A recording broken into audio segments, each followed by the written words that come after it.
Why hello there, ladies, gentlemen, and friends from beyond the binary. Welcome back to my Guild Wars 2 adventure.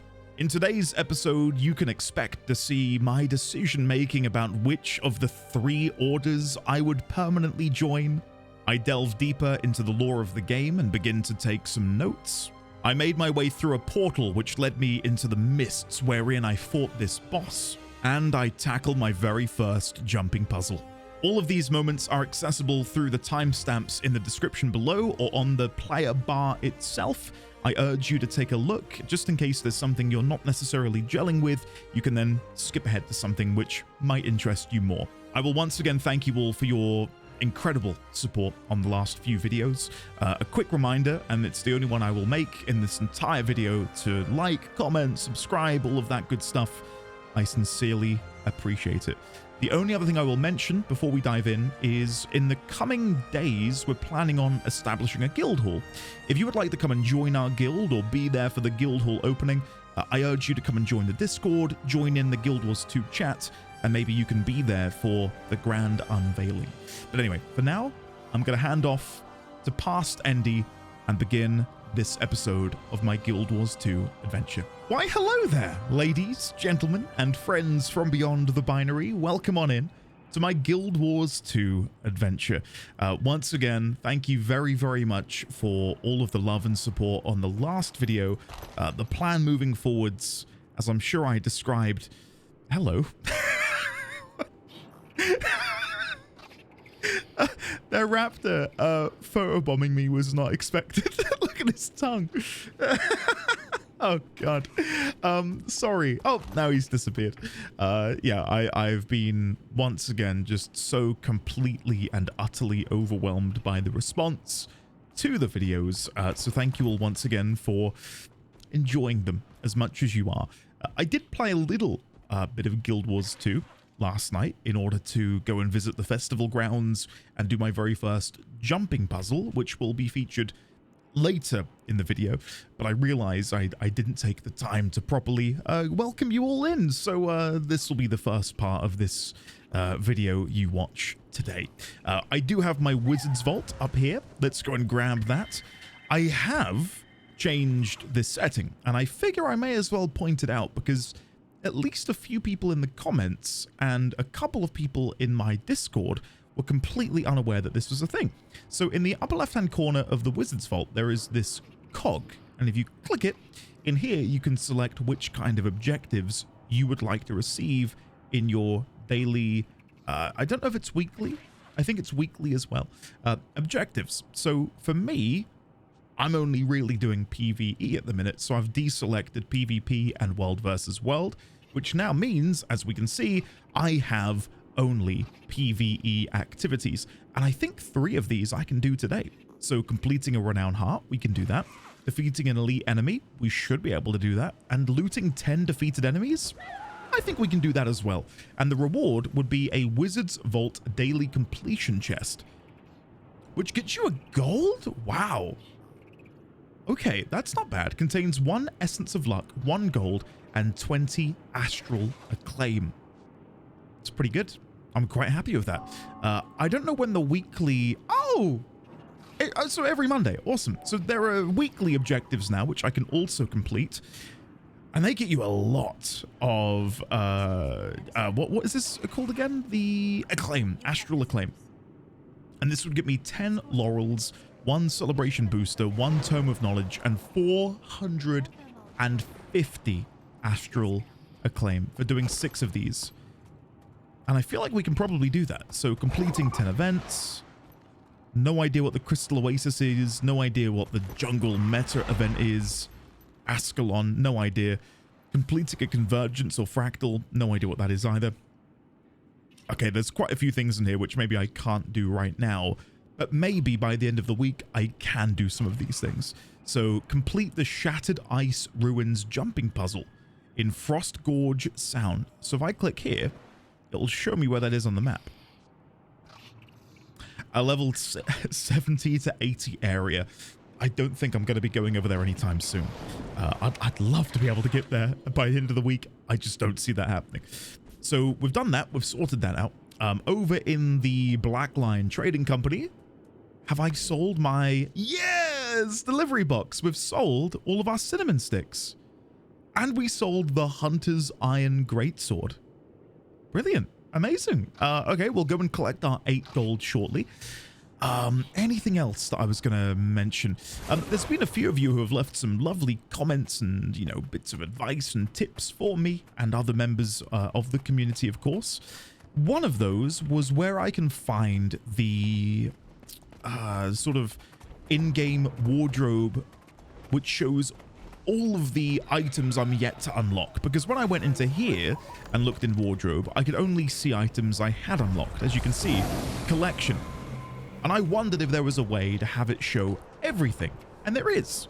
So if you come over to the bank, and again, I'm speaking out loud as if you guys don't know this. I'd imagine 80 to 90% of you do. I'm sharing this hopefully for the 10% of you who are new to the game, like myself. If you go down here to wardrobe storage, you can then see everything in the game that you are yet to collect or have collected. Isn't that incredible? Isn't that just absolutely amazing? So if I were to go into here and look for greatswords, there are 370 unique greatsword models. And I can scroll down here. I don't know if you can inspect them. You can, so I can preview them and go, oh, I like the look of that, and that's not too bad. What's this? Pinnacle Avenger? Oh, then you wield it like so, and look at that. The crystals open up and reveal this huge greatsword wreathed in this RGB lighting. That's pretty nifty. Where would I get that? You then hover over where you just clicked it, which for me is here, obtained from achievement point rewards. So now I know how to get that via the achievement points. And they will say different things. Not all of them will give you information though, as I saw here with Mist Lord's Greatsword, Mist Forged Hero's Greatsword. That's where another hint that you guys gave me might come into handy. If you do /wiki, then I think it was shift click. There we go. So while you guys can't see this, I now can, and it says on the wiki, Mist Forged Hero's Greatsword skin. It's a skin that is part of the Mist Forged Heroes weapons set. If I click on that, it says it is a World vs. World exclusive set of ascended or exotic weapons. Each weapon can only be acquired once the equivalent tier 1 piece has unlocked, and it shows you all of the information in there. I think that is absolutely incredible. And from what I gather, it is maintained by the developers. So again, if you do /wiki and then shift click an item. So I don't know if I've still got it in my inventory, but I definitely had a quest item in here. I may have deleted it long ago. Yeah, I think I have. Okay, so here's an example of something that I can maybe use for. So if I do /wiki and then shift click on the favor of the bazaar, maybe it will tell me where to get a favor of the pavilion. So if I do /wiki, favor of the bazaar, mix it with a favor of the pavilion. It's a consumable obtainable during the Festival of the Four Winds. It is contained in... Okay, they're both discontinued, never mind. It's available via achievements. Speak quickly. Where you have to defeat a boss in the Queen's Gauntlet Arena or a boss in the Boss Blitz at the Crown Pavilion. Okay, a lot of this means absolutely nothing to me right now, and as you will see later in this video, when I went over to the festival site, I got very overwhelmed to the point where I stopped recording for a minute because I was constantly going, what is this? What is that? What is this? And I needed to take the time to sort of figure out what I was looking at. So, yeah, hopefully these sorts of events like the festival of the Four Winds becomes more palatable when I have a deeper understanding of the game. There's just so many systems and different currencies going on that for me, I just didn't know what I was doing. So let's go and grab our 8 gold. We've now got 9 gold, 47 silver. There is one thing I want to look for. I've seen quite a few people with capes. And I was wondering, can I buy a cape? So there's all these different forest braces. Do they have an appearance? No, not that I can see. I would just love to get my hands on a cape. I'd really love a cape. So if I sort this by level, the lowest level item I can get here is level 35, which I'm not far away from, but I don't think this has an appearance. No, I'd love to get a cape. I think that'd be really nice. And I'm not seeing any in here. I'm seeing some lanterns, some spine guards. No, nothing. Maybe this is a situation then where I come back over here and we'll have a look at the wardrobe and just see if I can spot a cape in there that maybe I can then go and grab. Like maybe there's one that's really easily accessible. So if we come over here and then we go to... where would this be? Back. There we go. Back. And there's 387 types. And the very first thing is Abyss Hunter Cape. Wow. Look at that. And it's got physics on it. That's sick. Okay. Abyss Stalker Cape. So you can go through here and look at absolutely all of them if you want to. Look at that. God, that's really cool. Ad infinitum. So if I do once again /wiki, paste that in. Ad infinitum is a legendary skin for back items. It is a legendary back item obtainable through Fractals of the Mist. Earning this item also unlocks a unique glider skin. Okay, so I don't know anything about legendaries at the minute. And you know what? Because this is relevant, you guys should be able to see this. Let me go and pop this on screen. So, what brings you here? Why is that behind? Oh, it's behind the game. Sorry. There we go. So now you can see what I'm looking at. And if I shrink this down like so, and you can see a bit more of it. There we go. So this is a legendary item, and I've never made a legendary item. I'd love to. We can see down here how to make it. You need to go to the Mystic Forge. Is a special crafting station with access points in various locations. It functions slightly differently compared to other crafting stations, as all of its recipes are unlocked automatically and not viewable in-game. Instead, the recipes are left for the players to discover and follow manually. Right. So in order to get this back attachment, I would need Unbound. How's it going? Which is another back item, an ascended back item earned through the Fractals of the Mists. I've no idea what that is. We've then got Gift of Infinity, which is... doesn't say where you unlock that. But anyway, this is all it will show you. So if I then minimize that... I'm rich, you know. Let me just put this to the proof. So when I find another cape... So much to do. So if I type in cape... Artisan Zara's cape. That's quite nice. I do like that quite a bit. I like how it goes over... Oh, and it's red on the inside? Oh, I really like that. Obtained from the Black Lion Trading Company gem store. I feel like all of these are gem store so far. Gem store, gem store, gem store, gem store. Okay, this isn't Expedition Cape. That's a cool looking cape. Dragon Scale Cape. A lot of these are from the gem store though, which is a slight shame, but I suppose that's a byproduct of the game going free to play. That's really unique.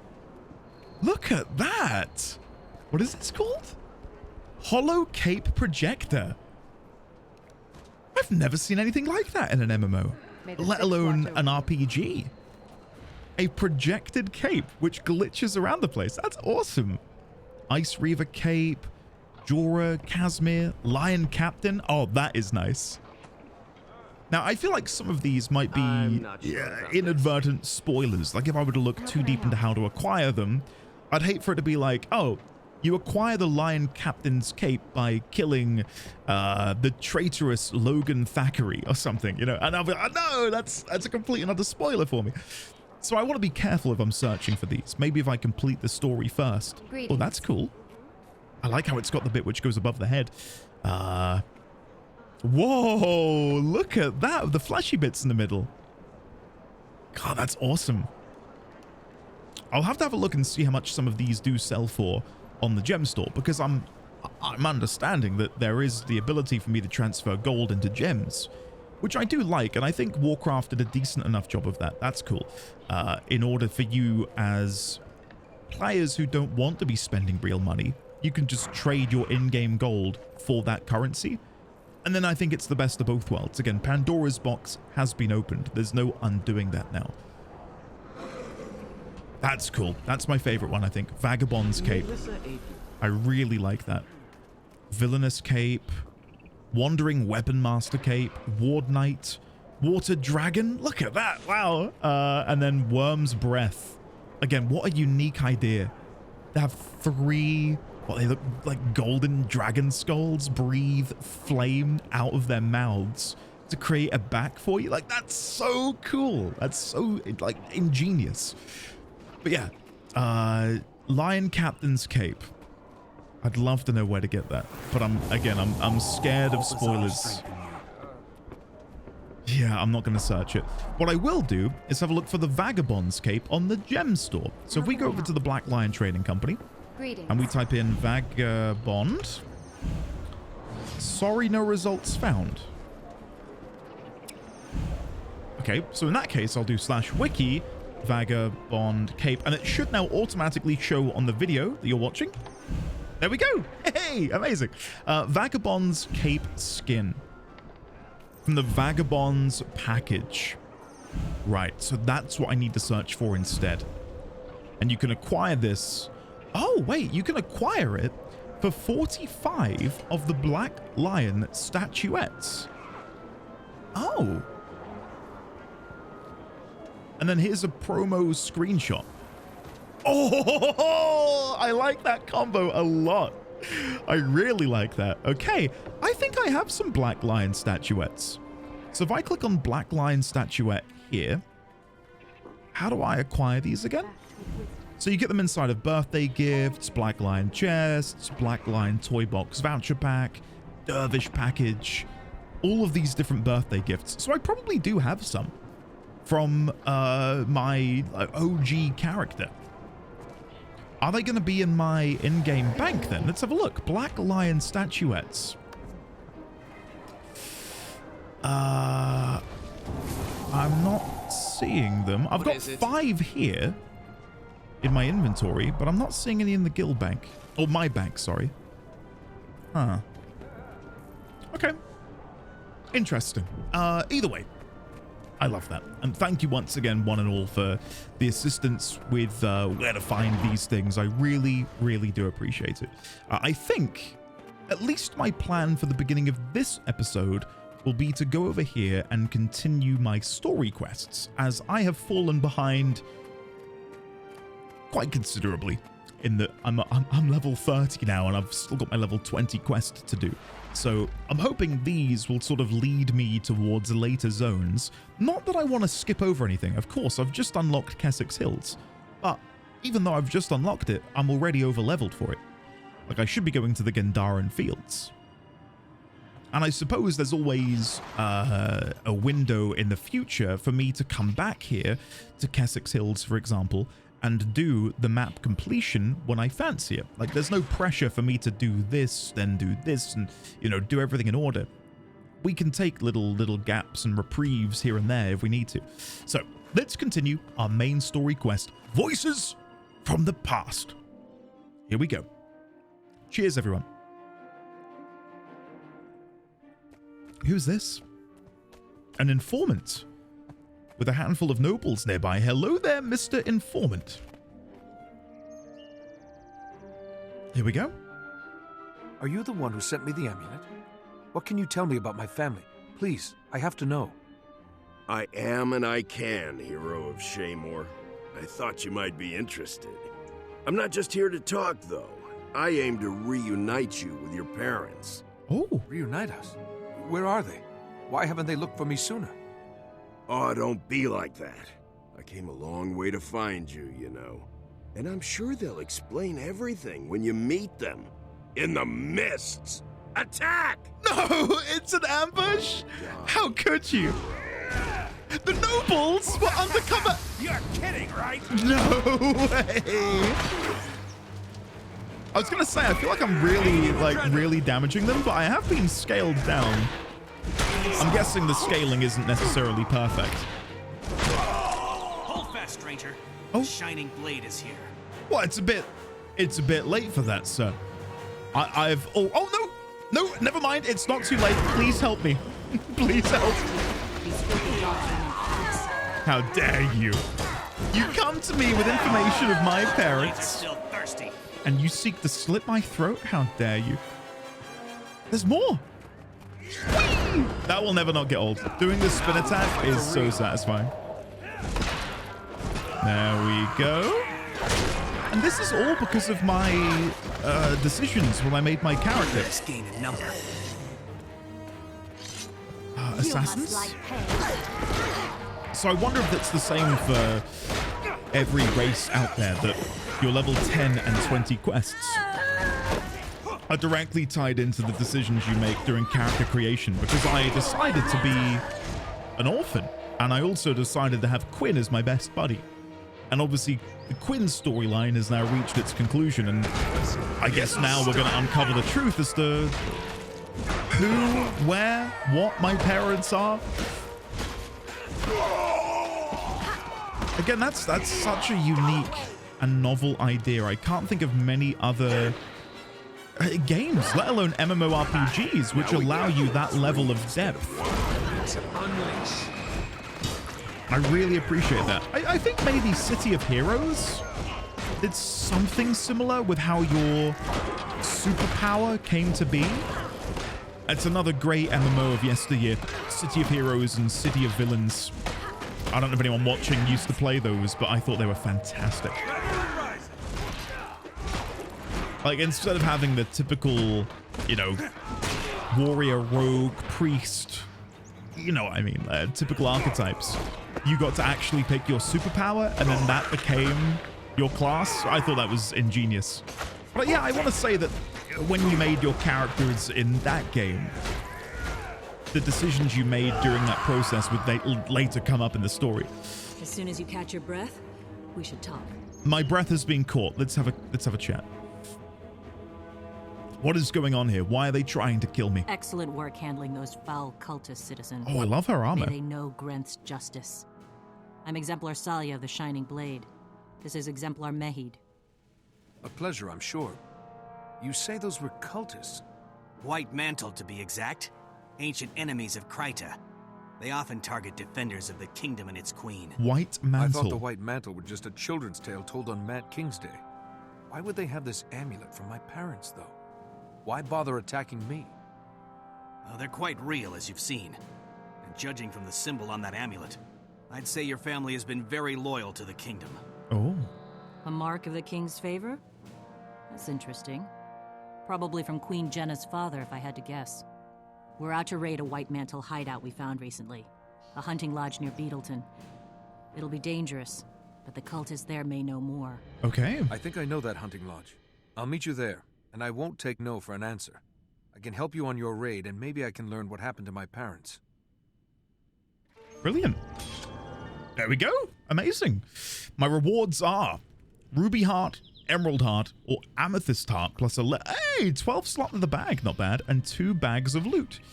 I will take, in this instance... Can I have 2 rings equipped? Surely I can. Yeah, I've got a second ring slot, so I will take another Ruby Heart then.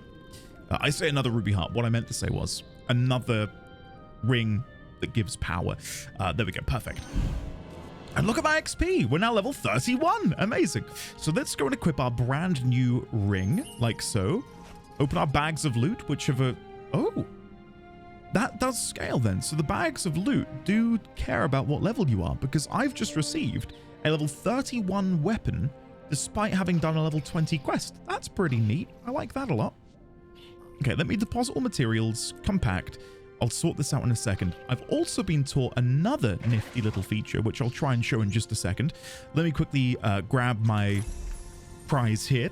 8 hero points have been acquired and elite skills. You've unlocked your elite skill slot. Spend hero points to acquire one of your most effective profession-based skills. I will have a look at that in just a second. I can also now grab any of these axes, and I think I'm going to go for... Oh, I like that. Minor Sigil of Flame. Trigger a flame blast with a 240 radius upon critically hitting a foe. Yes, please. Don't mind if I do. Right. So let me leave this area. Unless I can chat further with either of these guys, I can. Okay. Something I've wanted to do, and I've been not hesitant to do it, it's just sort of been on the back burner, is I use a program called Obsidian. And Obsidian is a note-taking application. And I would like to now make a special Guild Wars 2. They call them vaults for the sake of the terminology in Obsidian. So I'm going to make a brand new vault for Guild Wars 2. There you go. Now making it. You will see this all shortly. And then if I go over here, hold on, bear with me. And then if I come up here, one moment, this should work. And then if I reset, drag that up here. There we go. So here is my Obsidian note tool. Now, I'm not going to do a whole lot with this right now, but I want to use this as a way to catalog the lore and the story as I play the game. Because for me at the minute, I'm understanding and hearing these terms for the very first time right here, right now. So for example, in the game, we're currently learning about the White Mantle. I would like to make notes on the White Mantle so I can understand them better, and then should they come back up in the story in the future, I can look back on the notes I've made of them now to better understand what their motivations may be, what they might be up to, and so on and so forth. And the reason this came to me, or the reason the idea came to me to do this for Guild Wars 2, was from the other day when we were over in the library, and I was reading about the Elder Dragons. And we learnt about, was it Raitan? I may be misremembering, and this is why I'd like to make the notes. The dragon of like death, who had this like relationship with the continent or Isle of Ore. So that's the sort of thing I'd like to make notes on, because then, say in our travels I discover an ancient tome and it mentions this elder dragon, I can better, I don't know, sort of piece together my understanding of this dragon by collecting the notes. So let me just quickly keybind this onto my stream deck. So now if I press this button, perfect. So just to sort of kickstart us, I'll make one in here now, and I'll probably do a lot of this.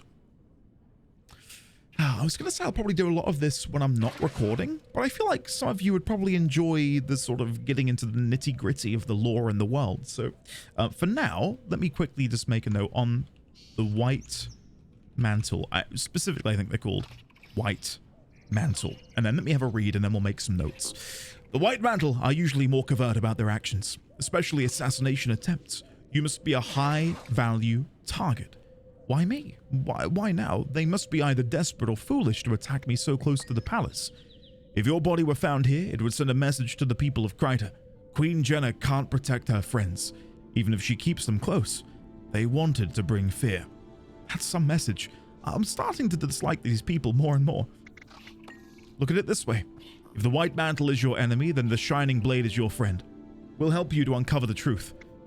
Who are the White Mantle? Why do you hate them so much? Now, hopefully here we'll get a little bit of info. The White Mantle once gripped Kryta with an iron fist. They lied to the populace to keep them subservient and nearly eradicated the royal line. Their followers did terrible things. Okay, so that's where I would now make a note and say once, and again, I'll sort this out because I can see the font is minuscule right now for all of you. If I go to appearance, font size, shut. There we go. That's a little bit better. White Mantle. Once ruled. Did I say ruled over? They once gripped Kryta with an iron fist. An iron fist. Gripped Kryta with an iron fist. They lied to the populace to keep them subservient and nearly eradicated the royal line. They lied to the populace and very nearly eradicated the royal line. Their followers have been known to do terrible things. and then I can inquire further. That sounds horrible. Now I'm even glad I get to fight them. The people of Kryta should be free. Ominous. Do you think the cult could ever regain such power? Not with the Shining Blade around. We'll fight them to our last breath. We protect the Queen and her populace. Brilliant. And I think the Exemplar Salia mentioned more. Here we go. White Mantle. Ancient enemies of Kryta. I thought they were a children's tale told on Mad King's Day.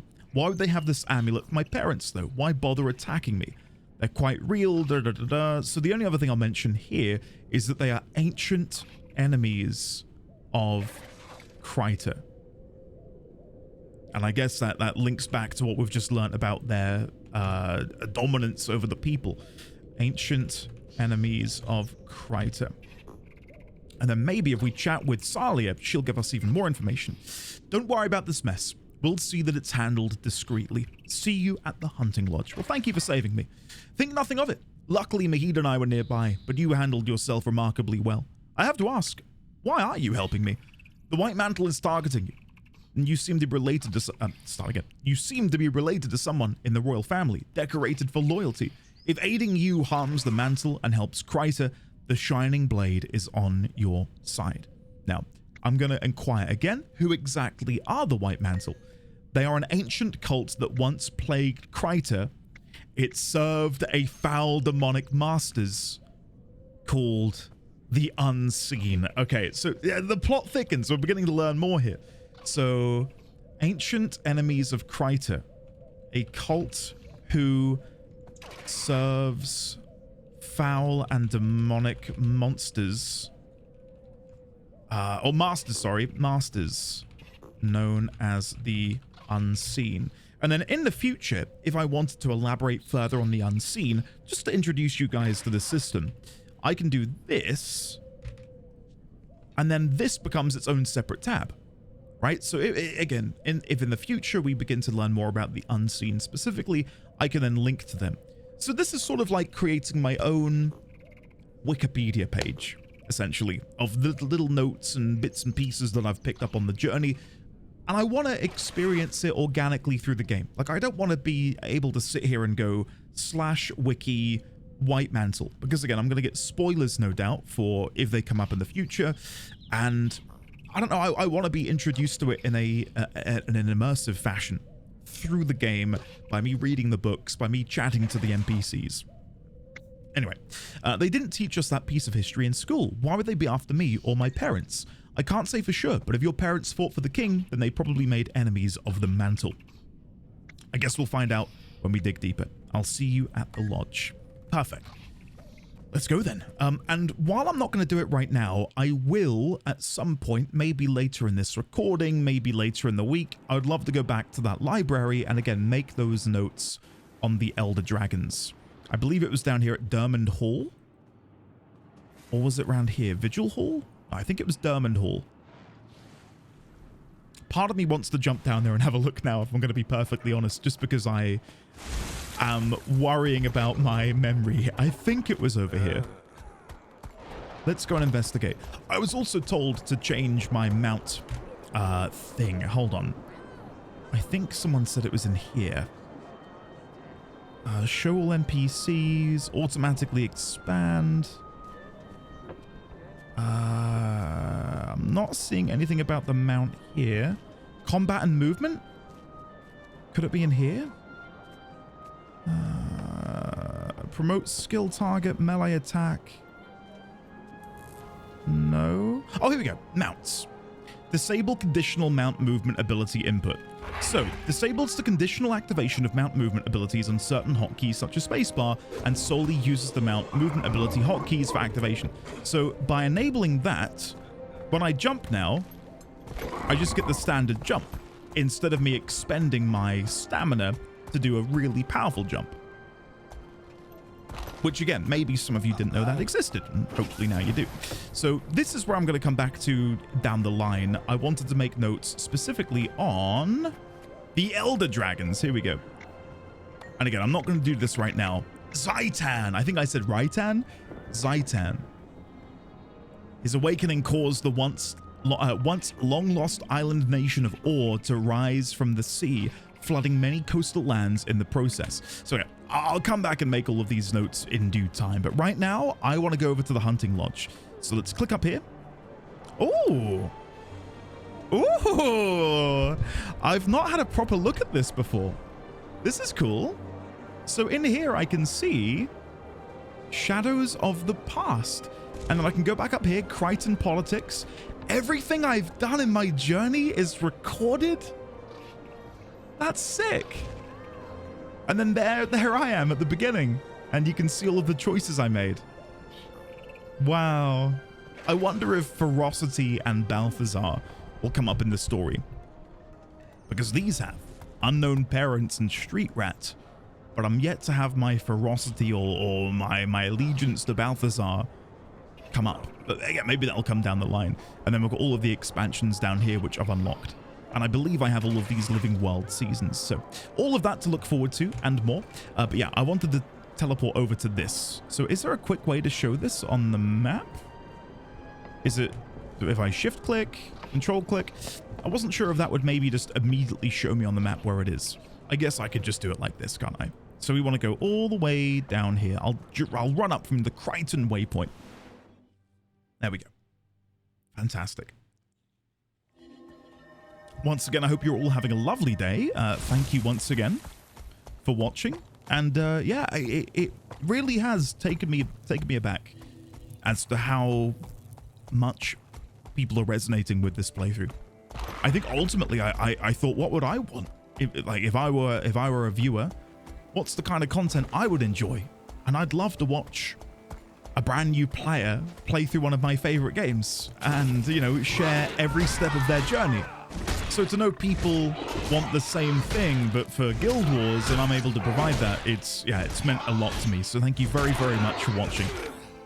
And I know a few of you have been publicly recommending me as well, which is, yeah, that's, well, I'm indebted. Thank you very much for doing that. It's very sweet of you. There we go. I don't know if I get any XP for this. I just felt like being a good Samaritan. I did get XP, a minuscule amount, but it's pretty sweet, isn't it? But I'm actually rewarded for doing that. Okay, let's go. Oh, suddenly nighttime. Look at Divinity's Reach from here. Wow. Like, even though the game is, well, it's just getting on, isn't it? Like, it's a teenager at this point. It looks stunning. It looks great. So, yeah. I don't know if they've done any graphical updates, but to me, I think the game looks exquisite still. It's so stylized that I don't think, I mean, this probably will show its age in time, but right now, I don't look at this and think, oh, bloody hell, that needs a facelift. You know, it looks pretty good to my eye. Good to see you, Endith20. Are you prepared to root out a white mantle cell? Hold on, let me chat with Mahid first. Good to see you. This will be an exciting fight. Are you ready? All right, let's give it a go then. With us. Clear the lodge these white mantle zealots. of white mantle cultists. Are you both going to lead the way? Or should I lead the way? Oh, they follow you. Okay, that's pretty sweet. Door guard. Blades onto us. Get them.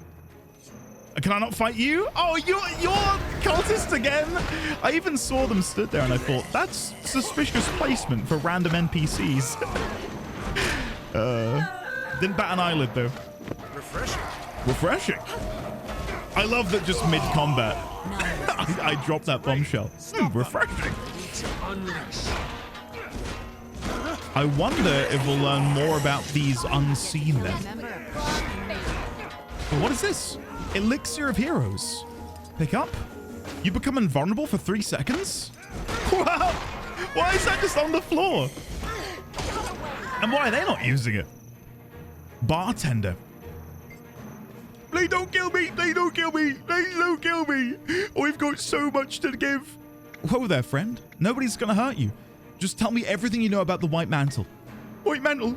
Seriously? Here? Oh, God, so he's paid to cook food, serve drinks, and my business. I had no idea. I didn't even know the white mantle was real. Well, you don't look like a fanatic. Go on then, get out of here. And then I can't open this door. We've got another elixir of heroes. Okay, I guess upstairs is where we're heading. Or maybe we can go... Oh, hello! Maybe we can go around the back and enter the basement. We know there is one because we've explored this sort of building before, haven't we? Back in the our home district. Over in Divinity's Reach. Another empty bottle. I'm guessing I can use this as a weapon. Again, like it sounds maybe silly, but the idea that I'm in a tavern and I can just grab anything around me, like an empty bottle, and then use that. Is it optimal? Probably not. Does it feel cool? Yeah, of course it does. They're over here. They're over here. Right, enjoy. And now that I've broken it, I now have a broken bottle, which means I can stab. Stab. Stab. Oh, that's so cool. Again, it's just like they didn't need to do that, but it's sweet that they have. What is happening in here? Stay there. Don't come any closer, I swear. If you do, I'll kill her. This is between you and me. Let the girl go. You want to fight me? Without your two friends helping? Fine. Fine, I'll take you on. You're nothing. Do you hear me? Bring it on. Okay, I would say that went relatively well. I have also just realized I never got my elite skill. I'll do that. I'll do that now. I will add some dramatic tension. What is this? Kill them all. Reaper of Grenth, Avatar of Melandru, Mistfire Wolf. Oh, hello. One moment. Allow me to dispatch these cultists before I go and grab my elite ability. There we go, and it's over. What are these then? So we've got Mistfire Wolf, Avatar of Melandru, Reaper of Grenth, Battle Standard, Spirit of Rage, Signet of Rage, sorry, Rampage, and Hounds of Balthazar. Hold on, I know I'm using the signets, but I really want to try out the Hounds of Balthazar. Seeing as I am... Oh, hello. Plainer saved me. I can't believe he was going to kill me just like that. You're safe now. Aw. We've got you. It's all right. We're here to protect and save. Okay. Now, I want to try out these Hounds of Balthazar, considering I am devoted. I've pledged my allegiance to that of Balthazar. Okay, so oh, hello. I didn't see you there. Okay, Hounds of Balthazar. Whoa! They took a minute to sort of like pick their target, didn't they? All right, we've got to go in. Guys, we've got to go. We've got 30 seconds of the Hounds being here. We've got to utilize this time efficiently. And then down here, a flimsy lock secures the door. One good kick might break it. Kick the door. Did I miss any loot? I may have done. I think my Hounds are about to disappear. Never mind. We don't need them. We're too powerful. Incompetent idiot. Failing's not enough. Who's that? Confessor Estelle. But I'll make sure they don't live to tell the tale. Attack! Okay. Informant, I think you bit off more than you can chew, my friend. Who are you? Confessor Estelle, who are you? And why are you plaguing me? What have I done to upset you so? Okay, I think that's job done. There we go. We should search this place. Okay, so what conversation did they have before we walked in? Let me have a look. You incompetent idiot. Failing's not enough. You have to lead the Shining Blade right to us. It wasn't me, but I'll make sure they don't live to tell the tale. Attack! Confessor Estelle points at Endith 20. Happy to meet you, hero. Happier to kill you. And now there is maybe some vital information in here. So let's start here with the chest. It's a massive chest. The chest is filled with clothes. They are likely disguises used to allow the cultists to hide in all ranks of civilized society. Over here, we've got a bookcase. These books are about Crichton history, Assyrian architecture, and bloodstones. There's also a book titled To Serve the Unseen. There it is. Okay, read about bloodstones. The book describes how the gods of Tyria imbued the bloodstone with magic and then broke it into pieces. Who controls a bloodstone controls magic itself. Okay, I'll make a note of that in here because it feels bloodstones. The gods of Tyria were said to have, let me remind myself, said to have imbued the bloodstone with magic and then broke it into pieces. Have imbued the bloodstone with magic and then broke it into pieces. Whoever wields a bloodstone is said to wield magic itself. Okay, whether or not that will be something which... Oh! Where have I gone? Goodbye, everyone. There we go. I maybe pressed the wrong button on my my stream deck just to make sure this still works. There we go. Okay, good. Sorry to have briefly disappeared. Over here, another bookcase. These books are about Crichton history, Assyrian architecture, and there's also a book titled To Serve the Unseen. Read about Assyrian architecture. The book is full of arcane equations that make no sense, or maybe you're holding it upside down. So one of these will have the Unseen book. Read about the history of Crichton. Long ago, Crichton was ruled by the White Mantle, worshippers of unseen gods. The revelation that these creatures were merely demons caused an uprising against them, and the populace, led by the Shining Blade, broke the White Mantle's power. Ah, so the plot thickens. The plot does indeed thicken. They once ruled over Crichton and were worshippers of unseen gods. It came to light that these gods were nothing more than demons, demons, which then caused a revolt by the populace led by the Shining Blade. So now we're beginning to understand more and more about them, right? As the White Mantle's power crumbled, Queen Salma rose to the throne of Crichton. The Shining Blade became the royal house's eternal protectors, ever vigilant against the unseen. So the note I'll make now then is that Queen Salma sat the throne after the White Mantle had been removed from power. So in the line of succession, it was her that would succeed their power and their grip over the people of Crichton. Table? More paper is scattered on the table, covered in writing that seems mostly code. These might be worth further study by the Shining Blade, but by themselves they reveal nothing. Over on this desk, we've got a handwritten... Okay, I don't want to do that quite yet. I want to read the bookshelf. Okay. The strange book titled To Serve the Unseen. I'm looking forward to this one. The book is scribbled in a code of squiggles and strange drawings, the ravings of a madman. Amidst the gibberish, the words, eyes that watch all, are written over and over. Okay, so I'll put here, inside a book titled, was it To Serve the Unseen? I think it was to... I'll rectify this if I'm wrong. To serve the unseen are maddened scribblings repeating the phrase, eyes that watch all. And then just to double check that that was the name of the book is called To Serve the Unseen, which is exactly what I put. Perfect. Okay, cool. Last thing I'll look at then before we go back to the desk is a paper-covered desk. Atop this desk is a handwritten letter with a list of names, some that you recognize, including your own.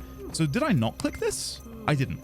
The desk is nearly empty, filled with old writing utensils and empty ink pots. So now I will go over here and we'll give this to Salia and Mahid. There we go. Hey, I found something. A list of names. Captain Thackeray, Countess Anise, a few others. Here's my name with a description. Hero of Shaymore.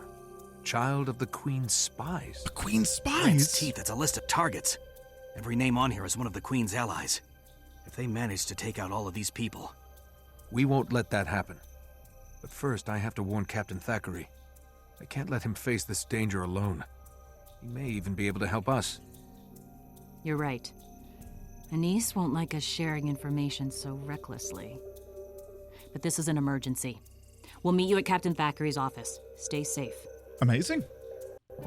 I will once again ask, just out of curiosity more so than anything, if people enjoy this approach to playing the game, I will do it 100%. But I'm curious to know if it's something which people enjoy, because I am here to, of course, play the game and enjoy it myself. But if I can be doing things to make you guys enjoy the playthrough even more, then I will happily do so.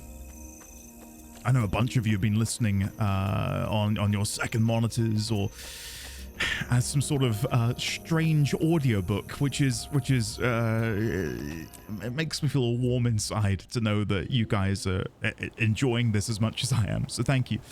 Right, let's head over to Captain Thackeray, Mr. Logan, who's over here. Nice. Awesome. And I'm hoping this will, as I said, lead me to future areas, because right now, for the level 20 quest, I'm still over here in Queensdale. But maybe when we get to level 30, that'll take me to Kessex Hills and beyond, which I'd love to see. Hold on, before I continue, Cultural Weaponsmith. What level are you? Level 40. Oh, so we're not far away from getting some of these. Crichton Greatsword. Wield? Oh, it looks nice. I like that. I think I'm more interested in seeing the shield. Oh, yeah, that's nice. And I could rock that with the axe that I got earlier, which would be pretty cool. Okay. The other thing I didn't do earlier, but I wanted to, and then I got very distracted, is I've been taught that you can mass salvage. Now, before I do that, let me quickly go over to the Black Lion Trading Company and just see, is anything here worth selling? 1 silver... 1 silver. I mean, I'd probably start selling things if they're 5 silver or above. Any less than that, and I'm more than happy to keep them. But it would seem to me that the vast majority of this stuff is 1 silver to 2 silver each. So that's fine. Okay, so what I've been taught is, from what I gather, you right-click on a salvage kit. Wow. Salvage all fine and lower. Oh, that would salvage the dies? I do think they're not worth that much. So I think while the gesture of putting them in the guild bank might be appreciated, it's like 4 silvers worth. Maybe I can just put some gold and silver in there that people can then take and use to buy things. Anyway, so let's use 8 charges. There we go. Amazing. Pouches of green pigment, purple pigment. We've got all of these different resources here. Amazing. All right, so we'll deposit those. Compact. Now, I don't know how many I've got left. I've got 5 left. So I think if I were to right-click and do masterwork, more than just equipment will be salvaged. So using the blueberry dye and all of these. I think I'm okay to do that. I love my greatsword, so I don't really want to be replacing it. So yeah, for now, I think I will just salvage everything that I've got left. There we go. And then we'll use these. What is this? Lucent Moat. I've not seen one of those before. Okay, deposit all materials, compact. I never equipped my heroes band, but I think I'm at a point now where what I've got is better anyway, so I'll just delete that. And yeah. Again, another little bit of a tidbit of advice, I suppose, in case people can benefit. I will replace these 10-slot iron boxes with a single leather bag. Bloodshed there we go. is inevitable. I will probably look to buy some more bags soon with the rest of my gold. I feel like that's a really beneficial purchase, considering how quickly what were my... you Oh, thinking, bringing a civilian into this matter? Even... No.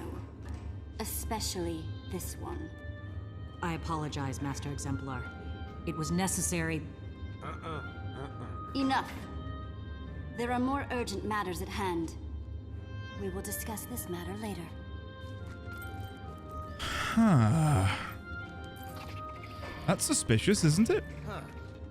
I would have thought that me being the hero of Shaymore would have earned me a sliver of appreciation and understanding that maybe I can hold my own. Let's chat with Anise. Fair weather we're having. Hello, my dear. I see that 2 of my exemplars have taken a liking to you.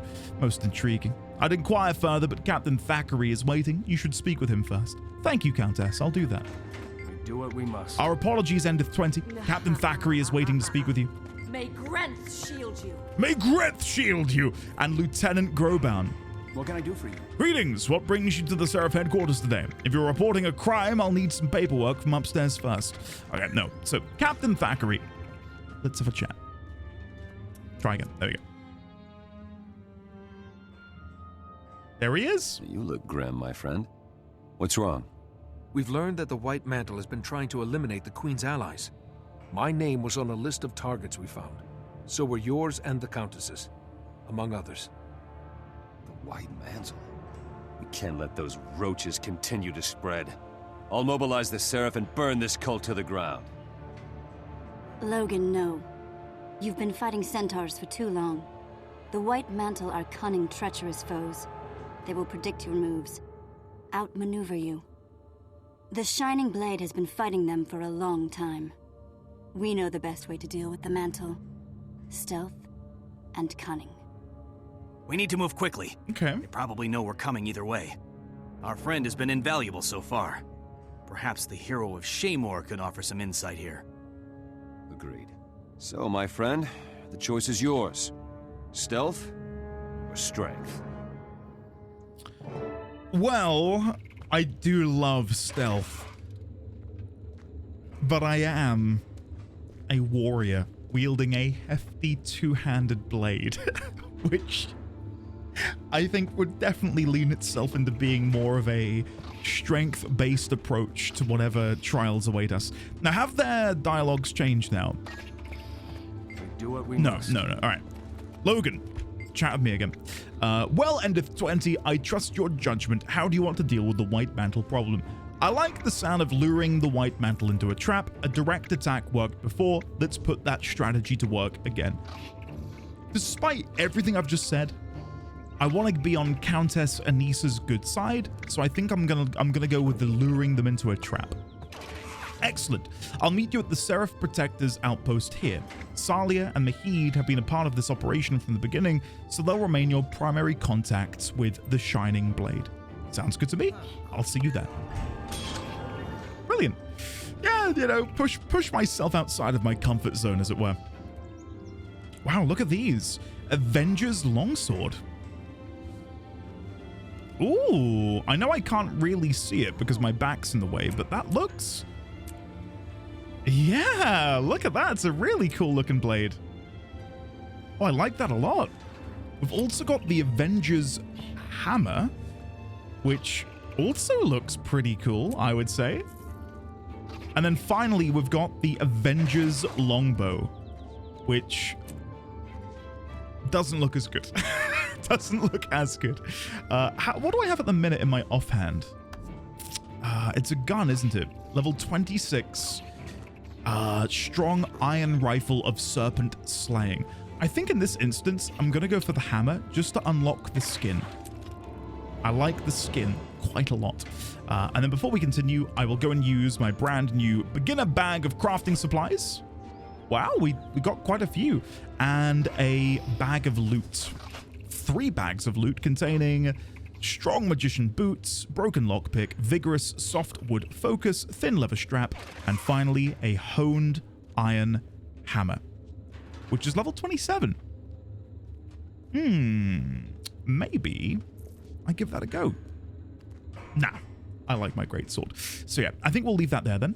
We will now leave unless there's new dialogue. Yeah, there is. Yes. Oh, I love it. I'm looking forward to this. And not only because we're setting up the White Mantle, I'm eager to see your combat skills again. You seem to be following in your parents' footsteps. Now, again, not to shame anyone or call anyone out. Who here finished the quest and immediately click to leave the instance? Because I will tell you now, I would have done once upon a time. But it's my playthrough of FF14, which has changed how I interact with MMOs forevermore.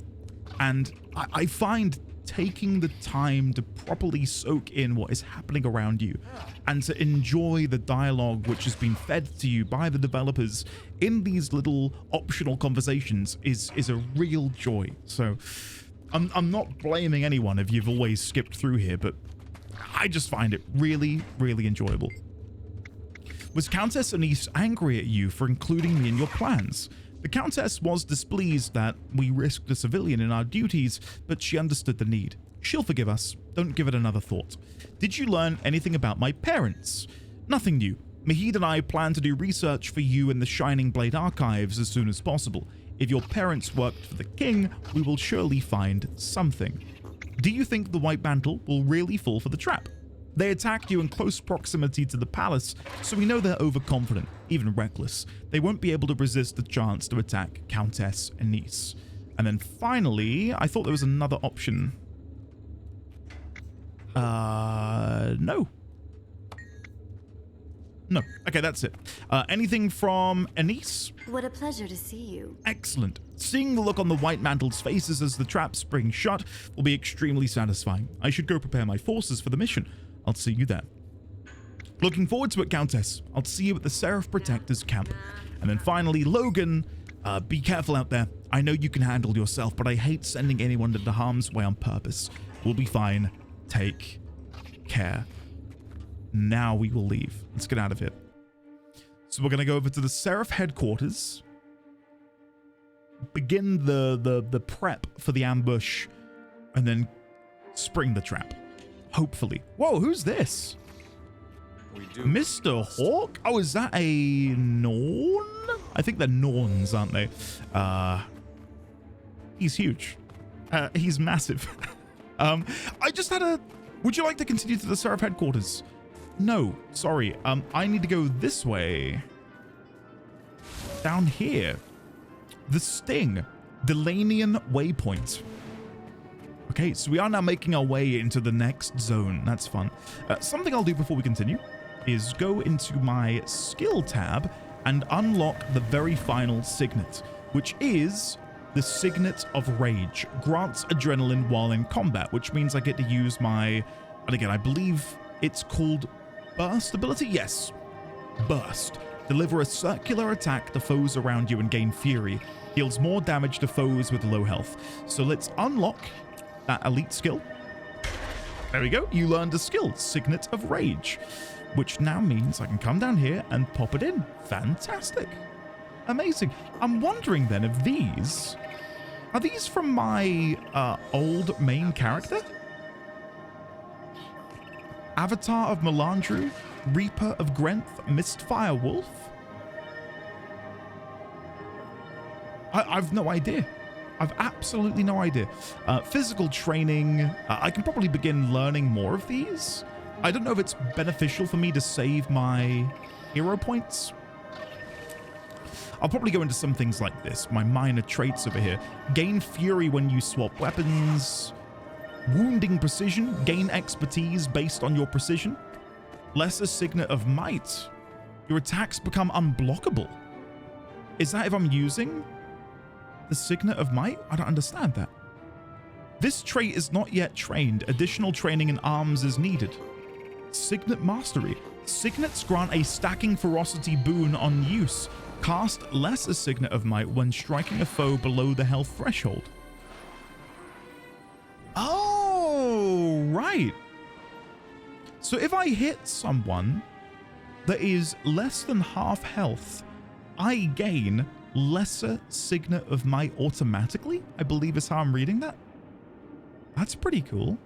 Gain fury and adrenaline when you immobilize or disable a foe.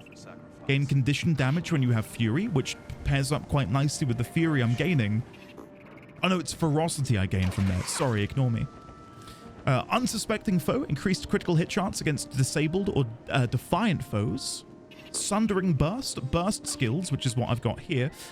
Inflict vulnerability if they hit, and inflict additional vulnerability if the attack is a critical hit. Okay, Blade Master, gain expertise.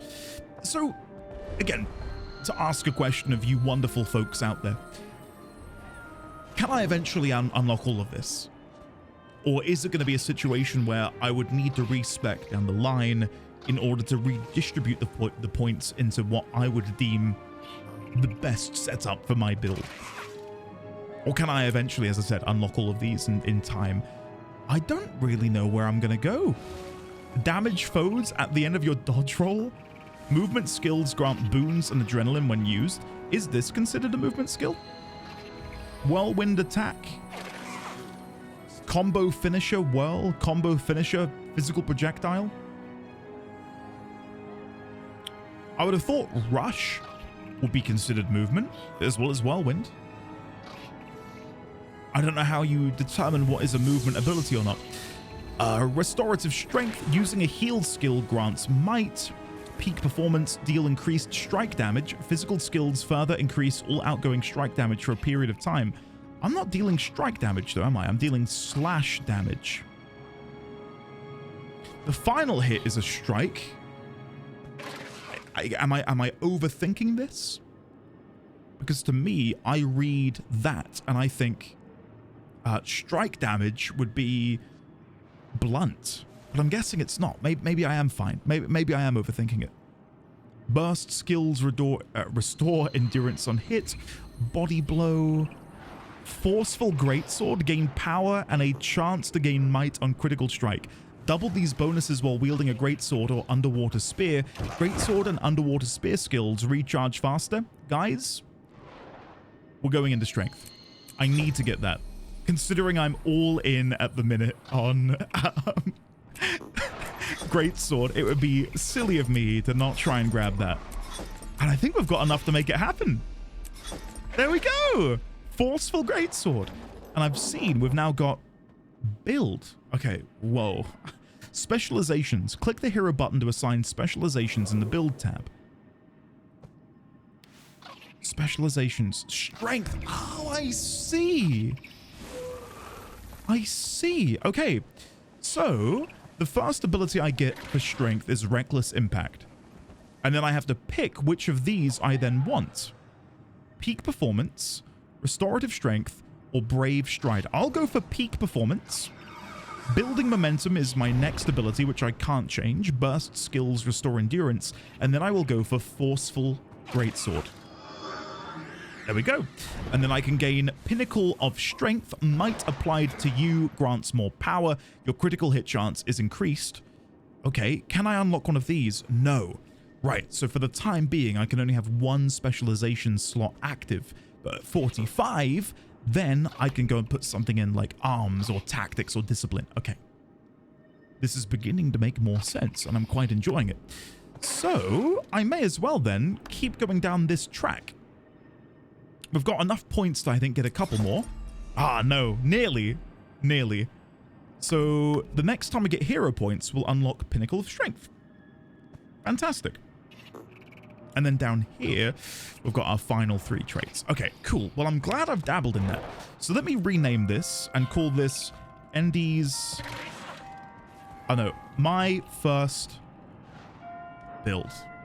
Accept. And then maybe... Can I do parentheses? No.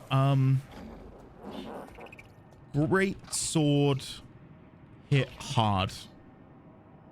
There you go. That's the name of the build. Great sword hit hard. GHH.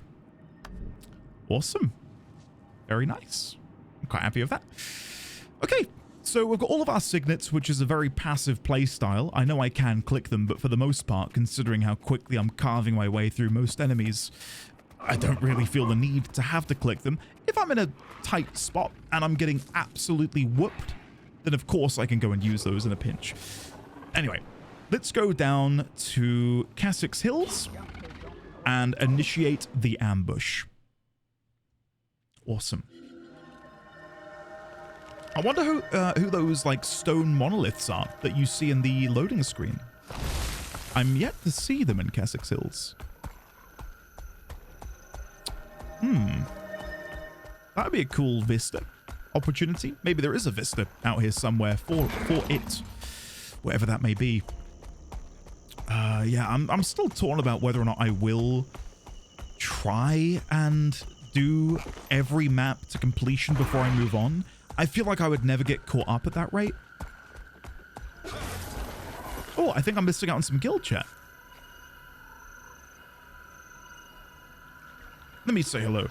Good afternoon, gang. I will say again, all of you are welcome to come and join our guild. You are more than welcome. If you'd like to join, if you join our Discord, there is a Guild Wars 2 channel, and if you just type your username in there, we will throw you an invitation. Okay, let's continue with the sting. Here goes. Okay.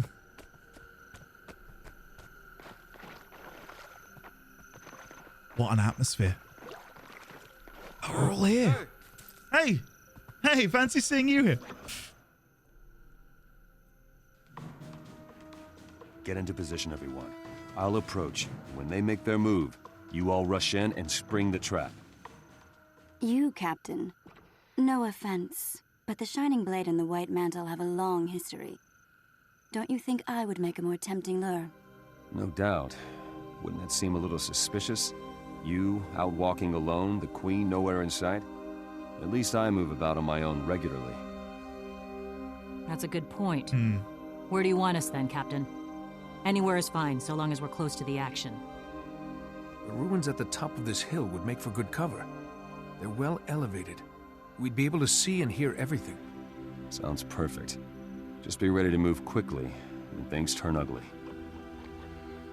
I wonder if you can get Logan's armor, or if that is deemed like a unique, specific armor set for him. I'd hope that we can unlock it, because I think it looks really, really Logan nice. playing the part of the helpless victim. This should be interesting. Can I chat with her? No, okay, we're having to wait. Wait for Logan to give the signal to attack.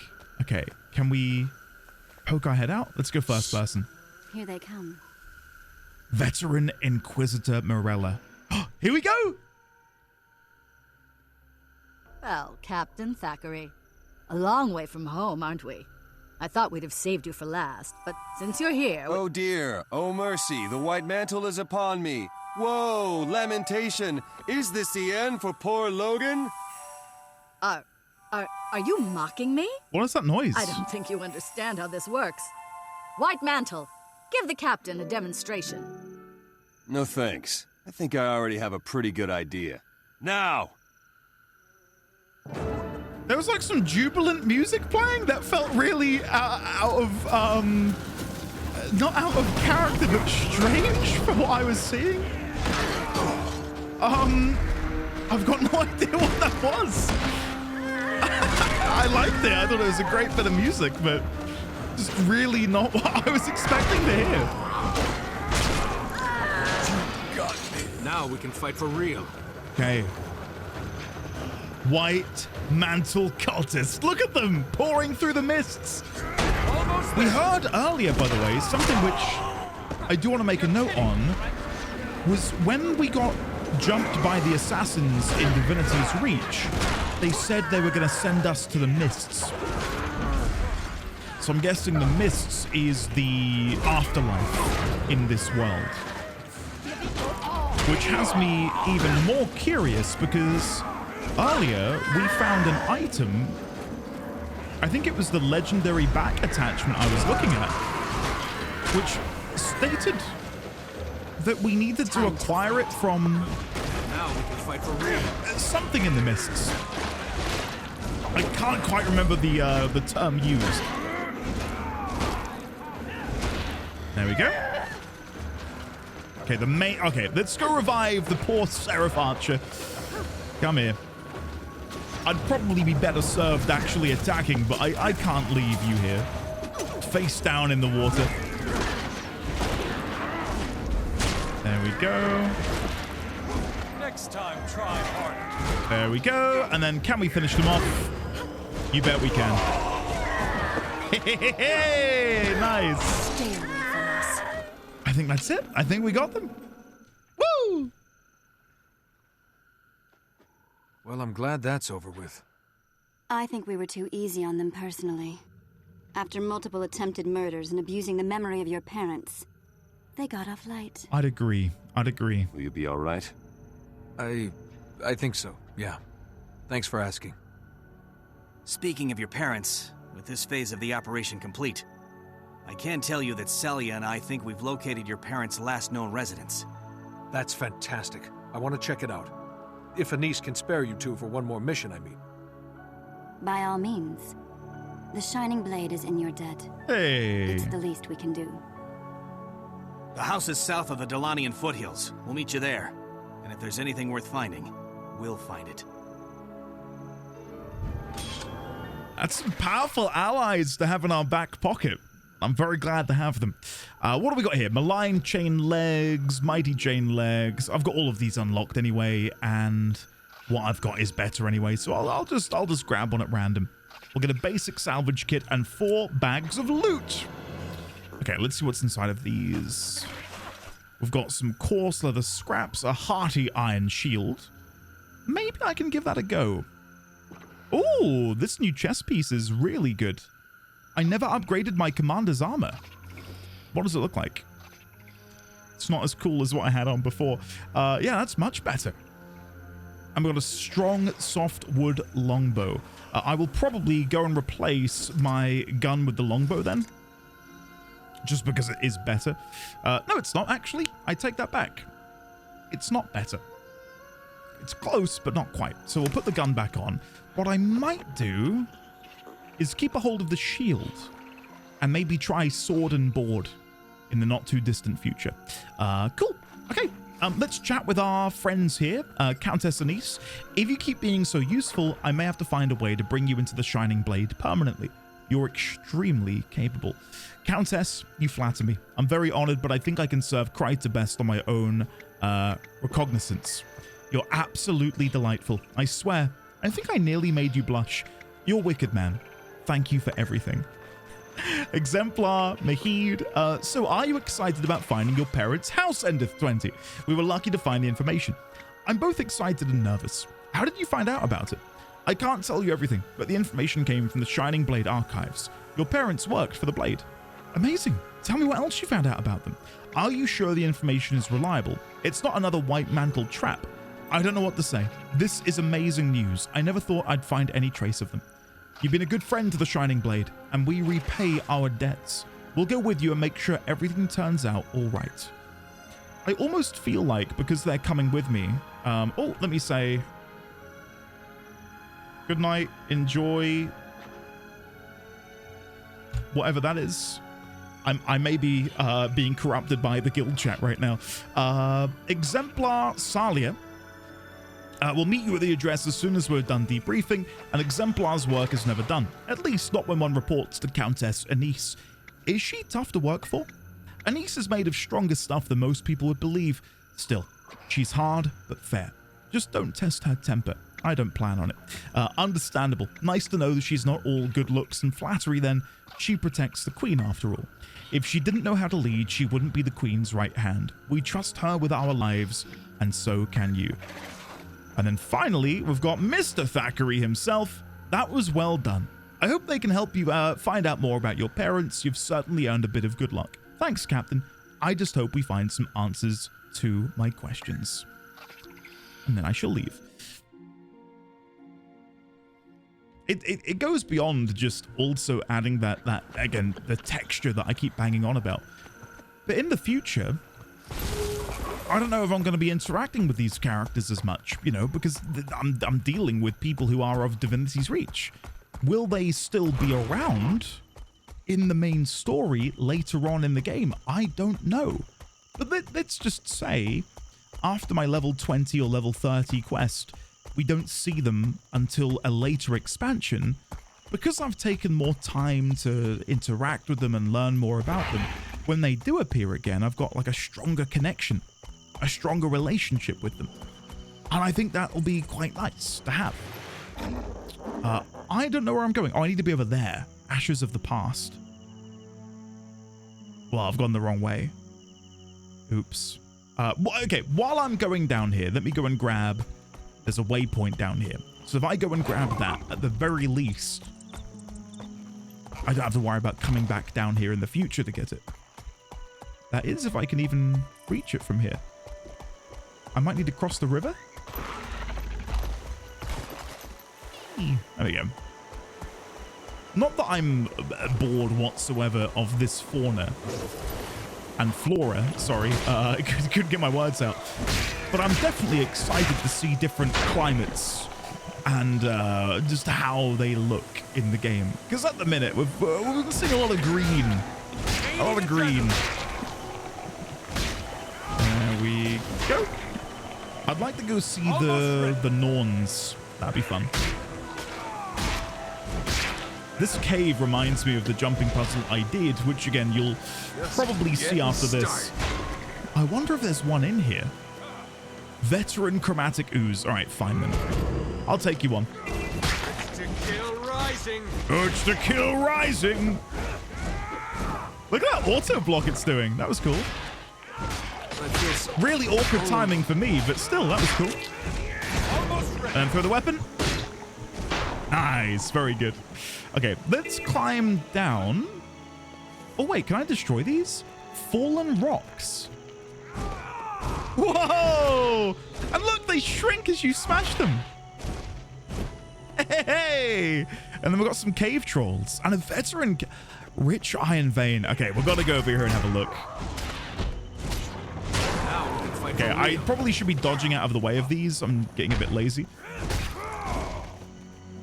Oh, I've been debuffed. There we go. Come over here. You know what? Let's pull all of them. What's the worst that could happen? First attack. Dodge. I missed it. I missed the dodge. Debuffed again. Okay. Still have no need to actually activate my sigils.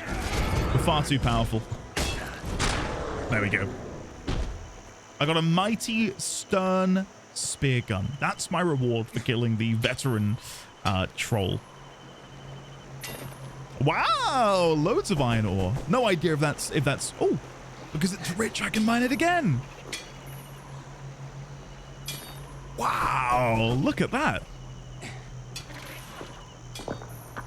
And it's gone. Okay.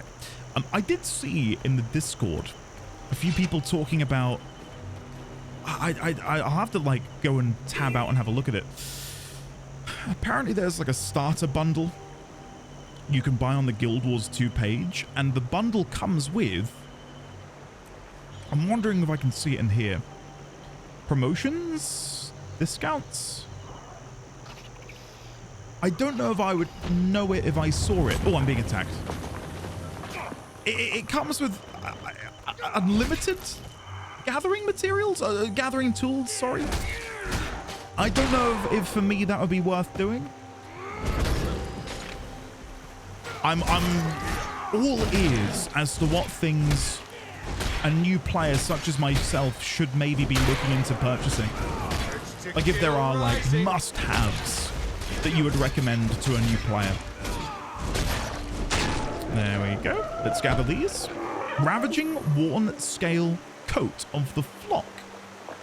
Is that better than what I have? Marginally, yes. All right, we'll wear that. It might look better than what I currently have. Not really. Not really.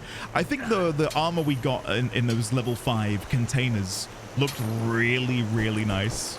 And if it weren't for the fact that I'd have to spend so many transmutation charges, I would love to do some more in the way of outfit making. But it just feels like a bit of a waste at the minute, considering I'm changing my armor so frequently. I'm beginning to realize I don't think this waypoint is anywhere near me. I think it's above me. Yeah. I may have made a mistake. What is this? Juvenile river drake. ... occurs when defiance is broken? Anything up here? Nope, dead end. What is this? Is this a tameable monster? What? I'm trying to think of all of the class names. Would rangers be able to tame? It's certainly what it seems like. Not that I plan on making an alt anytime soon, but I probably would play something like a ranger or a mesmer. I think because a mesmer is just such a unique concept for a class that I don't really see anyone replicating anytime soon. It would be unwise of me to not play a mesmer, just so I can dabble in it a bit more. Because I feel like I played a mesmer back in Guild Wars 1. Don't ask me for any anecdotes about my Guild Wars 1 days. I remember enjoying it, but it was so long ago.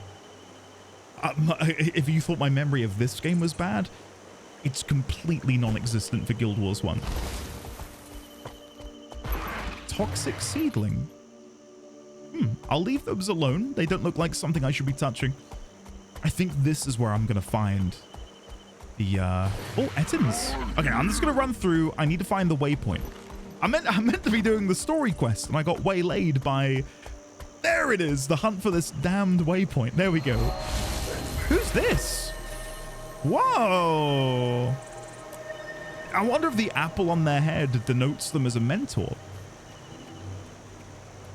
Group event, escort the Vigil Siege Master to the Toxic Offshoot. Time until germination? Oh, maybe that's where people are going.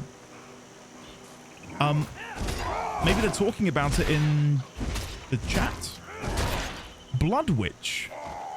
Okay, hold on. Let me teleport over in that direction. Is that something I can go and do? Oh, it's behind me. Oh, okay, hold on.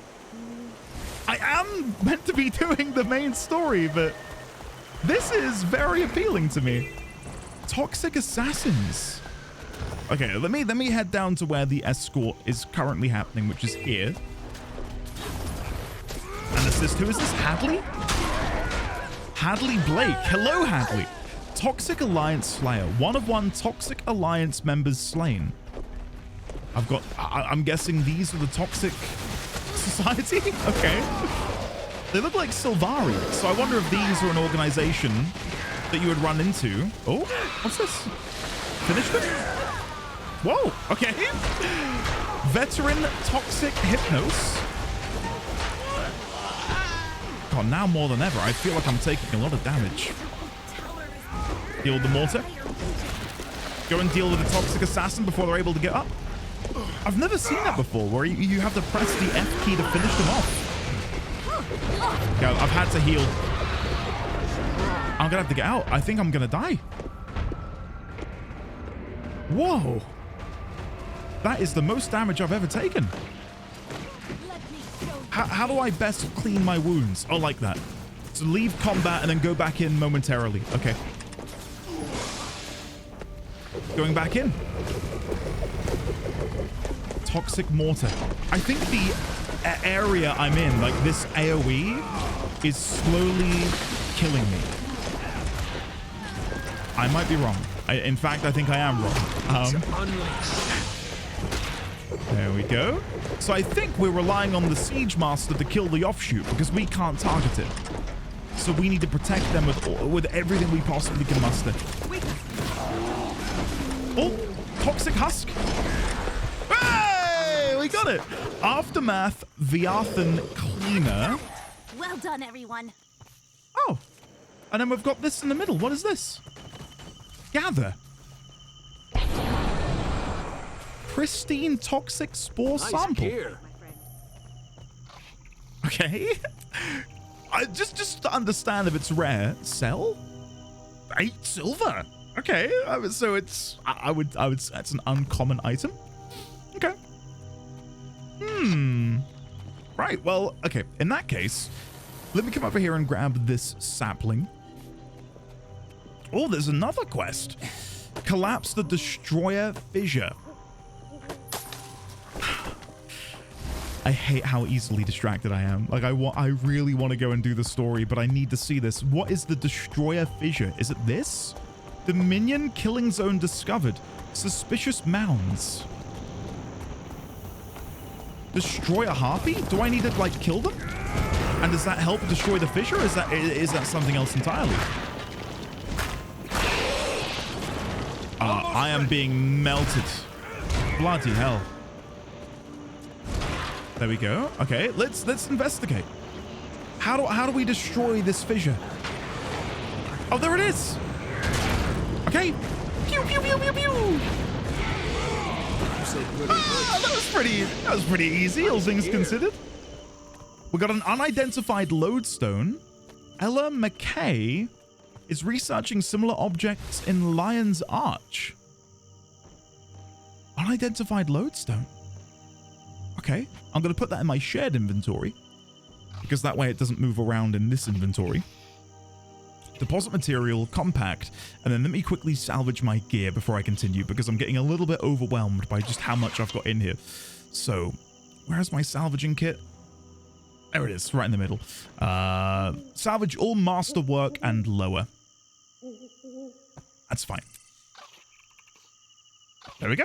And then deposit, compact, and then we'll use up these. And then we can delete this because you can't do anything with that. That's looking pretty good. Fantastic.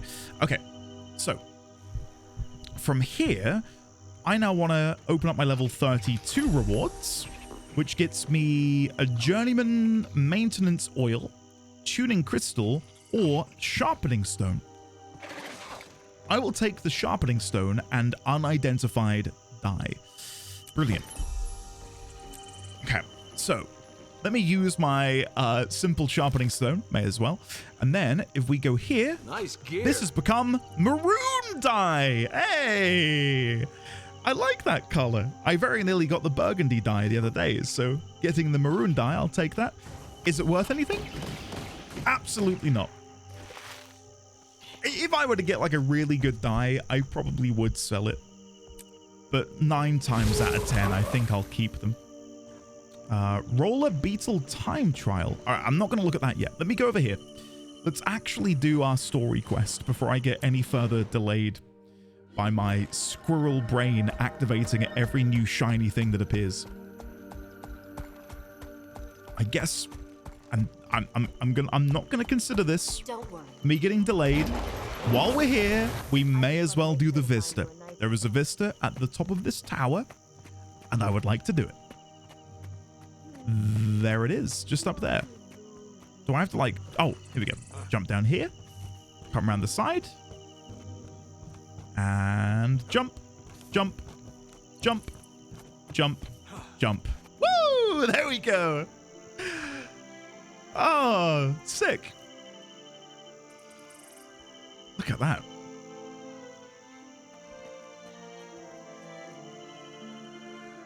Brilliant. Kind of wish it wasn't so overcast. Looks kind of miserable, doesn't it? Okay. Mount up. Have a look at the map again. It should be just south of me. Yeah, just here. Ashes of the Past. So if I jump down, there is some fall damage. It's not an extreme amount, though, where... Yeah, I'm not going to die from falling down that far. So the quest should just be over here. Oh! Champion Vare, the Underhanded! I came looking for you before. I have... There it is. Vare, the Underhanded. By order of the Shining Blade, put the enemies of Kryta to the sword. Let me... maybe no one will want to come over, but let me go into the map chat. Vare, the Underhanded is up. Anyone fancy killing him? Someone's here. Hadley Blake, who I helped earlier. I don't know if we can two-man this. So let me do wiki, champion Vare the underhanded. So, I was wondering if it would say you can't do this solo. I'm gonna guess no. I'm not seeing anything on the Wikipedia page which would insinuate we can solo this. So I think in this moment we'll have to leave it. I'm gonna wave goodbye to Hadley. Because I don't think this is gonna be something that we're gonna be able to do anytime soon. I'll keep my eyes peeled on the map chat though, just in case anyone does want to come over there and kill him. And before I go in here, there's a couple things I want to do. First of all, I want to mine this ore. And then the second thing is, I've noticed in the top of my screen... It's our cave now! Leave, dummy! Veteran Eton leader. Okay, that's scary. Oh. I won't let you steal it. You tell him, Gorp. We hurt you. Wait, can I go help him? Now. We no fear you, you soft-hearted, namby-pamby deer feeder.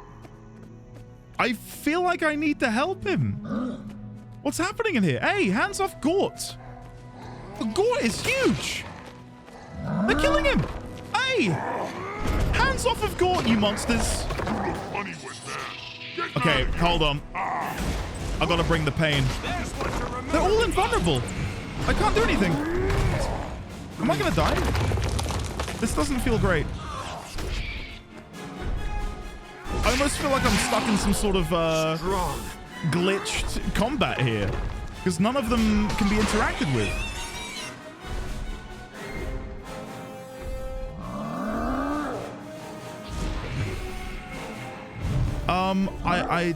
I don't know what to do. We took his cave. Oh! Clear enemies from Gort's pit for Gort. So now I can fight them. Okay. So I couldn't assist him when he was being ambushed, but I can assist him now. Strong. Okay, I will try my best to bring Gort's cave back under Gort's jurisdiction. I'll do everything in my power, Gort. There we go. We've got another Etin here. And then we've got 1, 2, 3, 4. Okay, we've got to kill the remaining 5, and then Gort's cave is back to being in his possession. Evaded! Okay. I've been a bit lazy with the evasion dodging mechanic. But now that I'm seeing how powerful it is... Well, I missed that one. I missed that one pretty decidedly. Missed that one as well. I think it's because I'm expecting them to swing the hammer down. There we go. Okay, so you've really got to prepare. That's what I was going to say. I don't know why I said prepare in such a strange way. There we go. Finally return home. Go, get in here. Eton's gone, I can reveal a reward. A reward? Gort, I will follow you. Where is your reward? Look at Gort. Holy shit. Thank you. Hold on. Hold on.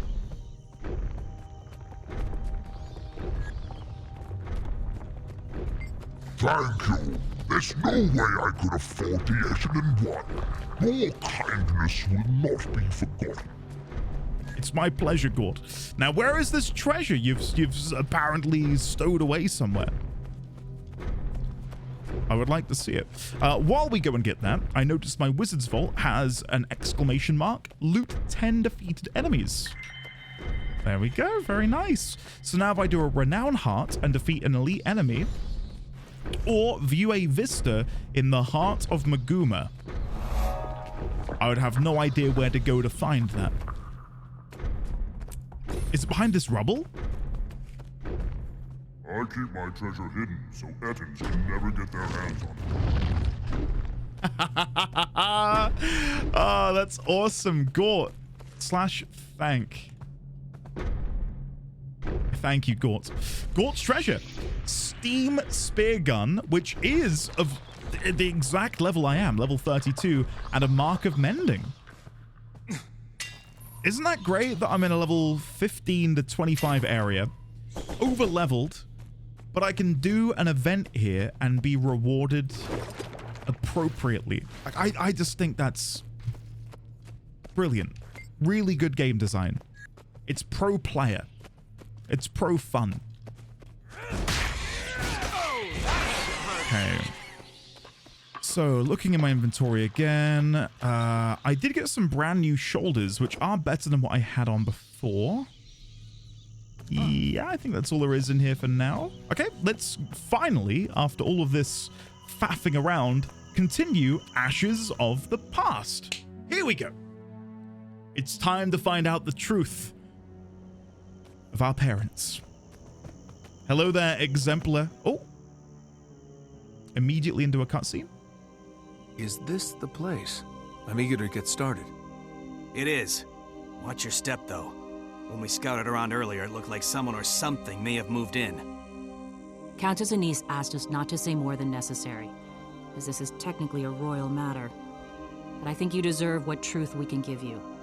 Your parents were spies for the last king of Kryta, Jenna's father. They helped track and destroy White Mantle's cells, saving many lives in the process. And this was their house? Yes. The last message on file from your parents states that they feared White Mantle cultists had discovered their secret. They were planning to flee. The Shining Blade lost contact with them after that. Either they fled to safety or... Either way, I have to know. Let's go inside. If there are clues to be found, we'll find them here. I don't think I'm about to, like, sob and bawl, but I do feel a little emotion rising within me right now. We should keep looking for clues about your parents. I agree. Okay, let's go and have a look. Stay alert. I see Etten signs everywhere, but no Ettens. Something's definitely not right here. Where are the Ettens?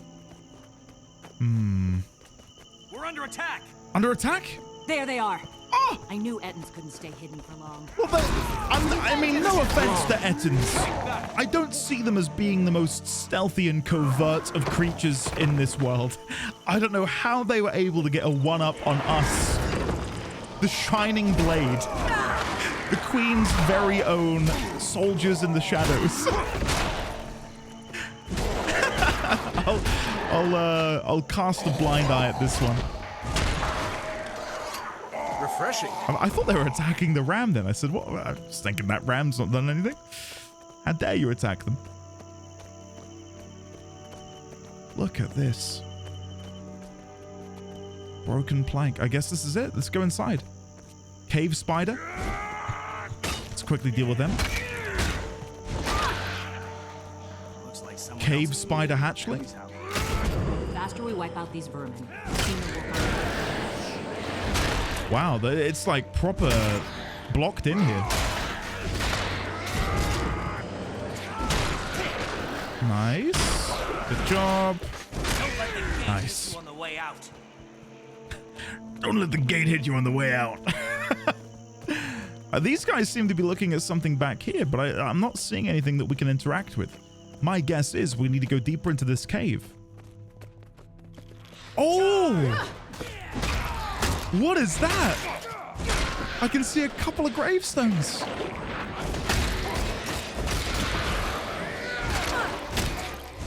Hold on. Guild chat calls for aid. Good afternoon. I'm in the middle of finding out about my parents, but I must always take the time to welcome people in guild chat. Oh, well, hello. You came out of nowhere. Champion Cave Spider Broodmother. I wonder if this will count towards my daily objective of fighting an elite enemy. I'm guessing that's what elite means. A champion monster.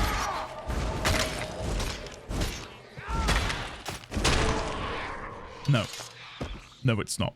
But we did get Traveler of the Four Winds, which has earned us a box which has embroidered saddlebag inside of, which then contains hardened leather section and a really nice shield. Strong iron shield of fire. Okay, I'll wear that later with a new weapon. Okay. What, can I sheathe? Sheathe? How do I... Okay.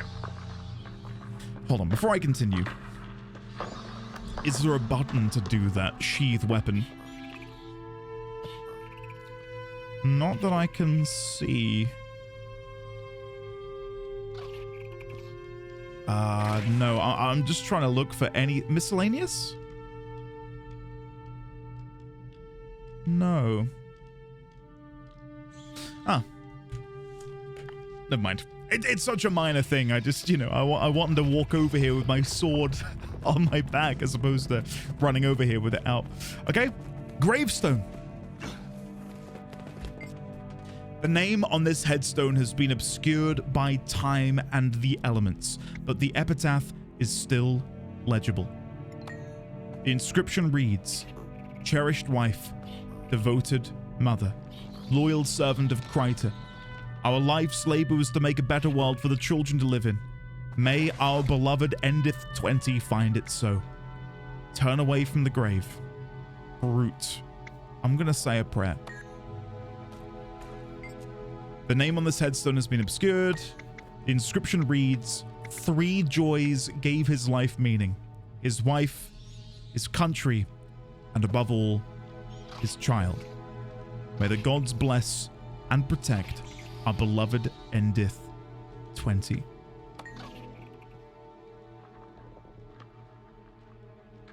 It seems the White Mantle found your parents after all.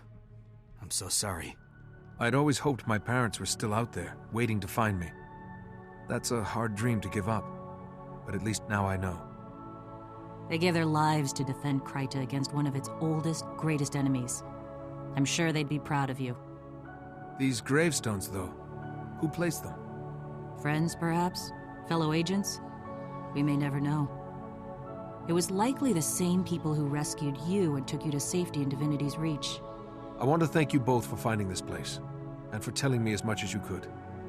All my life I've wondered, and now I finally have peace. My friend, this was never just another mission. Helping you with this has been our pleasure, believe me. We'll meet again, I'm sure of it. Hey. Until then, stay safe. Same to you. And I would say on that bombshell, we've just made a couple of new friends, new allies who we can rely on. Ashes of the Past completed.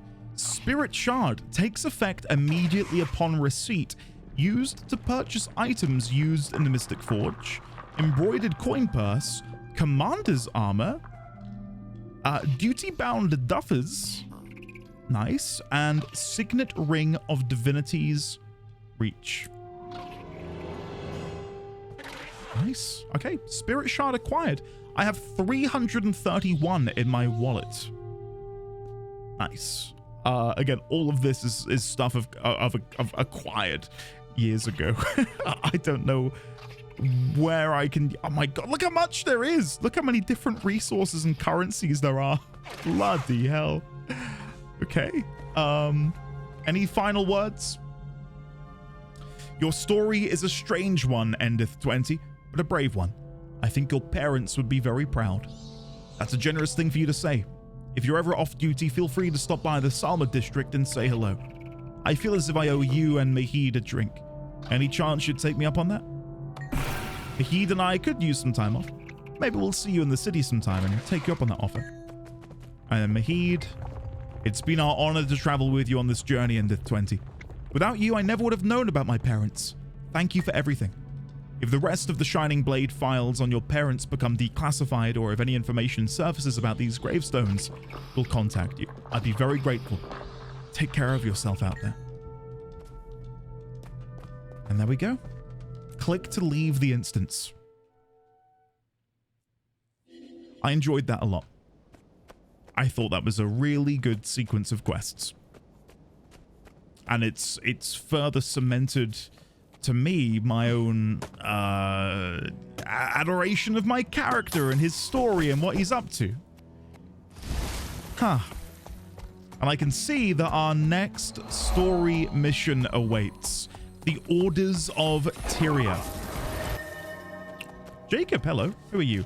Leather bag, fine salvage kit, and you sell steel harvesting. Okay, let me sell all of my junk while I'm here. Then I will chat with you again. I think I'm going to buy another couple of these basic salvaging kits. There we go. Okay, I think for now, and this recording session, we'll leave it there. I'm really happy with having just done that. When I play again, maybe later today, I will maybe do even more story. Just so I'm caught up. I'd hate to get to like level 50 and still have a level 20 story quest to catch up on, if you know what I mean. So yeah, what I will do now is pass you over to me from last night when I went and did my very first jumping puzzle. It was really good fun, and I'm hoping I can find some more soon. I did also search to see if there was one in Divinity's Reach. There was not. But if I enter a zone now, such as Kessex Hills, and you know what? Maybe I'll quickly search to see if there is one in Kessex Hills, because I don't think I did that yesterday. I checked for Queensdale, and I checked for Divinity's Reach. So /wiki, hold on. Vio has just left a nice comment. Gotta say, doing map completion while watching the Guild Wars 2 video is such a chill vibe. I love it. It kind of is. It's also jarring to see another day's chat log in the video. Well, this conversation will be in the next one. So make that doubly as jarring. Okay, I was going to do /wiki Kessex Hills. No, sorry, Kessex Hills jumping puzzle. Sorry, getting a bit carried away. Jumping puzzle. The collapsed observatory is a jumping puzzle in the southeast part of Kessex Hills. Okay, cool. So, whereabouts is that? I could go and do it. Let's do it. Let's do it. I've got a little bit of time. Let's go do one jumping puzzle before we wrap up. It's directly south of the Cereboth waypoint. Double checking? Yeah, so I follow south and go into this ravine. Okay, let's go have a look. So it's in this direction. Oh look, the event is already back. Imagine that. I'm gonna come and grab any and all materials I can possibly get my hands on. I don't know if I'm gonna need these again in the future, but I figure, you know, well, if I'm passing by, I may as well. Chromatic ooze. Okay. This feels like the entrance. I think I saw on the wiki page that one of the enemies here are chromatic oozes, so. Evaded? How dare you? How dare you evade my attacks? I like that that can also be used as a dodge of sorts. Spinning out of one of those AoEs. It's quite satisfying. Okay, let's go up here. Red ooze. There we go. Okay, so from here, we're just jumping through this hole. Ah, I see. Do I need to jump up there? Oh, maybe not. Yeah, hold on. Hold on. Let me try and make this jump again, because I feel like there might be some potential here. I can't go back. I can't go back up. No! Okay, I'm trapped. Fine. I'm guessing this is where I'm meant to be then. Okay. Geronimo! Wow. Again, to me, I just love this sort of thing. Look at the verticality. Like, look how far down you can see. Oh, this is going to be a bit tricky. There we go. And then this brings me into here with another chromatic ooze. Okay, do I want to be dropping down? Probably not. I'm going to stay up here for now.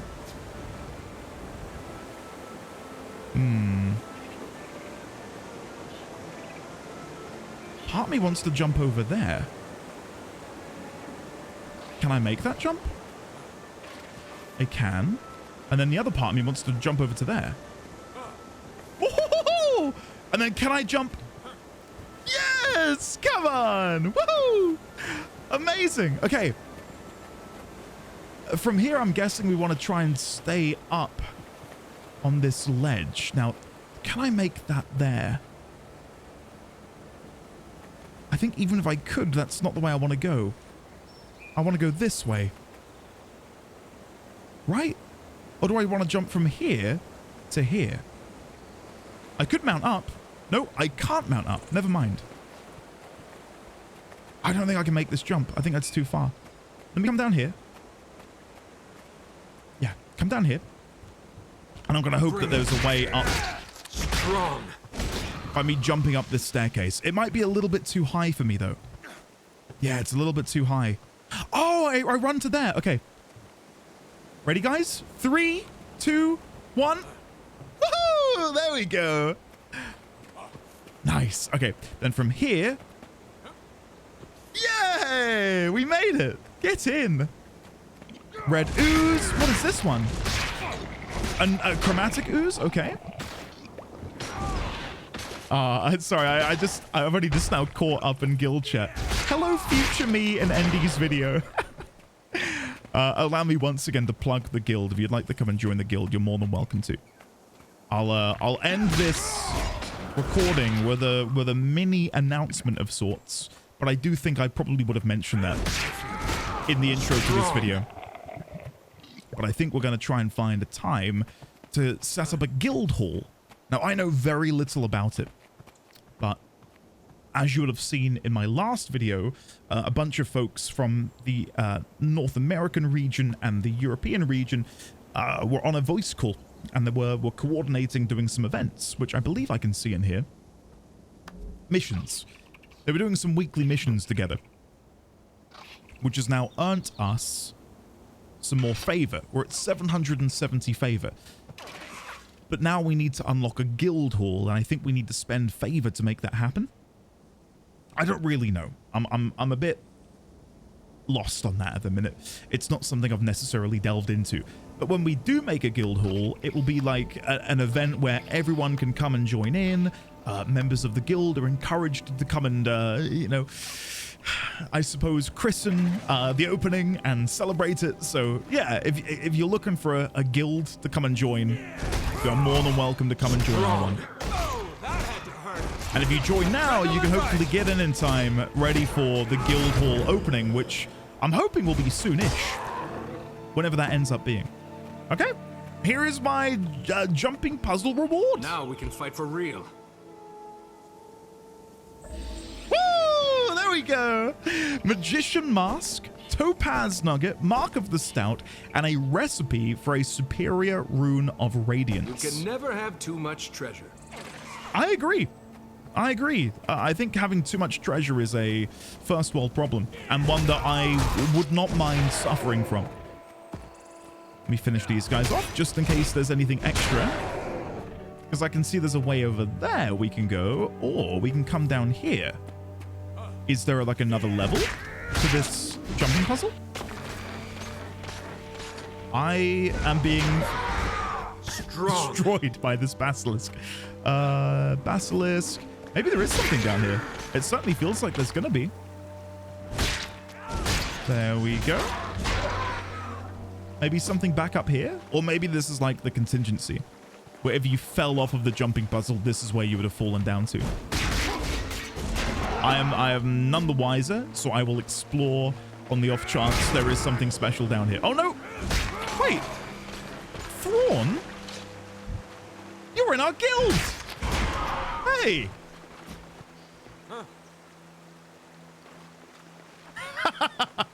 I was like, who's that doing this jumping puzzle at this hour of the day?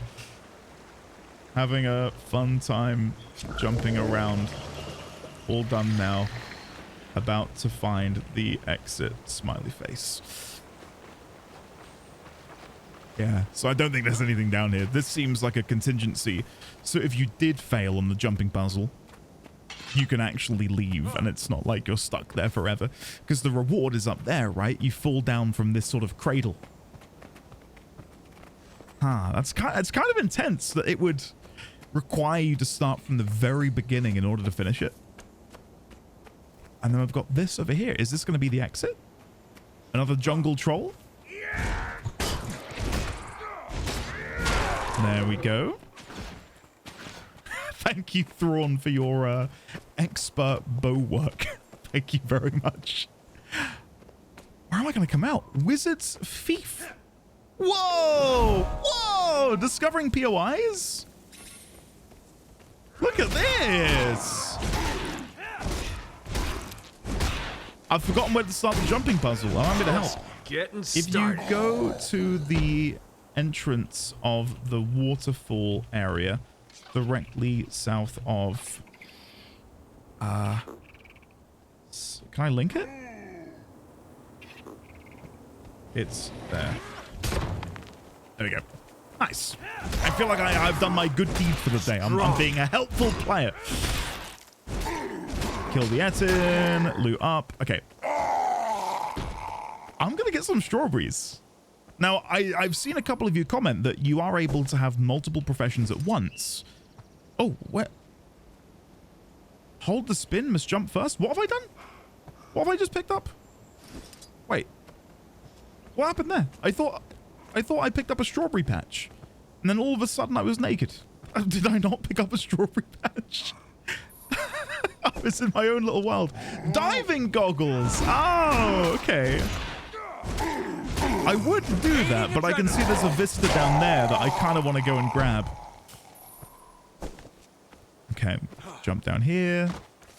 Grab these strawberries. So yeah, I don't know even when I'm going to dabble in other professions. Like right now, weaponsmithing and armor smithing just really fits for what I'm trying to do. And I'm in no rush to change that at the minute, so...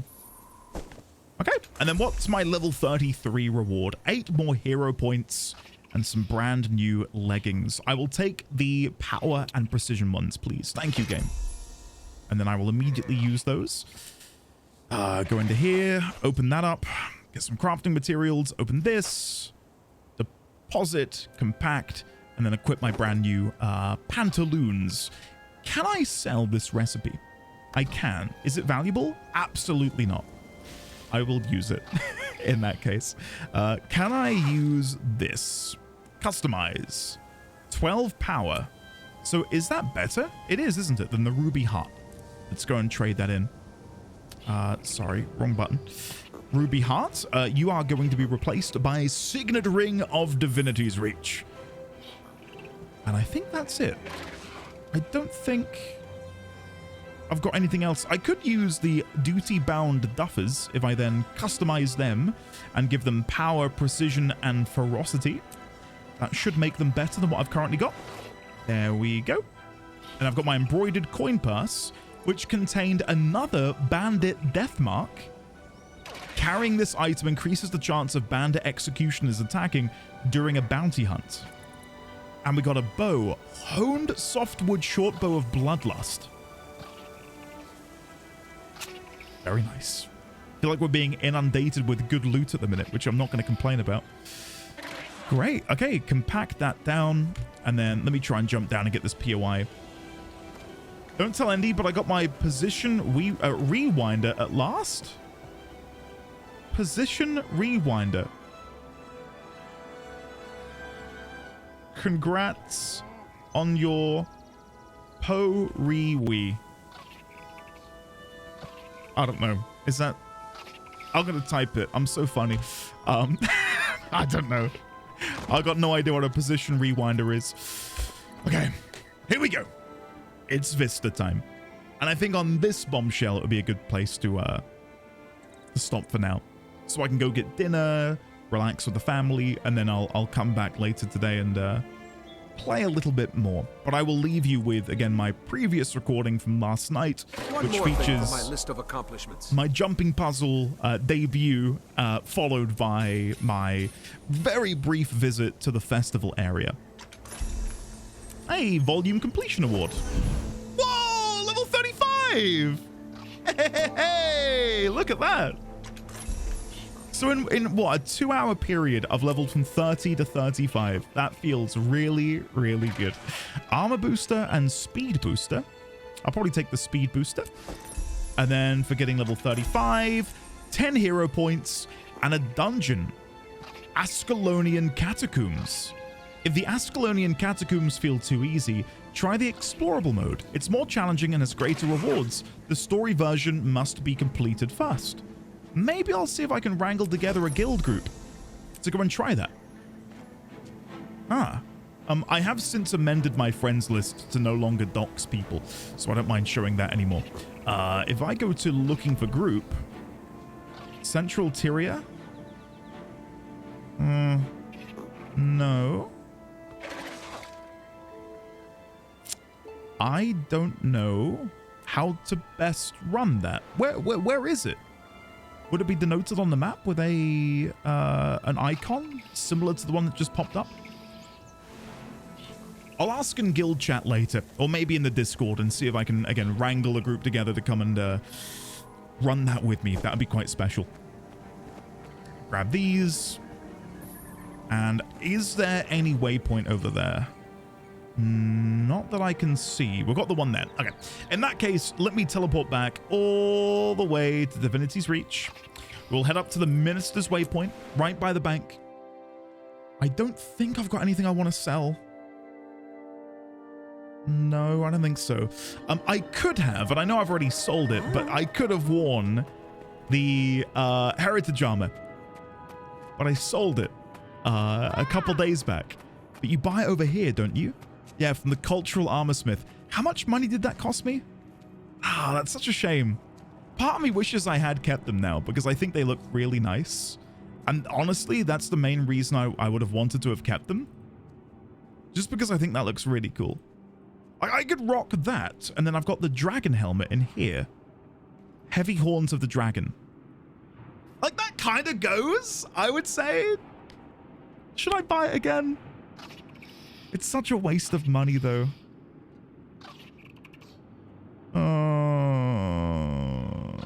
I do want to. I really do want to. But I just feel like such a fool because I could.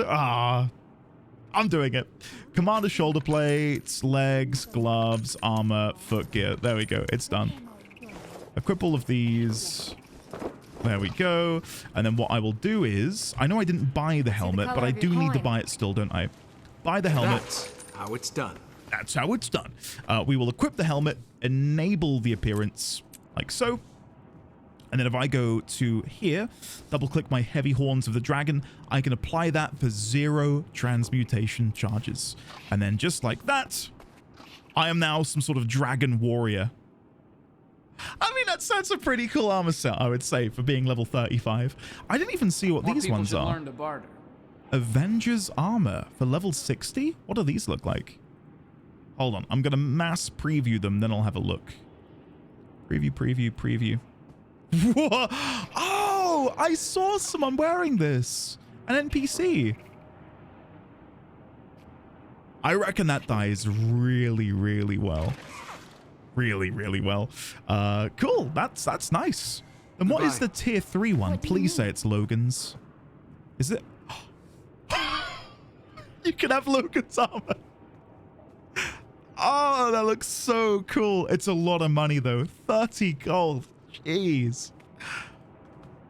Oh, wow. I need that. I really need that. That looks pretty nifty, I would say. Okay, I need to start saving up gold so I can buy this. That looks really, really nice. Okay. One last thing I'll do, because I keep remembering things that you guys have taught me, is apparently you dye your mount in the dye panel. Yeah! Okay, so at the minute, of course, my mount is dyed ebony. I wondered if there'd be multiple slots here, like for the armor, for the scale pattern 1, scale pattern 2, but it's just one solid color. One of my favorite colors is red. Let's try Hydra. That doesn't really look that good. What about Legionnaire? It's a bit brighter. a bit brighter. Abyssal Forest. Oh, I like how that looks. That's quite nice. Shadow Magenta. A nice dark purple. I feel like it needs to be something that complements this sort of like yellowy, creamy, beigey color on the underbelly. And for me, I think that might have to be like a blue or a green. Shadow Abyss. Yeah, blue whale. No. We've got radiant gold.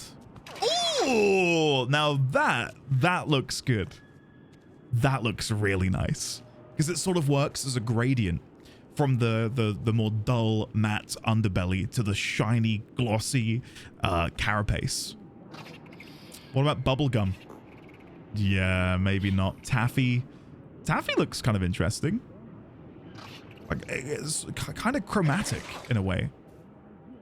Godless? No. Gladium? No, I'm gonna stick with radiant gold. I think that looks really, really nice. And then to say goodbye for this portion of the episode, look at that! Oh, I'm really, really happy with that, guys. Really happy with that. Now, the next thing I need to get my hands on would be a mount skin. So if I go back here and go to mounts, I can see all of these different mount skins here. Specifically for the Raptor. Canthan Raptor, only available with a deluxe edition. Wow, look at that. I'm looking for things earnable in game though. This mount can be acquired through the Ammonitis Feathered Raptor Mounts pack from the Black Lion Trading Company. A lot of these do seem to be Black Lion Trading Company. Yeah, they're basically all Black Lion Trading Company. And again, I know that you can transfer gold in for gems, and there's a way to purchase them in that way. I was just hoping there might be at least a couple in here which weren't like that. But they're basically all go to the Black Lion Trading Company, which is a slight shame. That's nifty. Like a plush raptor? Or an imperial crane? Okay. I will have a look just to get a rough idea. Not that I'm going to buy them, but how much would it cost me if I wanted to go and get a mount skin for... Okay, there's the Imperial Crane Raptor skin, which we just saw. And that is 1,280 gems. So 1,280 gems would be... it's like £15.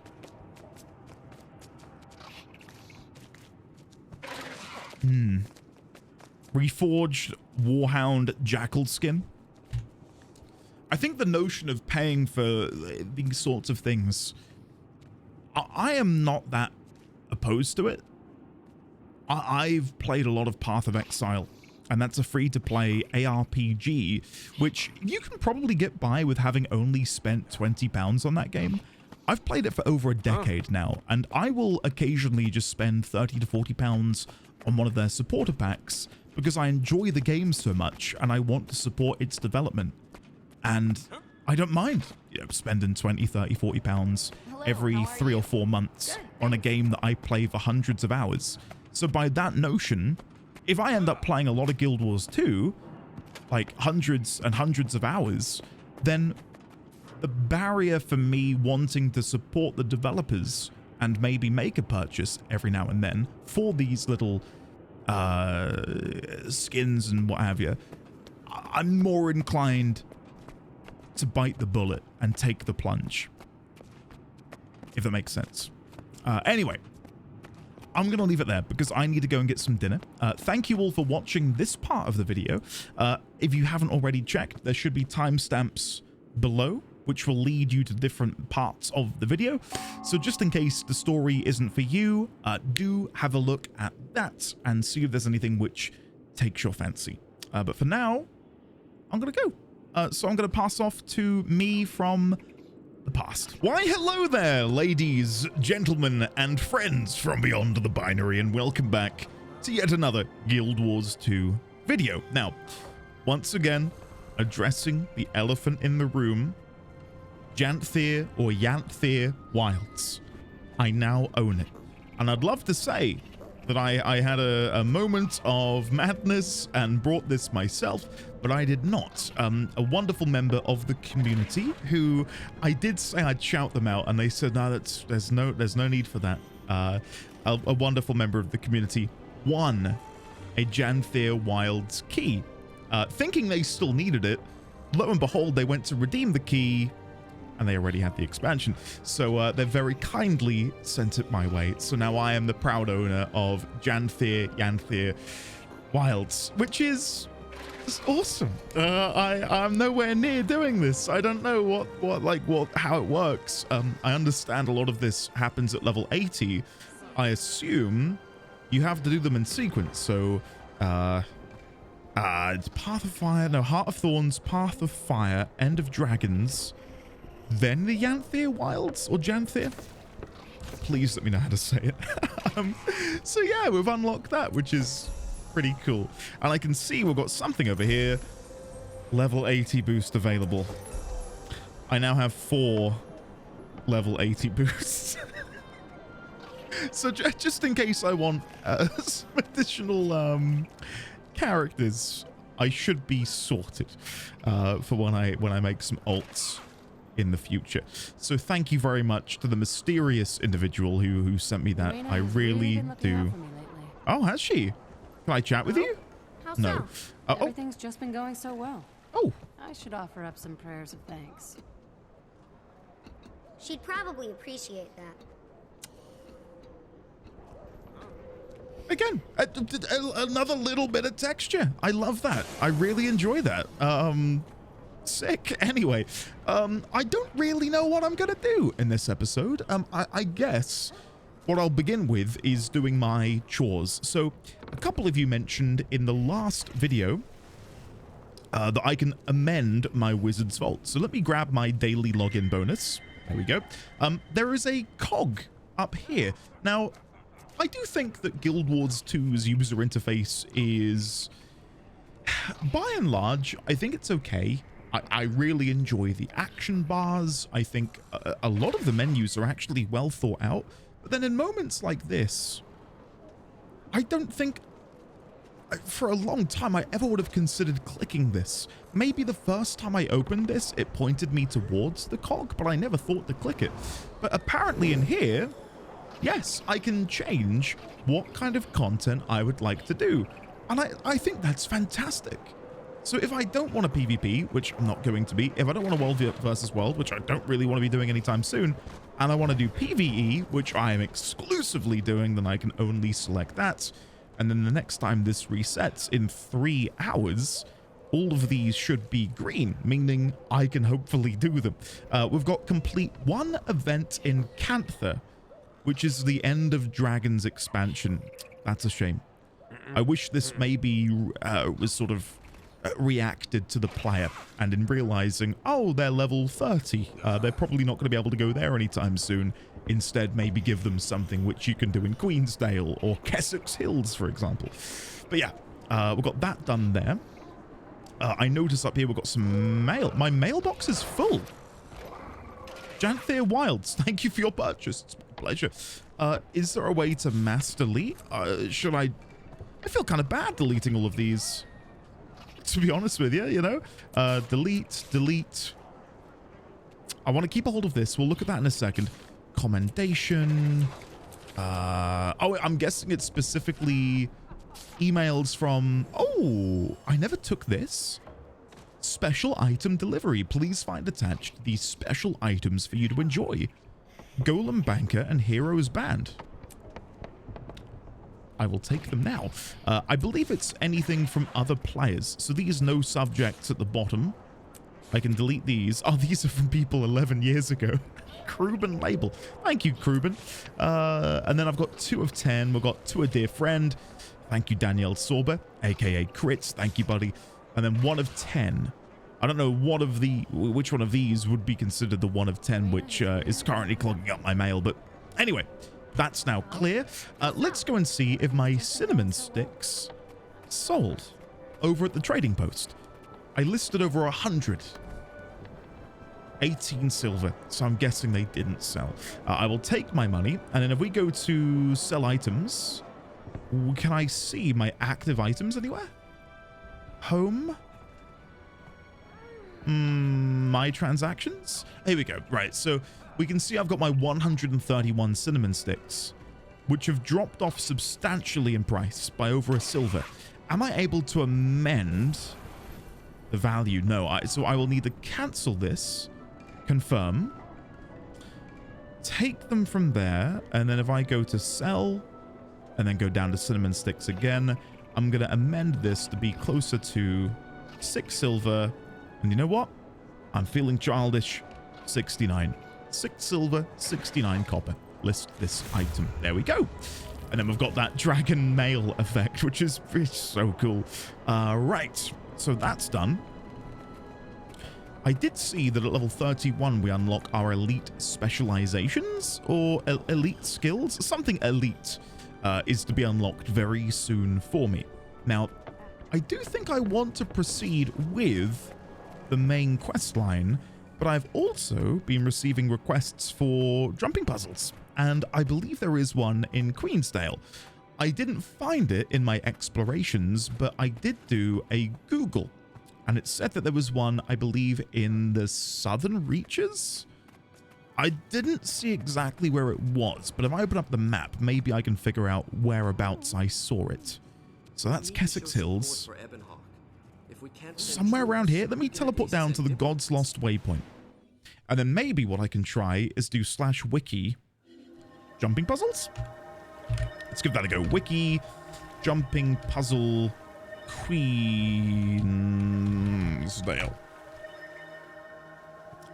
Demon Grub Pits is what comes up. Complete the Demon Grub Pits jumping puzzle. Right, so apparently this is in southeastern Queensdale in the cave system of the same name. Starting from the God's Lost Waypoint, head east through Olaf Escarpments, then southeast towards Righteous Hoofmoot. The cave entrance is in the cliff directly northeast of Righteous Hoofmoot. It'll be to your left as you head south. The entrance is populated by the titular grubs. Right, so we want to go towards the righteous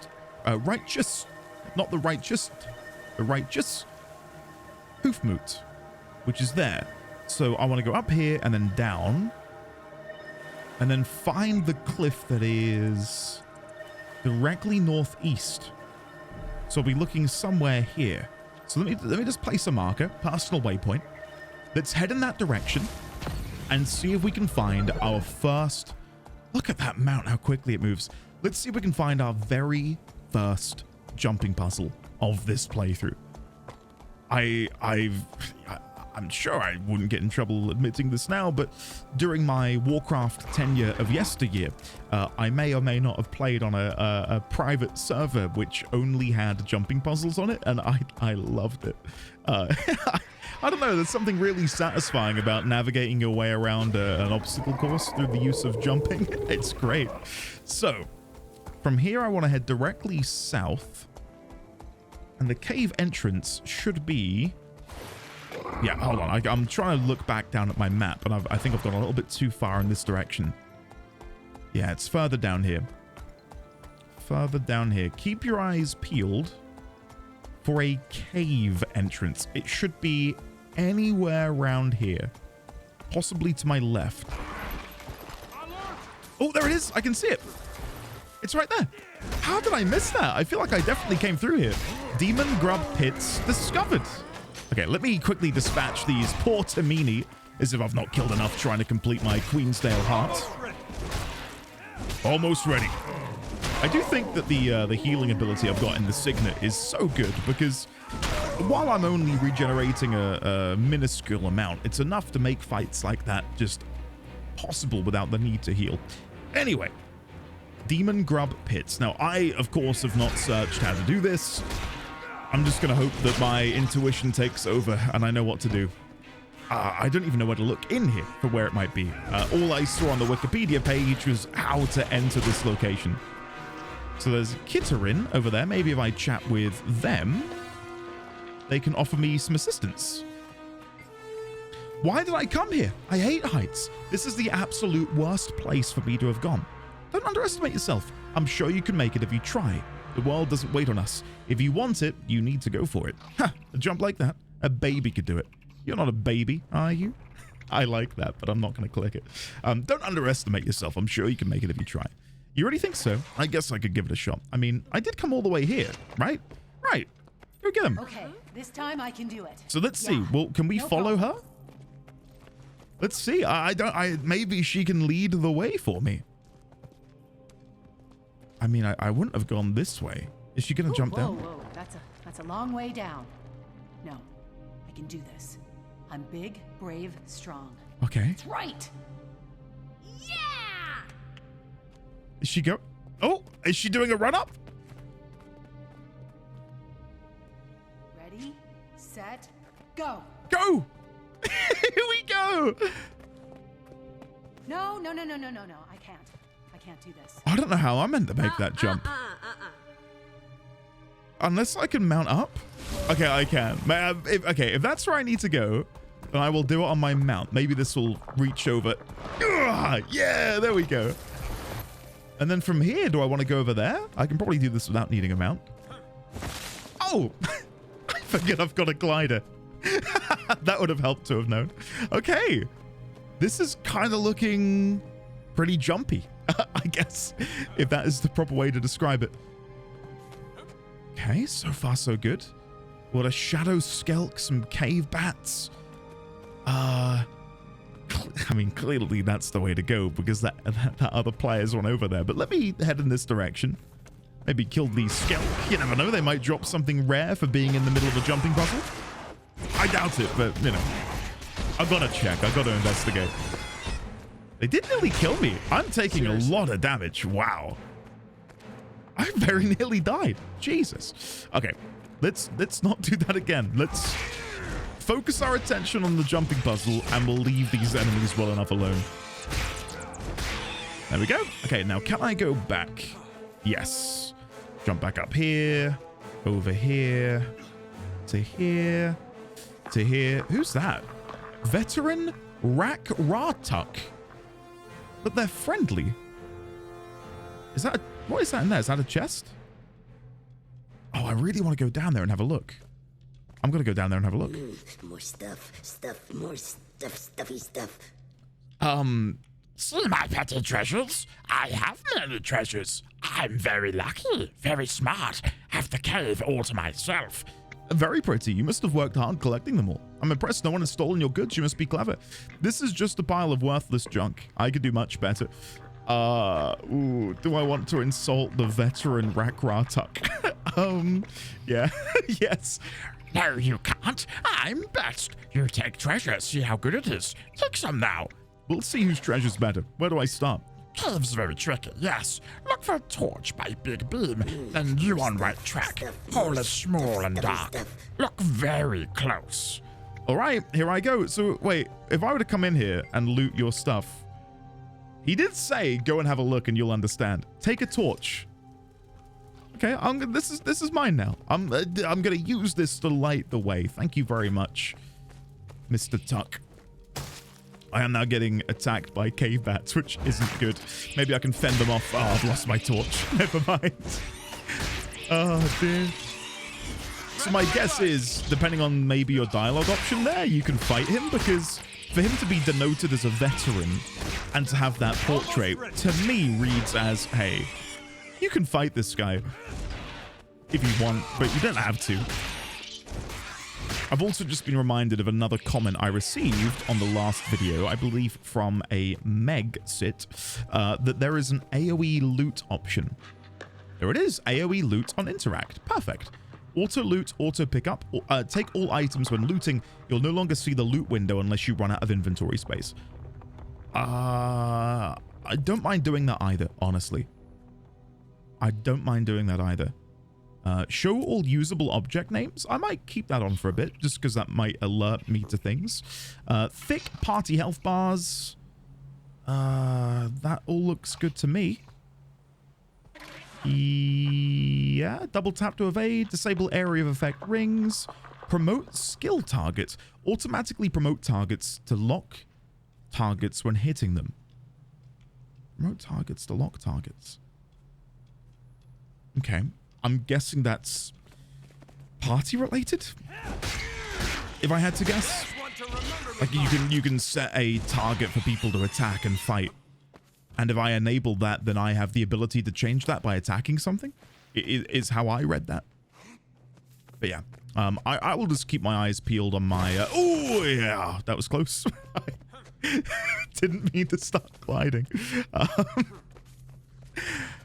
Blimey. Okay, and then up here. And there we go. Shadow Skelk. So we're looking for a dark hole in a wall, and we need to follow the torch, is the specific instructions we received. God, that ability is satisfying. So just then we got another vial of weak blood and some broken claws. Right, so we're looking for a tiny hole. There's a tiny hole here. I don't know if this is it. No, that can't be it. But maybe it's something like that. Oh, there it is. Okay. It's pretty obvious when you actually look around. Ooh, hello. What have we got here? More grubs? Don't mind if I do. There we go. Very nice. Globs of globby goo. Hold on, I need to look at this. A glob of globby goo. Whatever developer was in charge of naming... Oh! What is this? Veteran chromatic ooze? Hello? We've got a bit of an encounter here at the end. Let me kite this one out.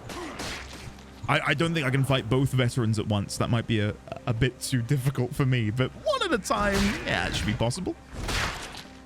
So we'll then go for our number 2. Do a little spin in order to avoid that attack. And then we'll use our adrenaline ability. And that should put us pretty close to victory. There we go. Nice. So 1 down, 1 to go. We've got 1 glob here hitting me. What I'll probably do, finish these guys off, and then I'm going to just run in. We should be fine. I've still got my heal available, so I'm not too worried about that. Here we go. Wish me luck, guys. Getting started. I'm just getting started. Oh, it's the kill rising. I love the battle cries. Yeah, we've got this. I mean, he's currently transforming. Oh, hold on. Dodge. Heal. That was very very scary. Oh, God, that did get me for a second. I thought maybe it was over. Okay, is this the end? There's a grand chest. Hold on. Okay. In situations like this, I don't want auto pickup. I'm going to disable that. I want to be able to see the loot from this chest. Here we go. What's inside? Soft wood short bow, which is of a decent level for me, but I can't use it. And 2 lapis nuggets. Nice. Well, don't mind if I do. I don't know if I can continue. I can see there's something up there. It seems to me like there is more. That's exciting. I thought that might be it. Okay, there's more to this little adventure. And to think that I missed this. Like, I thought I was being pretty proactive with my exploration around Queensdale, but I completely missed this. And it's not even like it was necessarily that hidden away. Like, part of me really wishes that I'd found this organically. Never mind. Never mind. Okay. I think this is like the optional way to go. What is this? So we've got a sort of still warm embers of this fire. So someone has been in here camping out. Clearly biding their time for something. I wonder if we'll find them later on. Because this seems to be the way to go. I have no idea how many jumping puzzles are in this game, but this is, you know, talk about exploration and feeling good for... Oh, we're back outside. Look where we are on the world map. It doesn't even look like we should be in a zone anymore. I'm up here. Oh, wow. Would you look at that? And then that pops you back out. Oh, cool. Oh, I enjoyed that. I really enjoyed that. Yeah, damn. Okay, well, I guess the one other thing I could search, because it's the only other zone I've really completed, is Wiki Jumping Puzzle Divinity's Reach.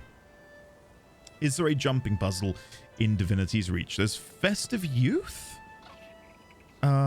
which is someone you chat with to unlock the Winter Wonderland jumping puzzle. But it doesn't seem like there is one in Divinity's Reach. Never mind. Okay, well, that's a shame. Vic is up, is what's happening in the chat. Vic is up. Is that a boss? Can I quickly tab out? Is there any commander icon? I guess in a situation like this, I could do /wiki Vic Queensdale. Champion Vic the Iron, who spawns by the Eastern Divinity Dam. Right, so if I then open up my my map again, that should be over here. So if I teleport over to... It's contested. Never mind. I'll teleport to Crichton Waypoint. And then if I go directly north of here, I should run into this Vic. Let's give this a go. Let's go check it out. I'm also... Oh, wait. Is the Festival of the Four Winds on its final day? I can see Kiki Starborn in the chat says today is the last day of the festival. And I've yet to visit. There we go, then. That's going to be the rest of this recording. We begin with a jumping puzzle. We end... Oh, there's a veteran giant boar. I don't know if I want to fight that before we fight this champion Vic. Vic is yet to be gone on, so I think I'll come back and fight the boar. I don't know how much XP we're going to get, but I do need to level up to level 31. Because then I'll be able to unlock this X ability. There we go. Nice. Vital studded boots. Oh, I got a yellow leather bag. Fearsome foe. The likes of such has never been seen. Whatever. It was big, now it's dead. Show some respect. Now collect the head. Lord Beetlestone must have his newest trophy. Huh? Okay. Cool. I love that. I'm gonna try and get some more cinnamon sticks. Come on, game. Come on. Oh! No. No. Well, oh, I did get another one. There you go. 2 cinnamon sticks. 12 silver, isn't it?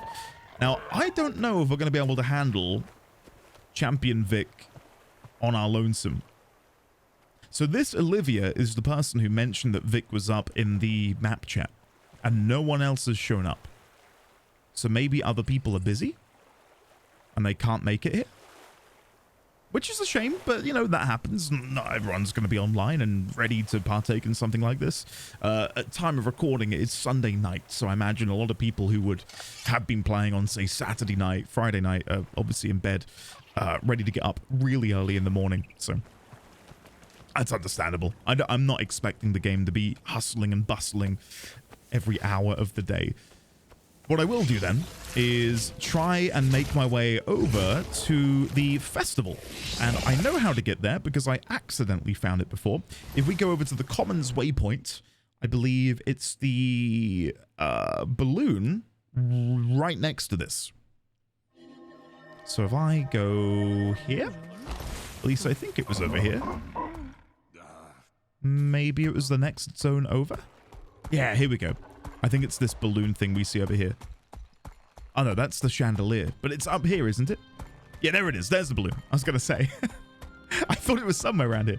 So if we climb up, let me dismount. And let's see if we can go and check out this Festival of the Four Winds.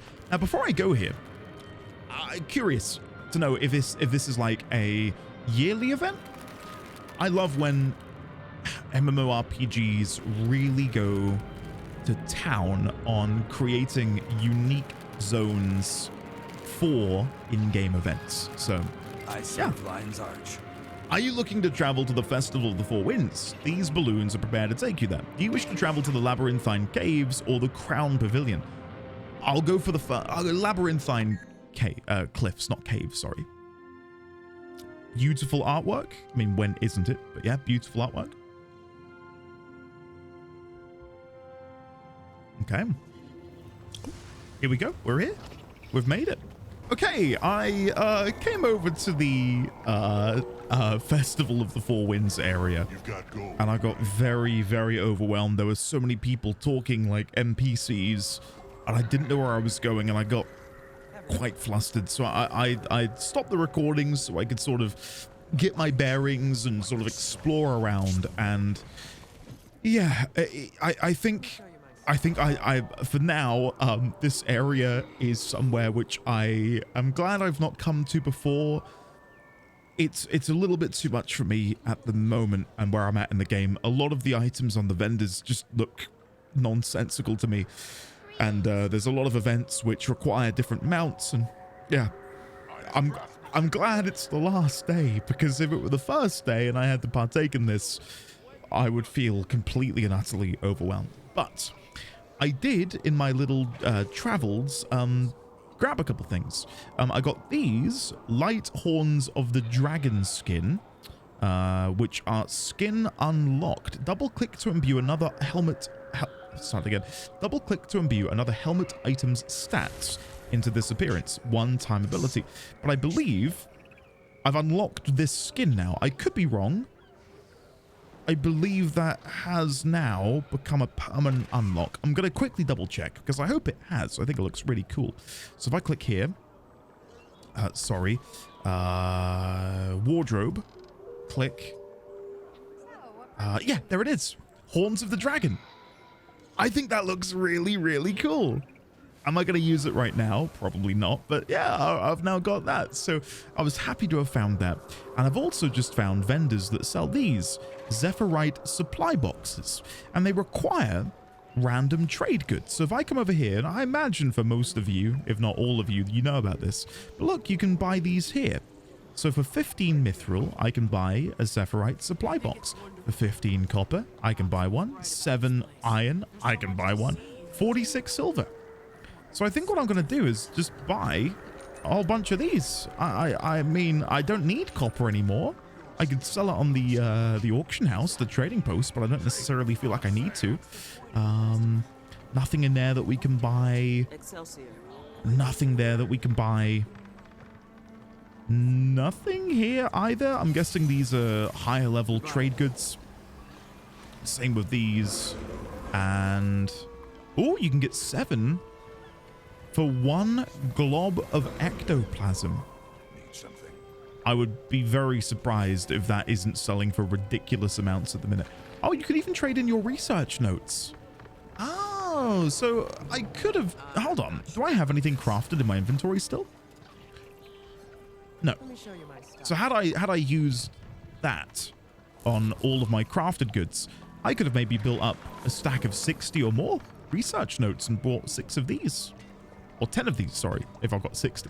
But yeah, we've just bought some. So I've got 13 Zephyrite supply boxes. And I've no idea what I can get inside of these. But I believe I've seen a few people on Discord get rather excited about items they've received from these. So I thought, let's open these together. So, number 1 has earned us a platinum ore and some quartz crystal. More quartz crystal. More quartz crystal. Silk scrap. Oh, we got a copper ore, and we've completed Master of Markets, which has gained us 20 festival tokens. More quartz. I'm guessing this is all I'm going to get. Rawhide leather section. Fishing tournament sign up. I'd love to go and partake in that, but I am of a too low level. Yeah, we didn't get anything. But, oh well, I'm glad I got to partake somewhat in that activity. Yeah. But yeah, a lot of this just feels so just out of my depth at the minute. And a lot of the stuff which is going on just feels, for me at the minute, especially because it's quite late in the day, very overwhelming. So I'm glad this zone exists. I think it looks very cool. But right now, I just feel completely and utterly out of my depth. And maybe this is the sort of thing where when I play more of the game, something like this will make more sense to me. Like, we've got a mount trainer over there who rents out skimmers. And I think there was another mount vendor up here somewhere. Like, look at the verticality of that. Isn't that gorgeous? I love it. I think it looks incredible. But yeah, right now it's just a bit much for little old me. But yeah, I quite enjoyed getting to look around nonetheless. So I do think, just because it is so late, I've had a very busy day today. I probably am going to stop the recording here. So we've done the jumping puzzle. We had a little mosey around this Festival of the Four Winds. And yeah, I think my plan is, during the next recording, as I'm sure you're now about to see, I think I'm going to try and do my story quests. I want to get caught up on those.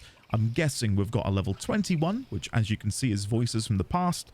And I'm assuming there'll be another one for level 30. So I'll get those done next time. Thank you very much for watching. I'll see you in a second.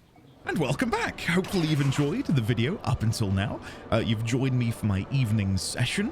I'm hoping to get the rest of this story quest done tonight. At time of recording, it's about 10 o'clock at night on a Monday. And yesterday is when I uploaded my, again, at time of recording, latest Guild Wars 2 video. And over the course of the past 24 hours, I've come to the realization that I probably want to start releasing 2 videos a week. Not only does that mean you guys get more content, but it means I get an opportunity to play the game more, because I have this sort of goal in my head. Not that I'm rushing. I don't want anyone to start worrying that I'm going to be pumping out the content at the cost of me actually enjoying the game.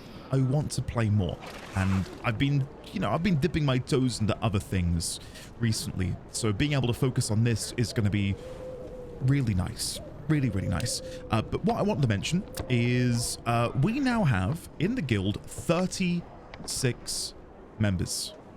Isn't that incredible? At the minute, 11 people online. Guild chat is popping off, and when I logged in, I saw, where is it? We have a guild bank now. We now have a guild bank, and inside there are dies, there's a mini, there's a pack attachment. It's all slowly but surely coming together. And I believe I mentioned earlier in this video, I'm going to try and get the guild hall built as soon as possible is the plan. Something else which, and you know, not that I want to sit here and talk bad about the game, because I'm enjoying it, and I don't necessarily want to be regurgitating negative sentiment when I'm still like really enjoying the game. My biggest complaint is how the EU-NA divide works. Like, we can all be in the same guild together, we can fulfill the same missions together, albeit it's a little weird. So the other day when there was a bounty going on, we had an NA group who hunted down 2 of the 4 targets, and an EU group who fought down, or took down, the other 2 of 4 targets. So we were kind of playing together, but we weren't playing together in a shared virtual world. It was more so we're in like 2 separate fish tanks, as it were. And I kind of get the reason for that. But when everything else feels so interwoven in terms of NA and EU, like there's so much that you can do together. I believe you can even send a mail to people who are on NA and EU, vice versa. It's a shame that we collectively can't all play together. And a workaround that I've come up with, and this is again hopefully going to help out anyone new who would like to come and join the guild, and people who are already in the guild. What we are able to do, and what I'm able to do, is go into ranks, as you can see, and currently I've got a Europe rank, and I will then make, if I show you here, create new rank, North America, save.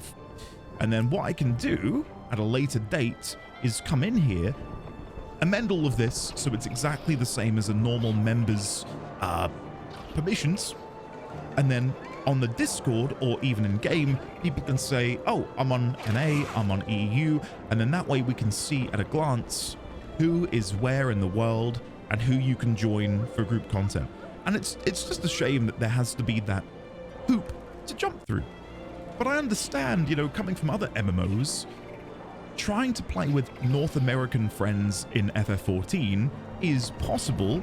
You do have to jump through a hoop, but it's not much of a time waster. Yeah, at most you're spending about a minute, 2 minutes to get yourselves on a server where you can play with NA or EU. You get the gist. As far as I know, that still isn't a thing in WoW. I don't think you can do it in WoW. So yeah, it's not like they're the worst at doing it, but it's not like they're the best at doing it either. And for me, I just want to be able to play with anyone and everyone who comes and joins the guild. I don't want to force people into having to spend gems. And by force people, I mean, I know already in the Discord, there's a few people who are umming and ahhing about whether or not they want to transition over because they're in like a dead guild on the NA side or something. But anyway, hopefully in the future, I don't know if they'll have the means to do so, but that would be a really cool addition to remove that barrier and allow us to group up together, even if it's just for instanced content. Like you can create an instance which is then accessible by NA and EU. I don't know. Anyway, I thought I'd get that out there because it's something which has come up time and time again in the guild chat, in the Discord, because much like myself, a lot of the new players who are starting don't know how all of that works. So hopefully, as I said, in the future, that's something which can be tackled. Anyway, for now, I don't know what I'm going to do immediately, but what I'd love to do is upgrade my backpack. And I don't know if I'm going to be able to do that yet. Because it says crafting material, weaponsmith 150. Where is my weaponsmith at the minute? It's at 96. So I would need to get this all the way to cap in order to build the next version of this backpack. It's not that I don't like this one. I'm just like curious and excited to see what the next one might look like. So maybe I will hold off on that because my guess is 150 is going to be creating, I suppose, weapons for what, level 40? I don't know what the cap is, but if at level 75 I'm making gear for level 20s, which I believe is correct. Let me double check that. So come over here. I believe Malign Bronze Dagger Master. Yeah, level 20. And I believe this required level 75 to make. So by that logic, 150 would be level 40. Maybe we'll come back here when I'm level 40 and we'll do another big crafting session. And hopefully by that point, I will have accumulated more resources to make this even easier for me to partake in. So yeah, I'm not going to worry about crafting now, but I will say I really, really do enjoy the crafting system. And now with the knowledge that the legendaries are acquired through crafting has me even more excited. I don't know if it's going to be crafting as I know it, where, you know, I have to make like 100 iron bars and 100 copper bars and 100 mithril bars or anything like that, or if it's just a crafting system but utilizing rare materials which you acquire through difficult content or long grinds or something. I don't know, and I don't want to know yet, but I really do want to try that when the time does come around. Anything else I want to do before I dive in here and begin the story quest? I do have some more hero points, 23 in fact. So let's go and spend these. So there's Pinnacle of Strength. And then I can learn one more, Might Makes Right. Perfect. And then if I go back up to my build, I should now be able to select one of these. So the two new abilities are Berserker's Power, gain increased strike damage when you use a burst skill. This damage increase is based on your adrenaline. Adrenaline stage 3. Oh, all right. I saw the 4. So wait, you can go to adrenaline 4. Lasts for 15 seconds and gives you 21% more damage. That seems quite nice. Or Might Makes Right. Gain health and endurance whenever you apply might to yourself. How am I applying might to myself? Might per hit, 5 seconds. Damage foes at the end of your dodge roll. Gain might for each foe struck by this attack. So if I'm applying might to myself by dodge rolling, and I gain it for each foe struck by this attack, if I were to roll through, let's just say 10 enemies, I would gain 300 health. right? And nearly a full endurance bar. It would go to the second pip. Huh. And that's just from rolling. What else gives me? Was it might? Might, yeah. Anything else in here which mentions gaining might? I think I get it from one of these, don't I? Yeah, Signet of Might. Attacks are unblockable and you gain might. That's on a 20-second cooldown though, so that's not as useful as rolling through things. Yeah, I guess that's meant to be paired with this. At least that's how I see it. Huh. Okay. And then I think in this situation, at least for now, I'm going to go for Berserker's Power. I think that works nicely. Okay, brilliant. Yeah, I think on that bombshell, there's nothing else I want to do immediately. Is there any salvaging I need to do? Let me compact my inventory down. I did get a new shield, didn't I? Where's that gone? Strong iron shield of fire. Now, the problem is, I say problem, I've spec'd into dealing more damage with a greatsword. So if I were now to transition to a one-handed weapon and a shield, I'm losing the benefits of those specific specs. So is this where I can come into here, go to build? So I've got it as number 1, build template 1 active. Right click for more options. Rename, store build template, copy or paste, or inspect. Copy build, apply to build. Oh, so could you, for example, send, like, could I copy this and then send it to someone to say, this is the build I'm using, try this out on your warrior and see how you get on? Or, as I've mentioned before, cookie cutter builds from specific websites that will tell you the best way of playing a game. Okay. But then if I wanted to go over to, say, a different spec like this, I could then go into strength. I've got reckless impact. Let's put in, let me have a look. Brave stride, peak performance. We'll go peak performance. And then instead of going for forceful greatsword, I will instead go for, great fortitude. And then we'll finish off with another Berserker's Power. And then I can say to myself, okay, for this build, I will still be using signets. So let me put these back in order. I believe it's Dolyak next, and then we'll put in the Signet of Rage. There we go. And then I can tell this build, I don't know if I can apply a weapon to this. That would be handy. Like if I could come into here and say, hey, when you detect this weapon being equipped, change to this build. That's like peak laziness, I know, but it would just be nice. Okay, so I've got this one for when I'm not using a greatsword. So I'll rename this and call this not a greatsword build. Accept. There we go. For the time being, I am still using the greatsword.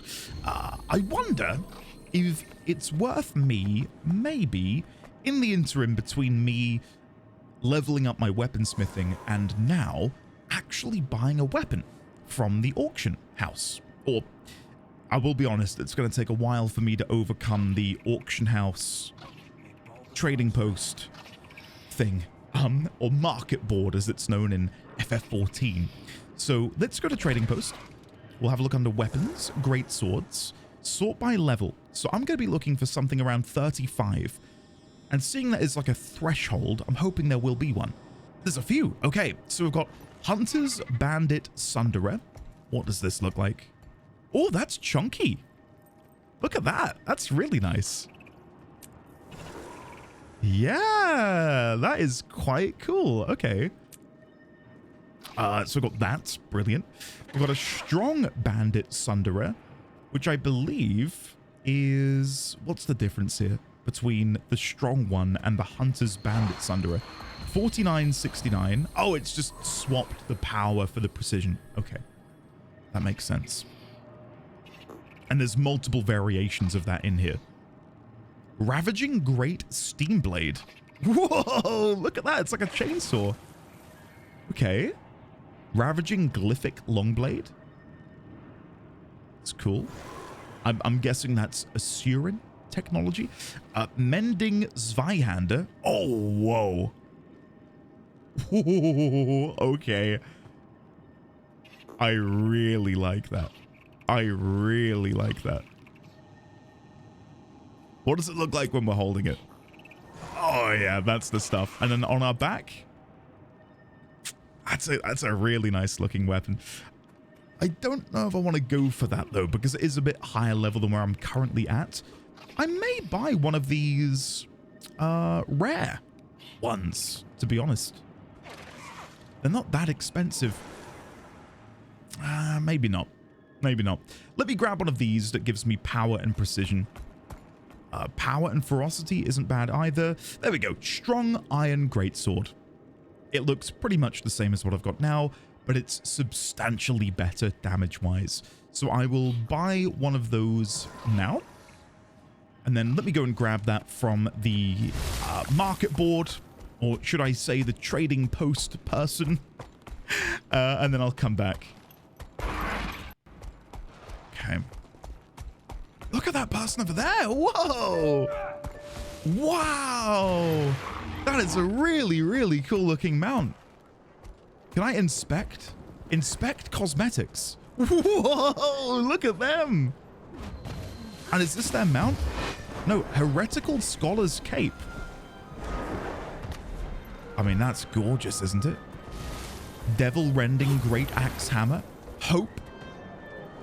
Lord Codicus' sword? I know about Lord Codicus. I've heard about him when I've been running around the city. I've no idea how you can inspect a mount or a mount skin. I'd love to know what that was. Okay, there we go. So I'm now the proud owner of a brand new strong iron greatsword. We'll use that. There we go. And before I continue, because I'm not going to use any of these brand new weapons for now, and I understand that maybe some of you want me to experiment with all of these different weapons. Trust me, I will. I think I'll do that when I'm max level. That way I can get a good feel for the weapon and the class and being able to invest in good weapons to try it out with. Because right now, chopping and changing, that doesn't appeal to me in this moment. But when I'm max level, I really cannot wait to sort of dig into that a little bit deeper. So let's use this to salvage all masterwork and lower. I think that's fine. Gonna have a quick cursory look. Yes, because I'm not using the shield, so yes. There we go. Skin unlocked, Crichton Mace. We will then deposit all materials, compact that down, and then we will rapidly use these fine essences of luck. And I suppose the very last thing I should do before we properly commence is come back over here. Now, I did buy some bags at the very beginning of this journey. I think it was in episode 1. I wonder if I can get better now, because I do have a method of acquiring more gold by using my Wizard's Vault, the tokens. Favor? I don't remember the name of them. What are they called, these things? It doesn't say. 20 Astral Acclaim. So I've got 180, which means if I were to go to the Astral Rewards for 180, I can buy 30 of these, which is 30 gold. Quick maths. So using my 30 gold, maybe investing in something which is going to last me a long time, that being some brand new bags. To me, that makes sense. That feels like a logical choice. What is going to be the best, most valued, efficient method? We've got a 15 slot linen bag. So if I were to buy, let me have a look at my inventory now, I would need 1, 2, 3. I would need 3 bags. So that comes up to just about 2 gold, 10 silver. Well, no, it would be 2 gold, 22 silver. Ish. We could go for the rugged leather pack, but that's more expensive for no reason. We could go for the 18 slot mithril box. That's another shout. But then can I craft this? So let me try this. Wiki, 18 slot mithril box, paste. If I put that here, you should see it in a second. And if not, allow me to quickly fix that. There we go. So what level do I have to be? It's Armorsmith rank 300. I'm not there yet. I'm not there yet. But when I do get there, I can make it by connecting a greater rune of holding with 10 mithril ingots. How would I get a greater rune of holding? You buy them for 2 gold from a master craftsman. So, for me to be able to buy this for 2 gold 63, the cost to me, I mean, how much is a mithril bar? This shouldn't really matter too much because, like, I'm not that beholden to this, but a mithril ingot, sorry. So if I want 10 of those, the cost for me to buy this compared to actually making it myself isn't that steep. I'm paying the guy maybe 40 silver per box to make this for me. So I think what I'll do, I'm going to buy 3 of these. But to do that, I will now need to back out of this and go and trade in these. So come with me to the Wizard's Vault. If we go down here, can I mass purchase or do I need to do... ArenaNet, you never stop surprising me. Buy all of those. Perfect. So if I now go into my inventory, I will mass open these to acquire masses of gold. There we go. And then we'll go back over here. We'll go to inventory bags, scroll down, and just to double check that that is the best choice, we could go for a 20 slot bag, but then we're paying, what, nearly 5 gold per slot over what we would be paying for the mithril? I don't value 2 slots at 5 gold apiece. So we'll go and purchase 3 mithril. 1, 2, 3. Buy instantly. There we go. And then we'll collect those from here. And then going into my inventory, we will equip 1, we will equip 2, and we will equip 3. Look at that. Look how big our inventory is now. Amazing. So if I then go back to the Black Lion Trader, I might be able to sell these boxes. Or, a better idea, I'm going to go put them in the guild bank. And then I will make a declaration in the guild chat and say, hey, if anyone wants some small bags, relatively, you're more than welcome to them. So guild bank, and then if I drag them in, so I've got a 10 slot box, I'll put these at the bottom. What is it? I've also got oh, that's soulbound, never mind. And then I'll just say, hey guys, just put 3 10 slot bags into the guild stash. Should be helpful for any fellow newcomers. There we go. Perfect. So now that's my good deed of the day over and done with. I can now be a menace to society and let anarchy reign. No, but yeah, I feel quite good about that. I've been productive, I would say. And I know I need to do some more inventory management. I really do. I believe I've already been called out, not aggressively, just banter in the comments of the last video, because I'm stashing in my bank items which you use to access your bank, and it's just like, oh, this makes no sense. Ooh, I have 3,000 mithril. I might be able to do some things. Oops. I should have asked sooner. Just bought myself some new 18 slot bags with my Wizards... It is Wizards Vault, isn't it? Yes. Okay. I'm finally learning. Earnings. There you go. All right, let's go. Enter instance. The Orders of Tyria.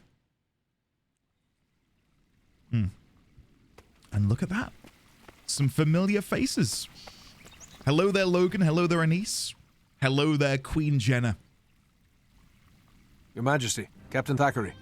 I was summoned. Indeed. I'm glad you're here, my friend. Kryta needs you once more. You know I'll do anything I can to help. What's the problem, Captain? There's a swamp in southern Kryta called Lichcroft Mere. The area's been hit hard by our war with the Centaurs. Most of the lumber there goes to build catapults and defenses, so it's common practice to use strips of marsh moss instead of firewood on cold nights. However, the Seraph have brought me recent reports that risen undead, servants of Or, have been seen in the swamp. Risen? The dragon's minions. The dragon's minions! They're in the swamp. Anyone who goes in there would be in great danger. Precisely. The three orders of Tyria are pushing to be involved, but can't agree on a plan. While they bicker, my people are at risk. Hero, I have summoned you to act as advocate of the crown. I want you to meet with the orders and take charge of the situation. Okay. You'll be dealing with the Vigil, the Durman Priory, and the Order of Whispers. All three specialize in fighting Zaitan and its minions. However, they all use different methods. It'll be your job to decide which plan is best, and then act on it. Okay, sure. You will have the full authority of the crown to handle this situation. Will you accept this task, Hero? Your Majesty, I will. I'm honored to serve Kryta and my queen. Thank you. Go, and meet with the Order representatives as soon as possible. I look forward to your report. Awesome, okay. Meet the Order representatives east of Lichcroft Mere. Let's see if Logan or Anise have any comments. Thanks for taking on this problem, friend. I know you'll do what's best for Kryta. Can you tell me what you know about the Orders of Tyria? Absolutely. Do you want to know about the Vigil, the Durman Priory, or the Order of Whispers? Let's begin with the Vigil. The Vigil was founded by a Char named Almora Soulkeeper. Her warband was corrupted by the Crystal Dragon, and she was forced to kill them all. She may be a Char, but I can empathize. What happened to them? Almora swore to defeat the dragons. She resigned her commission in the Blood Legion and started a worldwide volunteer militia, the Vigil. Okay, let's learn a bit more about the other orders. I feel like this is the sort of thing I want to be making notes on. So allow me to tab out one moment. Put that over there, and then if I press this button. Oh. Maybe not. Hold on. Let me try and fix this. There we go. We got there. So these were the notes we made earlier in the video. Now let me make one on the Orders of Tyria is the quest name. Okay, so let me go back to the Vigil. So the Vigil, founded by Almora Soul, what was it again? Soul Keeper?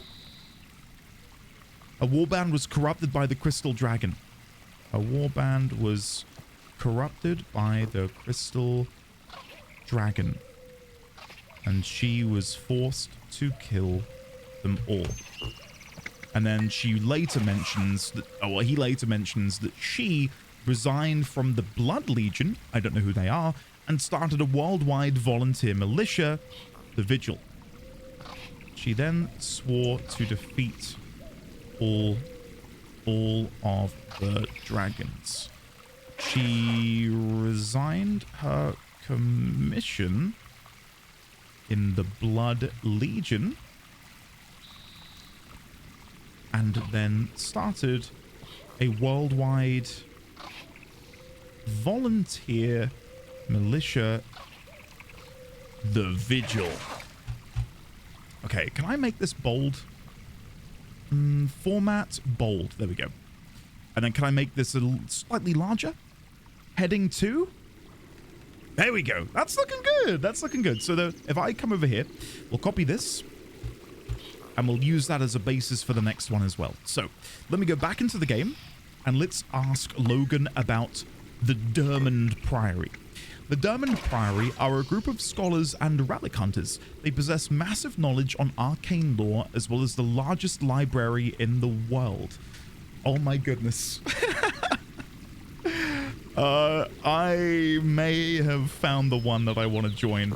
So they are a group of scholars and relic hunters. That alone is enough to make me very excited. They possess massive amounts of knowledge, or massive amounts, yeah, of knowledge on arcane lore, as well as having the largest library in the world. Okay, next line please, Logan. What can scholars do to stop the dragons? Don't let their demeanor fool you. These are tough, shrewd people with a mission to discover the dragon's origins, purpose, and weaknesses. Okay, so in the quest to destroy the dragons, it is the Dermond Priory who may be able to figure out what their figure out not only the dragon's weaknesses, but also their origins and purpose for being. Okay, nice. Get rid of those. I don't need those anymore. Sorry. Dermond Priory, the Vigil. Hold on. I do need to make that bold. I don't know why that didn't correctly copy. There we go. Dermond Priory. And then finally, we've got something Whispers, I believe. Tell me about the Order of Whispers. Oh, sorry. I was just reading guild chat. I did. Super helpful. Talking about the salvage kit, being able to right-click it, salvaging everything. Tell me about the Order of Whispers, please, Logan. The Order of Whispers move in shadows and deal in secrets. Their network of covert agents uses thievery, blackmail, and assassination to achieve their goals. Right, okay. I'm kind of understanding what's going on here. Let me shrink this window just a little bit. That way it doesn't feel as imposing, does it? That's better. I much prefer that. So, the Order of Whispers. Get rid of those, and then double click. Format bold. Perfect. Okay. The organization moves in shadows and deals in secrets. Their network of covert agents uses thievery, blackmail, and assassination to achieve their goals. So I missed what I just asked. Sorry, I was so quick there. They sound pretty shady. Are they reliable? They seem to be, yes. Luckily for us, the Order recognizes the threat posed by Zaitan and others. I can't say I trust them, but I respect them. Okay, can you tell me more then about the situation in Lichcroft Mere? Village children go into the swamp to get firewood. If the Risen are in there, do everything you can to get those innocents to safety. I will, Logan. You can count on me. Okay, what does Anise have to say? I'm glad you're here, Advocate. It's imperative that you discover what's happening in Lichcroft Mere. Lives depend on it. Was it your influence that convinced the Queen to name me Advocate? Wow. That is just going straight in. Let's see. I simply ensured that Queen Jenna knew you were loyal and capable. I'm glad you think so highly of me, Countess. Tell me, what do you know about the representatives of the 3 orders of Tyria? Who will be representing the Dermond Priory? Your contact for the Dermond Priory will be Joseph. He's a scholar and he's an explorer, though a bit eccentric. You'll see. Okay. What about the Vigil? Hiroki will represent the Vigil. She was once a member of the Ebon Vanguard and continues to be a stalwart ally to Kryta. And then finally, the Order of Whispers. Why does that name seem familiar? The Order of Whispers dates back to ancient Elona. That is something that I will make a note of. I'll put here, dates back to the time of ancient Elona. I've no idea what that means, but one day maybe I will. And again, the benefit of me making the notes in this system is, again, say 2 months from now, the name Elona comes up. I will be able to search in my notes for the term Elona and be able to piece that together and realize, oh, that must be the Elona that was mentioned back then from Anise when talking about the Order of Whispers. So yeah. Okay. Finally, let's chat to Queen Jenna. Does she have anything else to say? So good to see you. Logan and the Countess Anise speak highly of you. I am confident that you'll protect the people of Lichcroftmere. Thank you, Your Majesty. Can you tell me anything else about the area? Lichcroftmere is in the Kessex Hills. You'll be meeting with the Orders at the trade camp south of Viathan Lake. Okay. Can you tell me about the Orders? The Orders study the Elder Dragons. I'll make a note of that at the very top of this document. So if I go here, the Orders are tasked with the study of the Elder Dragons. Just so I can better understand their purpose. Oh, and look! I've never known you could do that with the notes. I can shrink this down and then open them up if I don't want it to clog up all of the space. That's really nice. Okay. What can you tell me about the Vigil's mission? The Vigil is a militant order dedicated to fighting the dragons. They offer charity and protection to all people of Tyria. Okay. What about the Dermond Priory? Priory scholars saved the libraries of Lion's Arch when All rose. They study the dragons in the hopes of finding a weakness. And finally, what can you tell me about the Order of Whispers?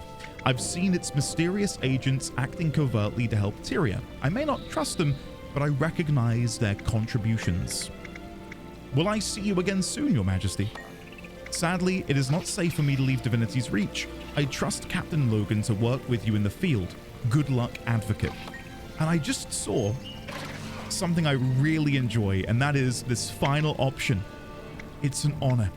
I grew up on the streets, but even then, I wanted to do something more for my country.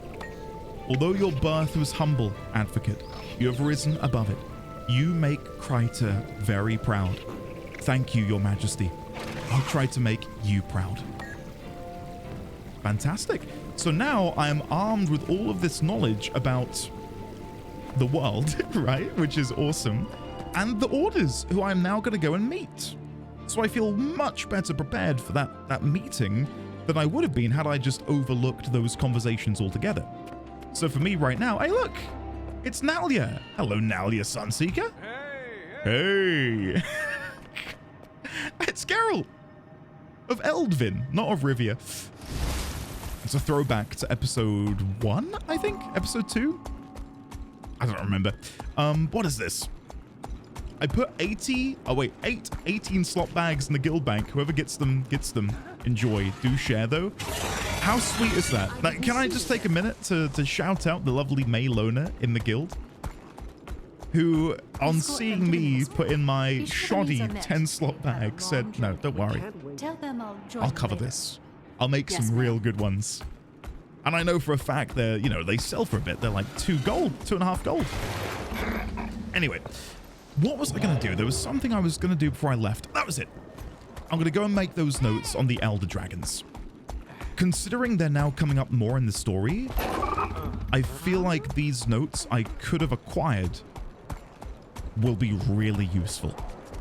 Especially for Zaitan. So let's come over here. And we also learned about the Crystal Dragon, which would have been the reason for the establishment of the Vigil. So let's come over here, flip to the table of contents. Crystal, Kralkatoric. Okay, let's begin with Primordus. So, what I'll do is I'll do my little thing there to make an Elder Dragons tab. And then if I start with... They are ancient and unfathomable. They embody the concepts of nature. Fire, ice, crystal, even death. But their very presence threatens to destroy the world. Okay, now I'm going to go back to the Orders of Tyria, and I'm just going to copy this, because this is a little sort of blueprint, as it were. Works really well. So we'll chuck that in, and the first one will be Fire Primordus. So fire, or I'll do parentheses, oh no, sorry, no, Primordus, fire, how do I type this? Primordus, comma, fire, parentheses, 1120 AE. There we go. So, what notes can we make on Primordus? Primordus was the first to awaken in our time. The first to awaken in our time. Its previous awakening is the only one still known to history. Dwarven texts tell of great destroyers. There we go. Now believed to be a reference to Primordus and his army. Now, no doubt I'll be making some spelling mistakes as I'm trying to read and type, which for me is seemingly a struggle. Let me quickly make that bold. There we go. And then open. Perfect. Okay, next page. Primordus rules over fire. As of this writing, his minions, known as destroyers, plague the wetlands in the southwest of Tyria. Okay, so there's our first Elder Dragon documented in my notes. So we'll shrink that down, go back to the table of contents. Now let us make notes on Yormag. Yormag? Jormag? I don't know how to say it. I would guess Yormag. So Yormag ice, and the year is 1165. 1165. And then we'll make that bold once again. Amazing. Okay, let me have a quick sip of drink. Cheers, everyone. Much better. Okay. Yormag and his army arose in the far Shiver peaks.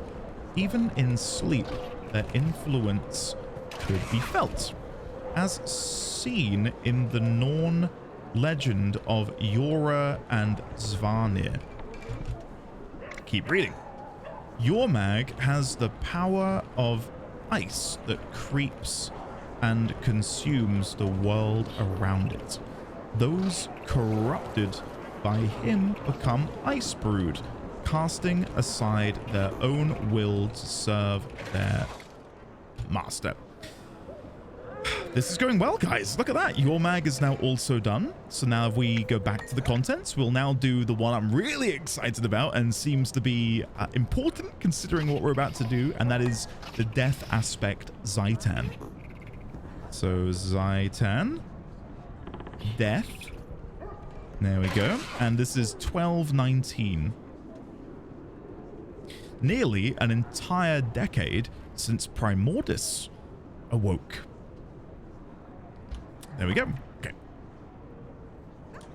Zhaitan's awakening caused the once lost island nation of Or to rise from the sea, flooding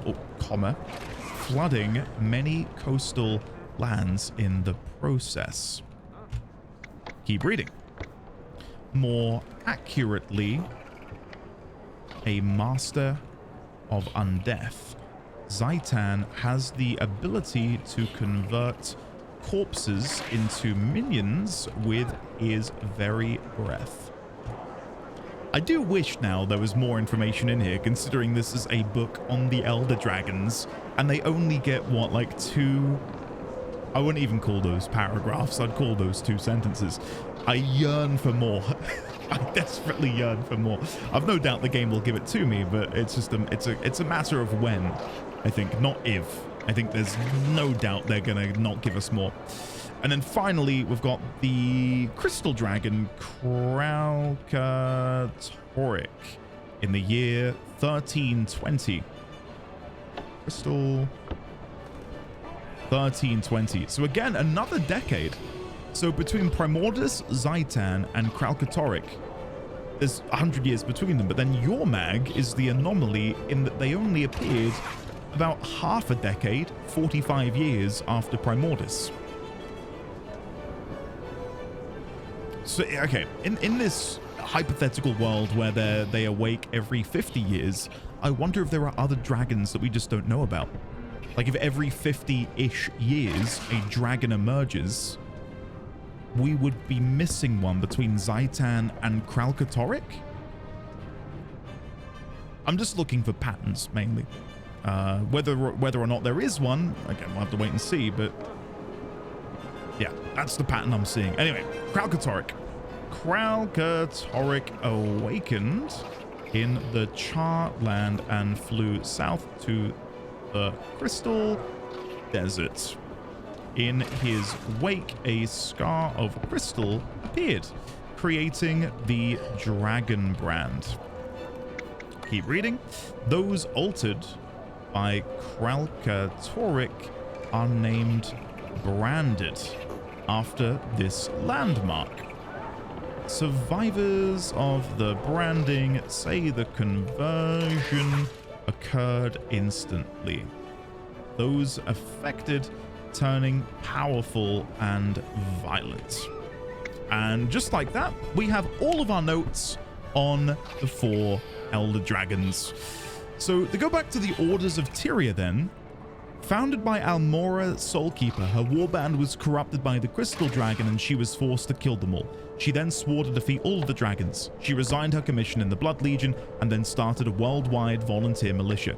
So I'll put in parentheses here, Kralkatorrik, like so. Now I don't know if it's possible for me to link this part. Rename, extract, insert.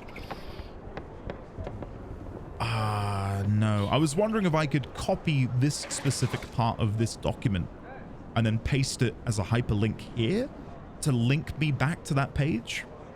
Doesn't matter. That's something for off recording ND to try and figure out, because I think that would be really helpful for me. Anyway, that's enough reading the lore for now. Again, please do let me know if that's something you're looking for. I love being as thorough as I possibly can be when it comes to a fresh fantasy world.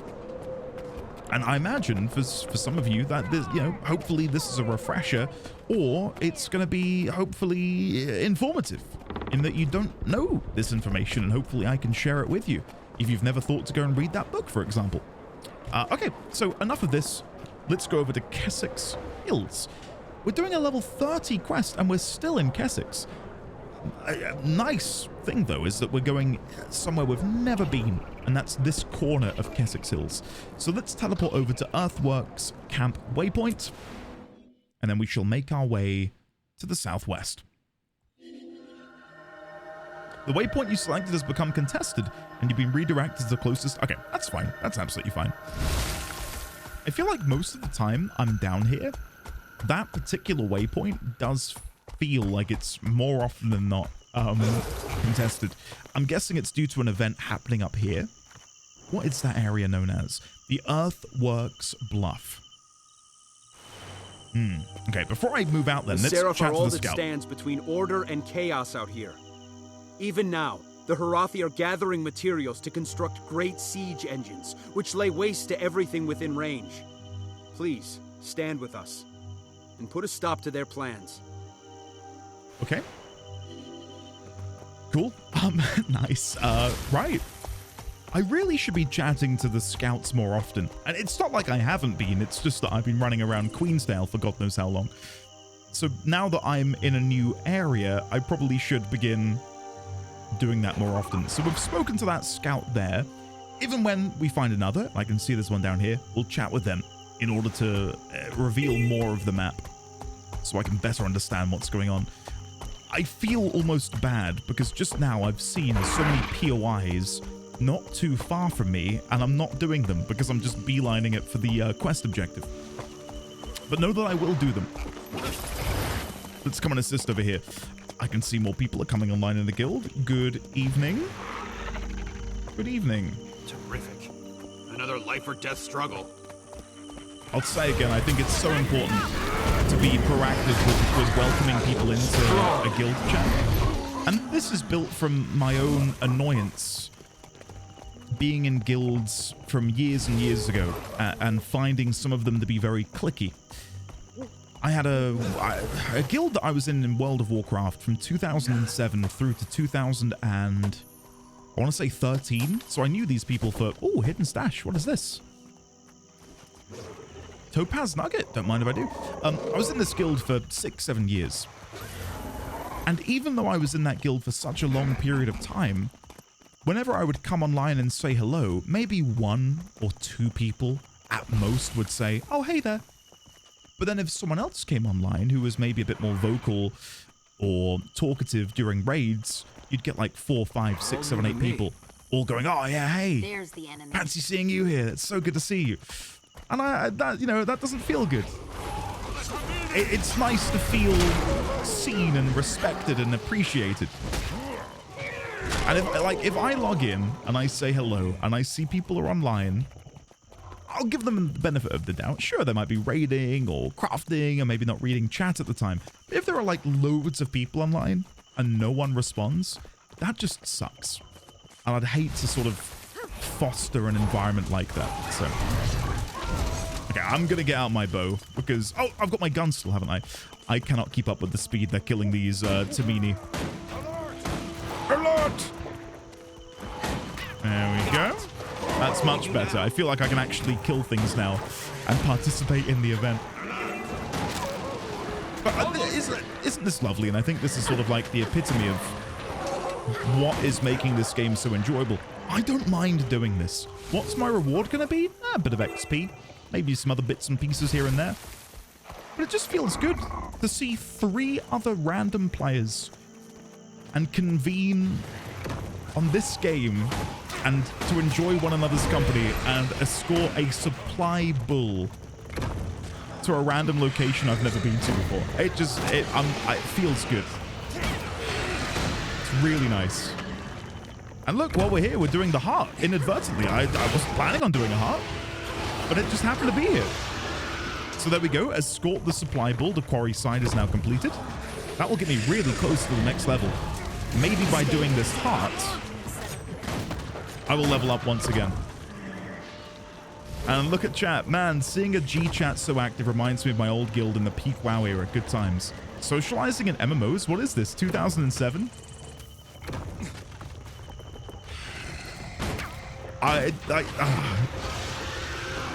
Something that I feel like there's an added pressure for me to not necessarily talk about things which aren't Guild Wars 2 related, because I know so many of you have lovingly decided to come and subscribe and join the channel, but to just take a minute to talk about my own experiences and the joy that I feel in these moments. A big part of the reason I do the job I do, and I know from the outside in it might just seem like, oh, this guy's playing games, it must be hunky-dory. I've been doing it for 7 years, and it's I'm not going to say it's the hardest job in the world, because it's not. Like, it is a great opportunity, a great job that I have, and I'm very proud and privileged to be in the position I'm in. At the same time, it's so much more than just playing games. It's fostering community. It's making a warm and welcoming hub for people to come together and enjoy one another's company, and to do so on a daily basis. In my Twitch chat and in my lovely Patreon, which again, subtle plug for anyone who wants to support me further, most of the people who watch me have been around for 4, 5, 6 years. And I think that bespeaks, I don't know, success in building a community that people want to come back to and engage in. So moments like this, where we're able to build that in a new game and to bring in new members and share one another's company, it is, as sad as it might sound, it's why I do this. I get so much joy and derive so much joy from these situations. So thank you to everyone who's come and joined in the fun so far. Here's to much more fun to be had in the future. Right, what do we got here? We did level up to 36. There's my small crafting bag and some new attributes. And we also completed the heart. I'm not much for saying thank you, so don't expect me to. However, you did well in helping the mine. technically the means I'm indebted to you. Or technically that means I'm indebted to you. I can't read. Don't let it go to your head. You do good work. Signed, Jilly or Gilly, the engineer. Thank you. That's very sweet. I'm now going to come and see what you have for sale. Where are you? My Engineer clue is on the verge of a breakthrough. Way! Is this like our first proper Asura vendor? What have you got for sale? Glowing lodestone, enhanced miner's hammer Mark G, and they also sell different versions, both masterwork and magic, or fine, should I say. Okay, let me sell my junk, and then, oh, actually, I've got some other bits I don't need anymore, such as that leather bag. Yellow leather bag. I think we're good there. Oh, what is this? Volcanic rock. Goodbye. Hold on. Deposit materials compact / wiki volcanic rock. And it appears. Fantastic. Monsters drop. Wait, I can't read. Monsters drops. Okay. Monsters drop these, is how I'm going to read it, in the volcanic pit in the Dominion killing zone. Heart involvement assists Sangdo Swiftwing. God, I'm really struggling to read. I attribute that to it being late in the day. I'm sorry. Okay. We'll put that away for now. Small crafting bag. What else did I just get? Small supply bag. There we go. Nothing there that I can use immediately, so we will deposit and compact once again. Okay, from here then, I think we just want to be heading south. Yeah, so I guess before I leave here, it would be awkward for me to not come in here and grab the POI, which should be, oh, hello. Oh, wow. Look at this. It's like a proper mine. Okay, so we'll grab the POI from there. And then how am I meant to get to the Vista? Climbing up and over? Maybe? Yeah? Let me quickly run back up here. Is there any way for me to skirt this ledge? Like, can I run up here and then jump? Yes. Can I jump up here again? Okay, I feel like I'm being cheeky now. I don't think you're meant to jump up there, but maybe I can. With like a well-timed raptor jump. Hold on. I'm going to try and break the game. Oh, no, I can't turn around. Jump. No, never mind. Okay, in that case, we'll come back. Oh, what do you sell? Engineer Pluank. May the eternal alchemy guide you to the best stone. Can I see what you have for sale? You sell rocks. Okay. Can you tell me about the mine? The mine supplies for the surrounding villages and serif throughout the region. What's your involvement? Paid consultant. I have no love for these ignorant barbarians, but the money's good. Okay. Ooh, right. Well, let me see if I can figure out how to get over there to that vista then. Because it seems to me like I need to run from up there. Can I see that on the map? Not really.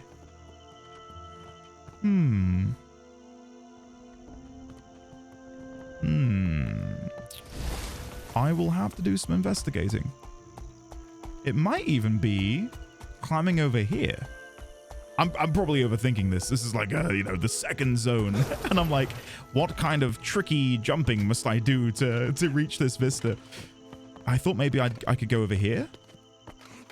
Here we go. This is actually working. Then we'll jump over there. Dismount. Jump up here. Jump up here. Oh. Okay, that kind of looked dodgy. Okay. And then can I glide down? When did I even get this glider? Where is it? Glider? Was it back here? Glider skins. Requires Heart of Thorns. Right, so is this something which I've just had then? God, that looks so cool.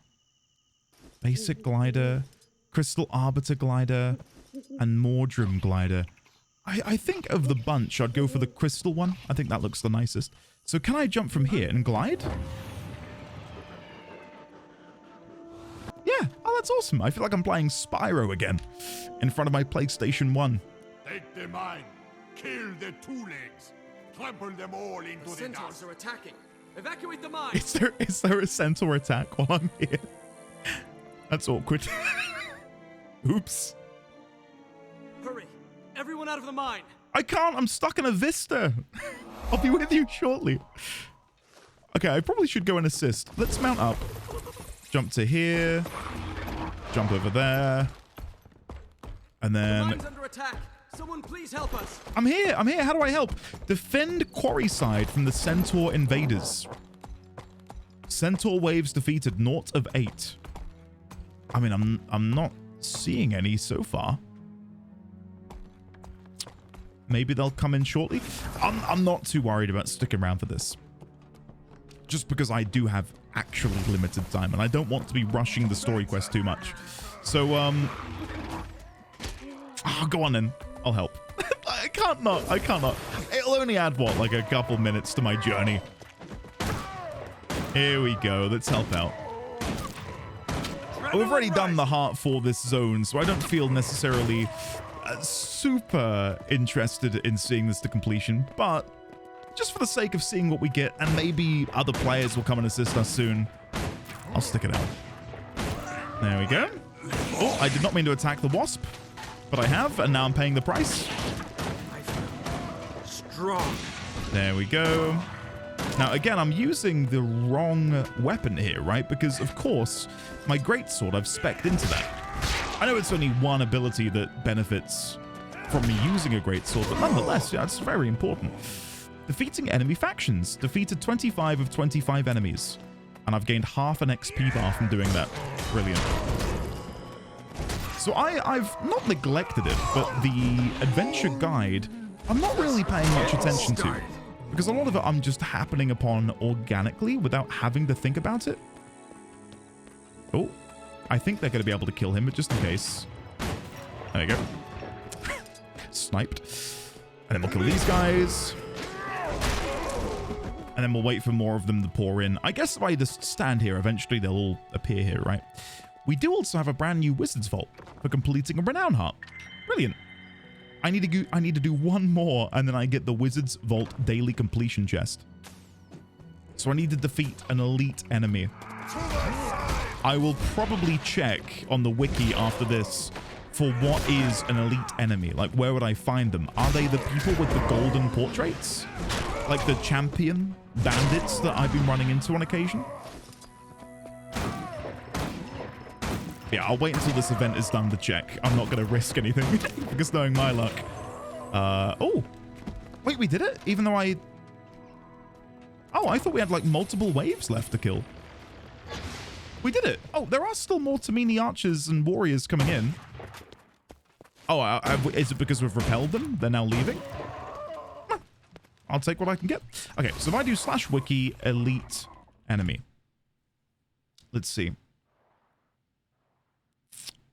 No, nothing comes up. Let me check the adventure guide. Not adventure guide, Wizard's Vault again. 1 elite rank enemy. Okay, let me try wiki elite rank. NPC rank. Section elite. So an elite is a silver border. Okay. Category elite NPCs. And then there they all are. There are all of the elite enemies in the game. Don't worry, I'm not going to read them on account of maybe there being spoilers. So it's 1 below champion. Okay. Let me quickly read this again. They have a silver border. Elite rank NPCs were limited to dungeons in certain areas within Fireheart Rise until the Clockwork Chaos release, introducing Elite Twisted Nightmare as the first NPC of that rank in the open world. In terms of difficulty, they are placed between champions and veterans, and though a few can be soloed by players, they are intended to be fought by groups. Damn, so I'm guessing that's not going to be something I can do now. And I'm not going to be able to get to this Heart of Maguma. Let me open up the map. Can we see Maguma anywhere? Maguma, there it is. Can you believe it? Heart of Maguma, level 80. Damn, so I'm not going to be able to do my daily log unless I can find one of these elite rank NPCs.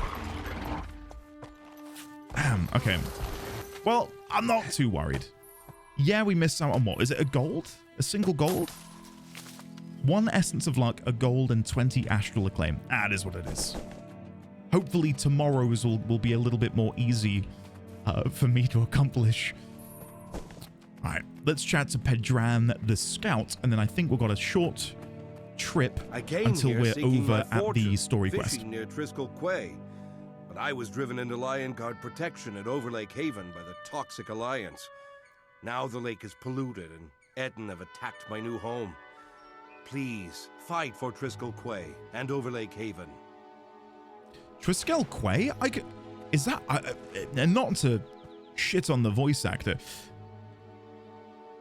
You don't pronounce it K, right? It's key. Right? Have I been saying it wrong my whole life? Key pronunciation. Key. Key. Is it an American thing? Key. Oh. Okay. I'm going to say it's a Sylvari thing. They call it the K or the Quay. Whatever. Never mind. Again, not trying to shame the poor voice actor whatsoever, but that threw me. Okay, let's go. Golden mower, golden mower. See, I keep running through villages which require my aid, and my adventurer sensibilities want me to help them all now. Can I aid this poor villager? This villager is too ill to speak. Perhaps Mayor Trisk knows more about what's happening with these people. I wonder what they taste like. I can't do this right now. I will come and do it, I promise, but I need to do this main story quest, which is over there. So let me head in this direction. I will climb up this cliffside. Oh, look. Polluted lake fish. Is that because I now have the expansion? Fisherman. Polluted lake fish. Let me go back. Where would it be? Fishing. Sorry, I just could not see it. I don't know. It is locked until acquiring the fishing mastery track from the End of Dragons expansion. Okay. Damn. I really would have loved to have been able to have partaken in that as I leveled up. I understand them wanting to gate things behind expansions because on account of the game being free to play, of course it makes sense to put these things behind expansion paywalls to get people to pay for the expansion. I don't necessarily know how I feel about them gating it behind an expansion and then requiring you to complete the expansion in order to actually unlock them. I don't feel passionately enough about it to go and make a forum post or to get annoyed. Like, it's just a slight frustration, I guess. Curious to hear what you guys think in the comments about that. Because I feel like it would be a boon, maybe. I'm not an economist. I don't know how you make money, not in the slightest. But to me, the idea that you pay a price and you unlock this profession as a buy-in for the expansion, that might entice people to want to, buy it even more, knowing they can... Wait, did that bush move as I went through it? Do all bushes do that? I've never noticed that before. And I'm getting... What is this? Catch brand crystals and use them to disrupt the rift. Okay, so I need to... hold on. Whoa, what is this?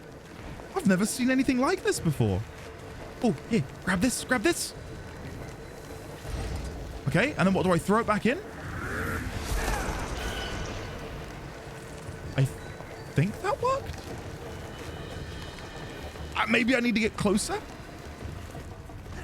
No. No, I rolled out of it. No! I got too confident. Oh, no. Okay, let me mount and I'll run to them. Oh, this is going awfully. Here we go. Here we go. One hit. So grab this. Then what does it say? Smash the crystal to damage branded shield. So if I come here... I got a bit too close. Come here and then smash. Hey, there we go. Ugh. Okay, so that's what we need to do. This is neat. We've definitely not seen anything like this before. Okay. Dodge over here. Grab this one. Eat my dust. Eat my dust. Come back over and smash. Nothing happened. Try again. That was strange. Did I need to be even closer? So I can't really get beyond this like darker shade of green grass. Okay, that worked. That did a large chunk of damage. I'm guessing the previous one was just a little bit too far away. I think 2 more of these and we should have it. So let me come here and smash. There we go. And then 1 more should do the trick. There we go. Moving on in. And smash. Boom. And what's in the middle? Do we click this? And enter the rift?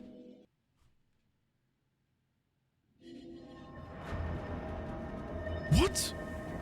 Level 80. Group event. Defeat the Rift Stalker to You're pulling it?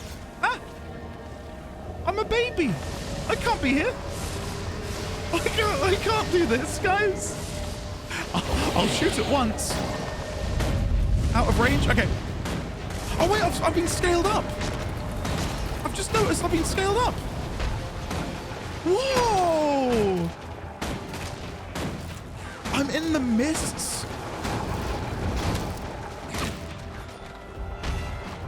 Yeah, I know I'm meant to be melee. I know I'm all about the great sword. But right now, I don't want to get anywhere close to melee. I'm very happy to stand where I'm currently stood.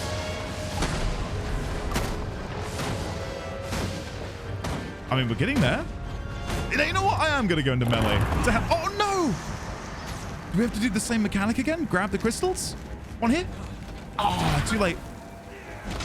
Branded Devourer, level 78. Okay, you come here, because I need to grab this. Okay, don't come to me then. Moving in. Smashing. Yes, there we go. This is so cool. Branded Devourer. Okay. Oh, am I going to make it? Yes, nice. This should be the one to break the barrier. I think. Hey, there we go. Perfect. Okay, popping my elite ability. Come on. Oh. Dodge. Throw weapon. Charge in. I think we avoided. Oh my god. I think I avoided most of that. Some of it may have hit me, but I think most of it we dodged. Dodge. Throw. And charge. Standing here, we should be fine. Oh, thunder underneath me. Okay, gonna storm through in a second. No, you're kidding. Okay, get ready to catch them again. Hey, well done. No! Oh, that was so quick. I'm not gonna make this one either. Oh, no. Get this one? No. Okay. Back to the drawing board. I just cannot keep up. If I wait here, maybe eventually one... There. No! I'm trying so hard, guys. Okay, one branded Devourer dead. I'm just going to look after myself for a minute because I am taking substantial damage here. I don't have the time to focus on these crystals. Oh! I say that and then a crystal appears. Eat my dust. Eat my dust. And then smash. Nice. So only one more and then we should be good. Oh. This should be it. Nice. And then let me take this over. And then I'm going to try and deal with these guys. Smash. Okay, let's save this guy. Almost there. Almost there. Okay, I know we've got the boss to kill, but dealing with the ads is imperative. Just getting started. There we go. We've got another one over here that I'm going to run over to and deal with. I think that's most of the ads now have been killed. Good job, everyone. I know you can't hear me, but pretend you can. Oh, dodge. Weapon. And charge. Spin. Oh, did not want to land there. Oh, that's bad. Ah, yeah, bad positioning. Oh, revive? I need help. I've got you. And then the final phase. So every 25. Oh, imagine if we'd caught that. Imagine. That would have been so cool. And then grab this one. No, I was in there. Come on. I'm going to blame that on server tick. That's how it's done. Crystal Cracker, 10 of 10 kills. Oh. Eat my dust. There we go. We only need 2 more. Oh, this is me. I've got it. 3, 2, 1, smash. Pew. Nice. Now we need to go for the killing blow. Come on, guys. Elite skill. Every single sigil in the book. Evade like that. Evade back in. Surge attack in 3, 2, 1. Charge. Weapon throw. Spin. Flurry. Come on. Charge. Push. Come on. Whoa. Oh. Whoa. Whoa. What's that? Oh, do we have to run? No. No. Refreshing. Oh, it's nearly over. Get out. Dredgehaunt Cliffs? That's not where I came in. Oh, what, the level 48? No. That's cruel. Game, no. You wouldn't. Maybe Ziva will save me. Ziva's saving me. I don't know how I'm meant to get out of it, Ziva. Ziva, I'm like a baby. I shouldn't be here. Ziva, protect me. No, Ziva. Ziva. I think they're going to look after me. No. I don't know if I can be revived after I've been defeated. I think the Ziva might have me. Let me message them. Whisper, thank you so much. I was in Kessex Hills. I have no idea where I am now. That was my first time fighting those things. Can I farm this while I'm here? No way. Gold ore. They said same? Whoa. Okay. I need to leave. Where am I on the map? Holy shit, I'm far away from home. Okay, we need to teleport before I get killed again. Where was I? Over here, Cereboth Canyon. Teleport. Let's just get the safety. Let's get the safety. Let's lick our wounds. So what have I got over here? Event rewards. Rift Stone Satchel. Nice gear. We've got a Traveler of the Four Winds. And I leveled up to 37. 10 more hero points and 3 different chess pieces, none of which are better than what I currently have, so I'll just pick one at random. What is this? Activities. Activities are fun mini-games by which you can participate in things you can't normally do in the game. You can find them throughout Tyria, especially during holidays. Pardon me. Okay.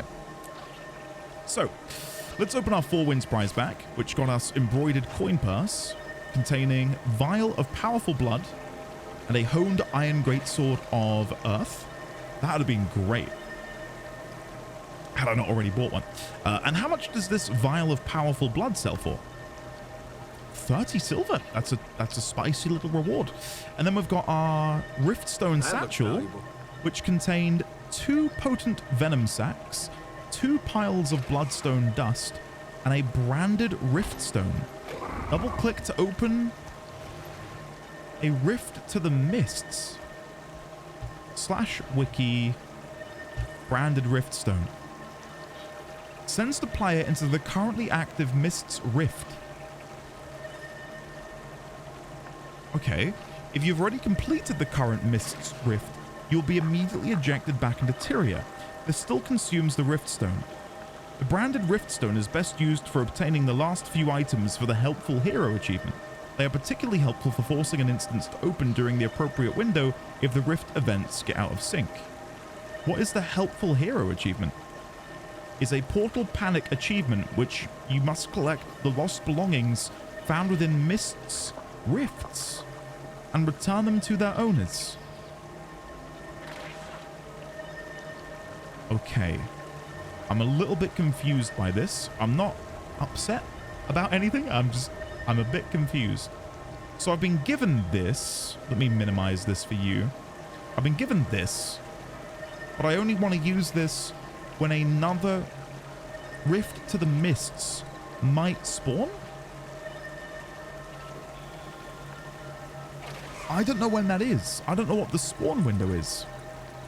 Which is why I'm a little bit like, oh, I don't know how to... I don't know what to do with this information.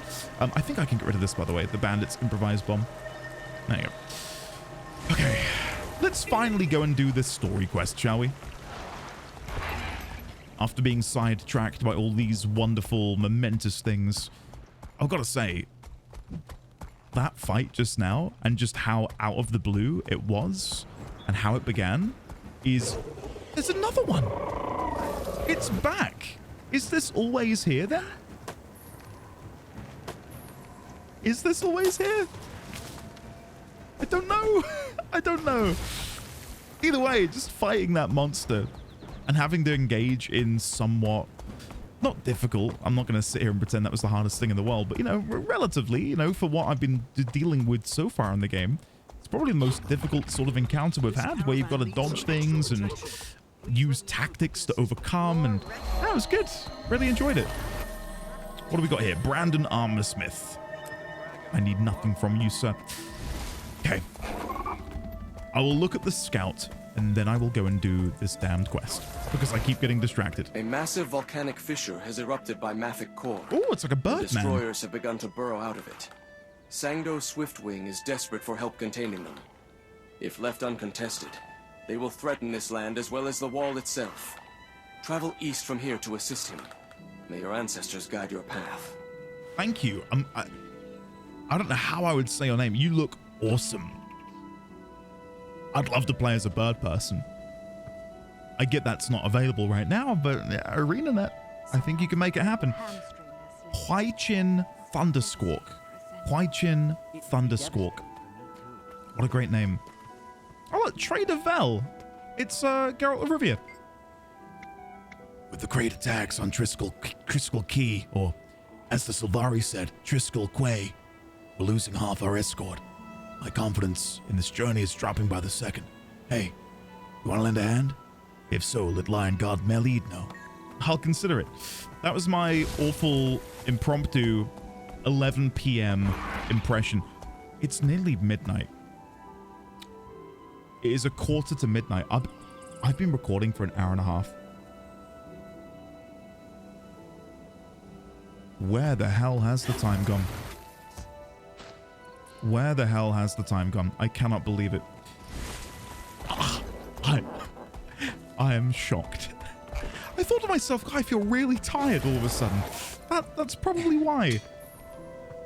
Well, that might be a great place to cliffhanger this episode. I don't know how much I've got in the ways of recording. I think maybe 3 to 4 hours worth I can hobble together.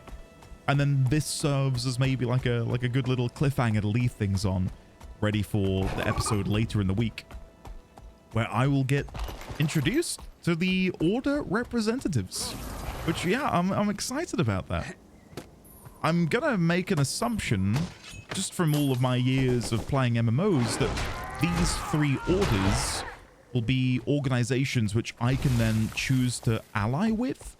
Maybe it's one of these situations where you pick one, and then in the future you can change. Like, if you say I went for the Vigil, and then a little later down the line I thought, actually, I'm not really vibing with this. I wish I'd gone with the Dermond Priory. I could then do that.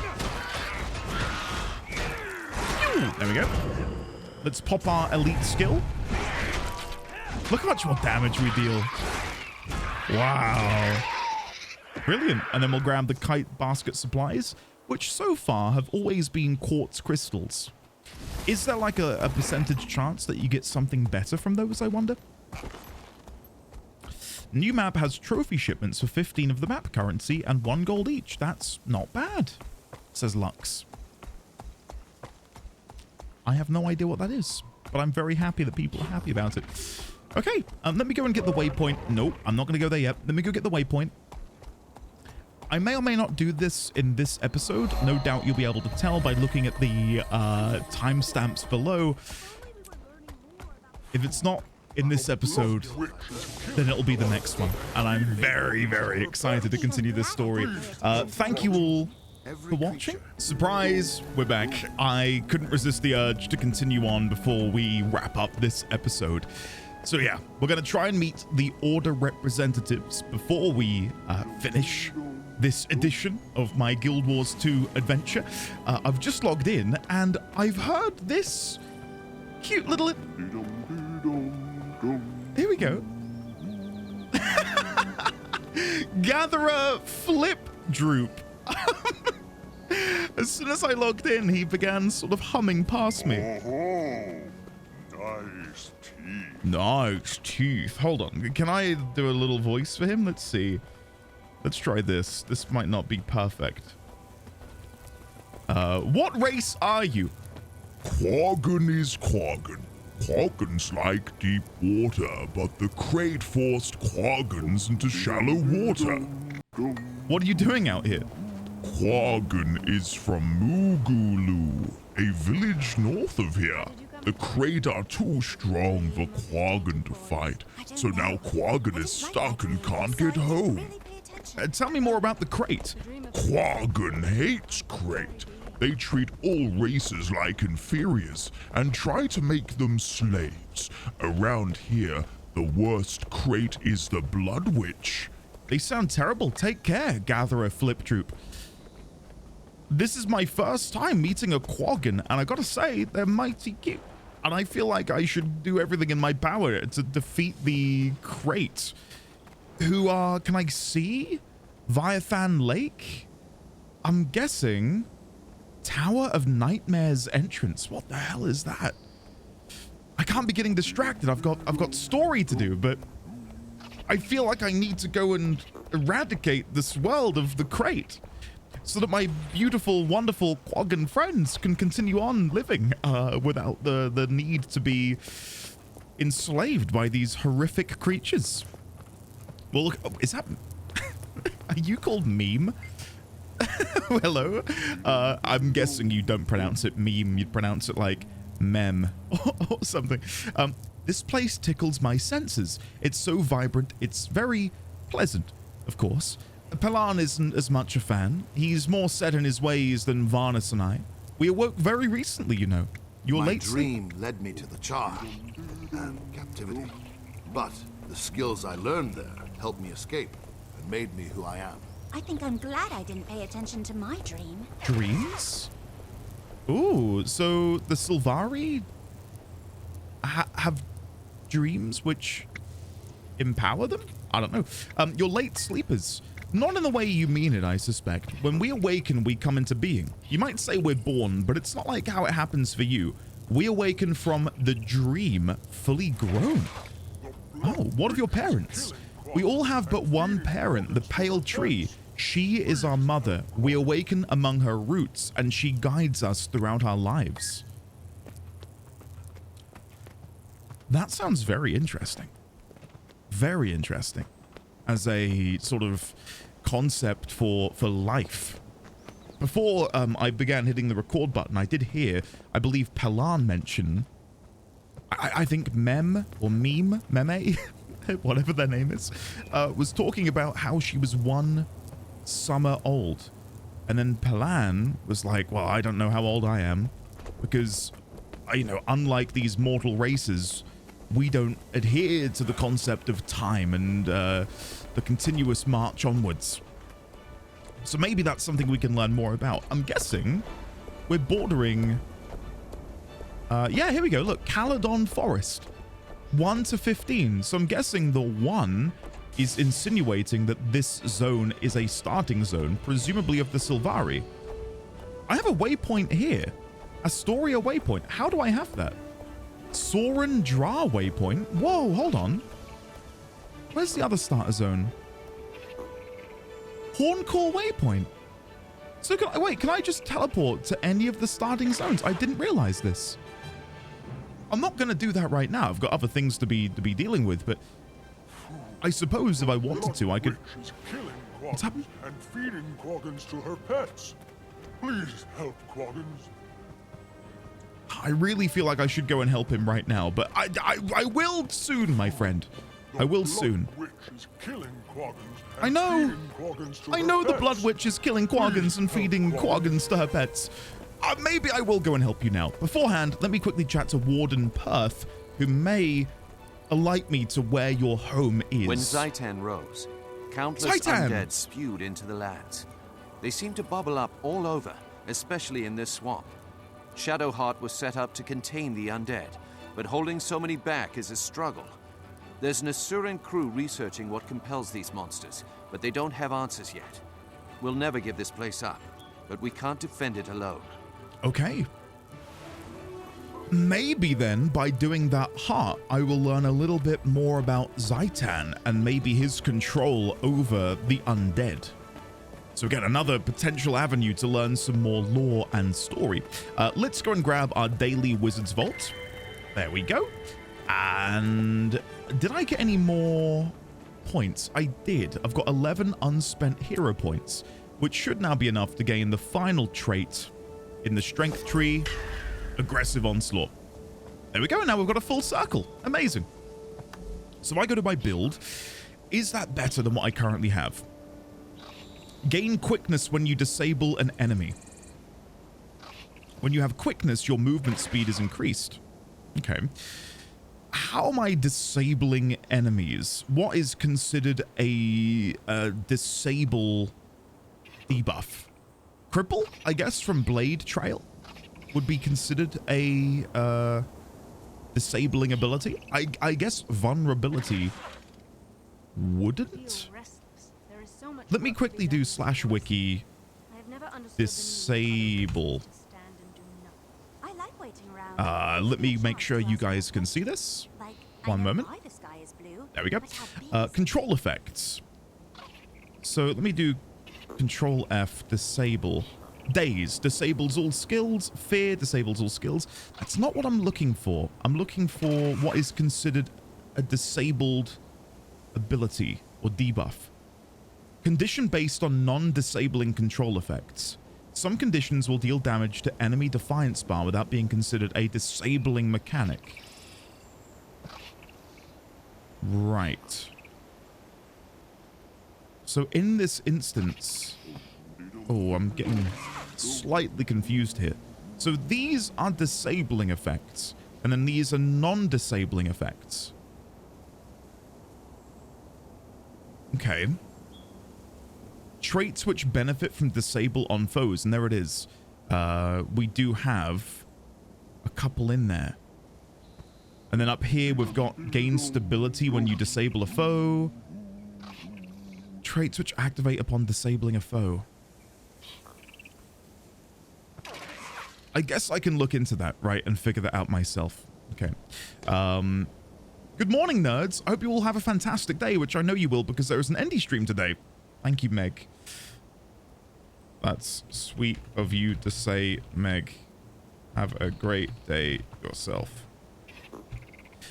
Yeah, today I'm playing Link's Awakening for the very first time. To not so subtly plug my own Twitch stream. Okay, let's come over here and we will meet the Order representatives east of Lichcroft Mere. Oh, I've received mail. From Ren! Sapphire dye, sherbet dye, and dusk dye. Well, what I will do, I'll take all of them and I will go and deposit the dusk dye into the guild bank when I'm next back home. Sapphire dye though, that looks really nice. Really, really nice. Oh yeah, look at that. You can preview it.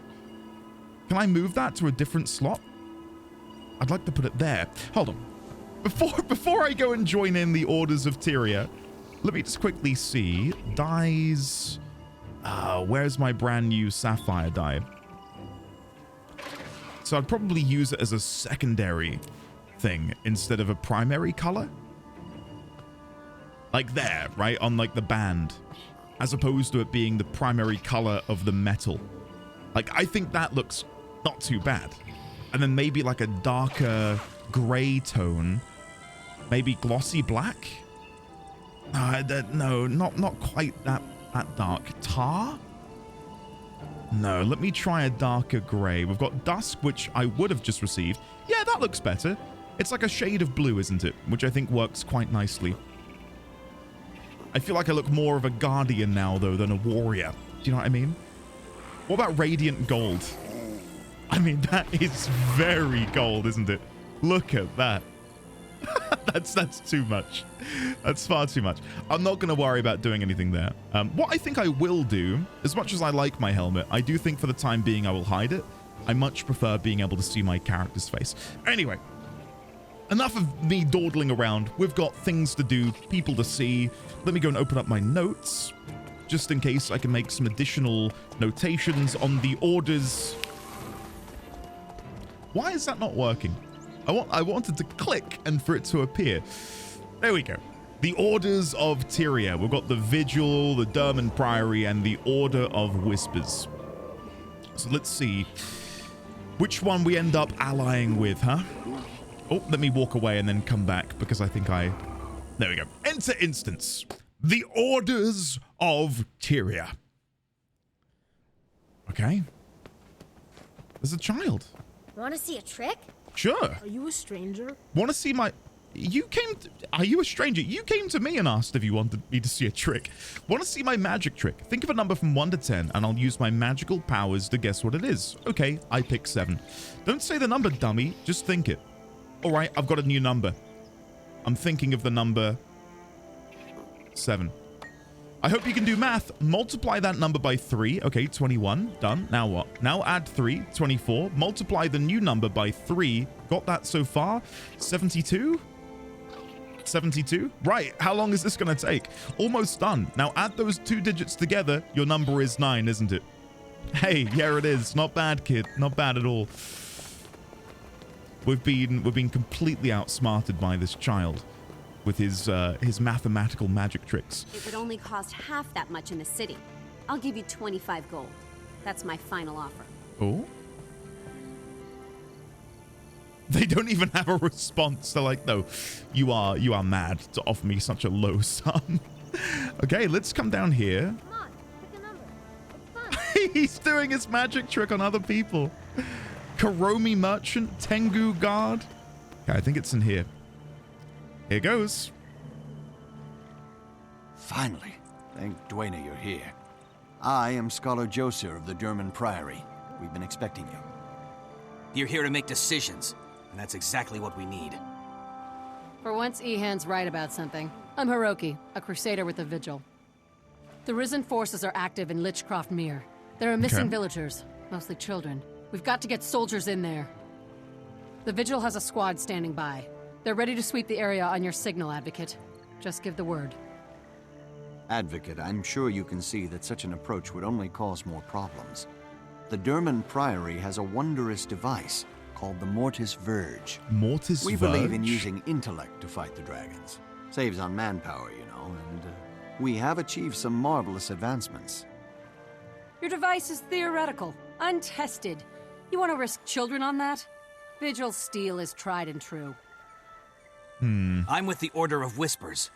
We brought this to the Queen's attention, but we'll leave the frontline fighting to the others. Very well. Hiroki, Josir, give me a moment to think this over and then I'll decide. Well, this is awkward because I before coming here, I thought I would ally with the Derman Priory because to go over the notes for them again, opening this up, a group of scholars and relic hunters. They possess massive amounts of knowledge on arcane lore, as well as having the largest library in the world. In the quest to destroy the dragons, it is the Dermond Priory who may be able to figure out not only the dragons' weaknesses, but also their origins and purpose for being. Now, to me, as someone who really loves getting into the nitty-gritty of lore and world-building stuff, Dermond Priory feels like the obvious choice. But in this instance, what Crusader Hiroki said, and by the way, look how awesome her armor looks. Wow. I love the shoulder plate. Really, really like that. I want that item badly. What she said about them using this Mortis Verge, which is untested and theoretical when there are children involved, that doesn't sit right with me. I don't like the idea of us maybe having, you know, children casualties because we're trying something out for the first time in this situation. I'll chat with him and maybe learn more about it. I hate to rush you, Endith 20, but it's time to decide. We need to find those children. Can you tell me a little bit more about the Dermond Priory? I certainly can. We are Tyria's most elite scholars and archaeologists. We search for lore to use against the dragons. Can you remind me about my choices? The Vigil want to make a direct military strike into the swamp. The Dermond Priory wants to go in quietly and use a new magic item to protect the children. Okay, that doesn't really help me too much. And then Crusader Hiroki. Can you tell me a little bit more about the Vigil? They're a militia composed of all of the races of Tyria. We fight the dragons and we protect the innocent. And what about my choice with you? The Vigil wants to make make a direct military strike into the swamp. The Dermond Priory wants to go in quietly and use a new magic item. Okay. My character in this... Oh, I wonder if Agent Ihan, who looks a lot like Logan Thackeray with that hair, can maybe offer me his own input. Like, will he have a preference, I wonder? Yeah, there's something here. It's not that my organization doesn't support you. We just like to have more information before we act. Until then, best of luck. Can you tell me more about your organization? The Order of Whispers seeks to subtly influence the world's races to make them unify against the dragons. Influence? Do you mean manipulate them? We pull strings, yes, but isn't that the nature of politics? Our goal is to fight the dragons, and that is a noble purpose. That feels like something we can add into the Order of Whispers notes.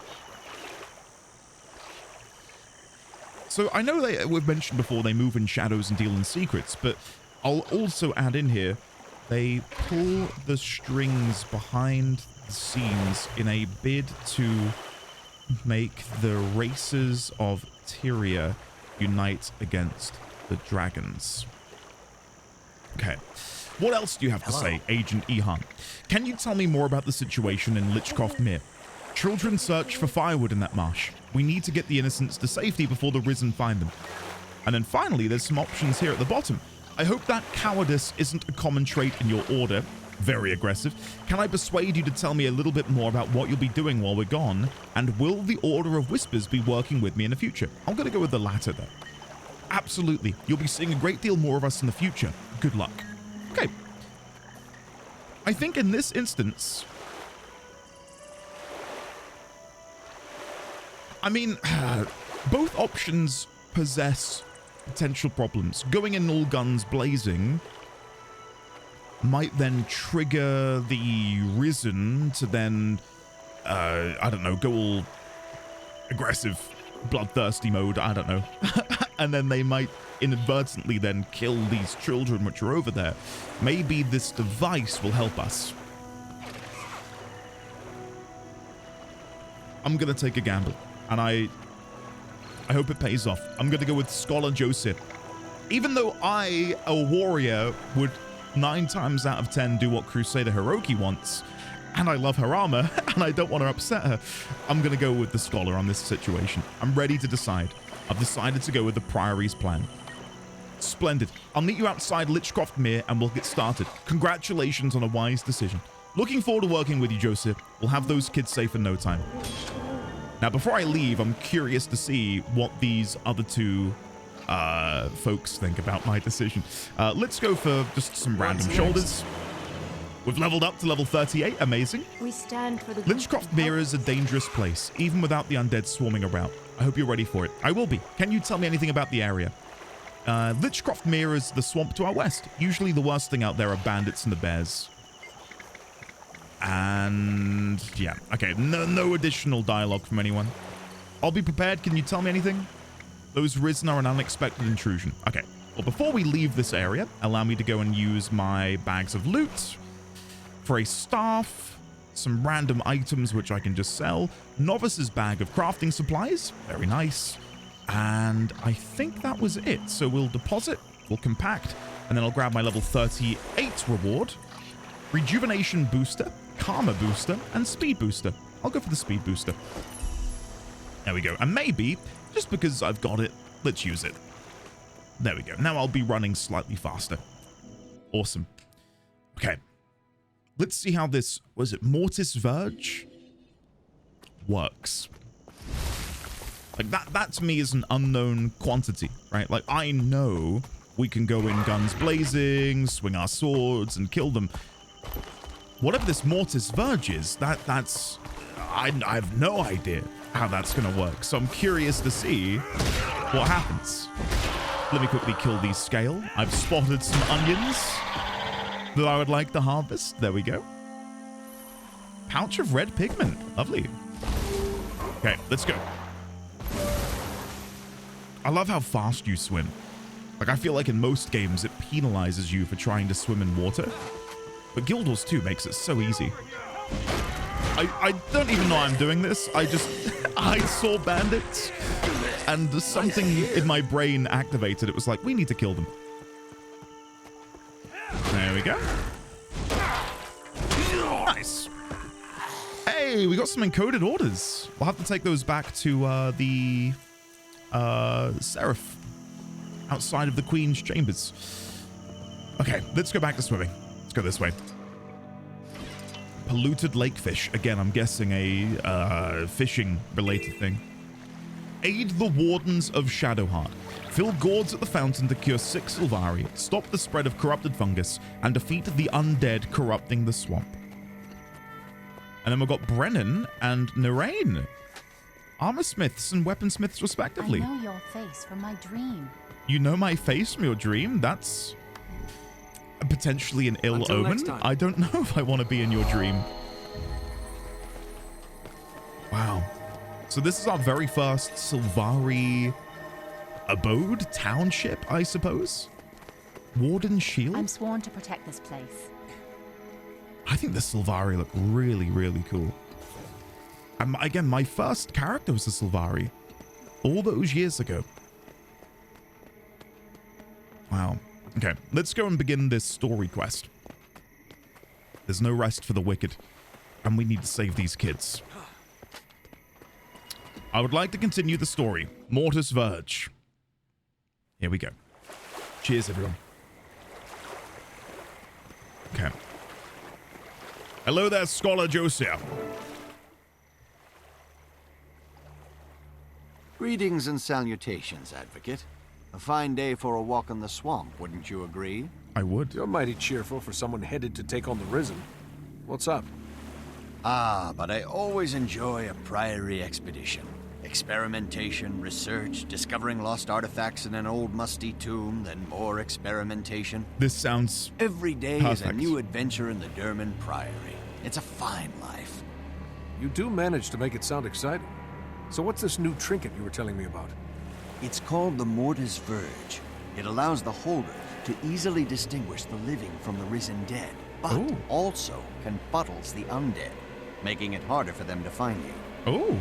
That does sound useful. Who built this thing? Great question. Would it surprise you if I said it was based on a Char invention? The Priory values ideas and innovation no matter where the genius occurs. The dragons aren't being picky, so why should we? Any weapon we can use against them is worth exploring. Char, huh? Well, I can't fault your reasoning, especially if it helps us defeat these undead. Fire that thing up and let's go find those missing kids. Something which we've been teased with for a while now is there's seemingly a rift between the Char and the humans. I don't know if that I'm guessing it goes even further beyond that. From what we heard earlier from the Sylvari about the Char, Like, are the Char this reviled race?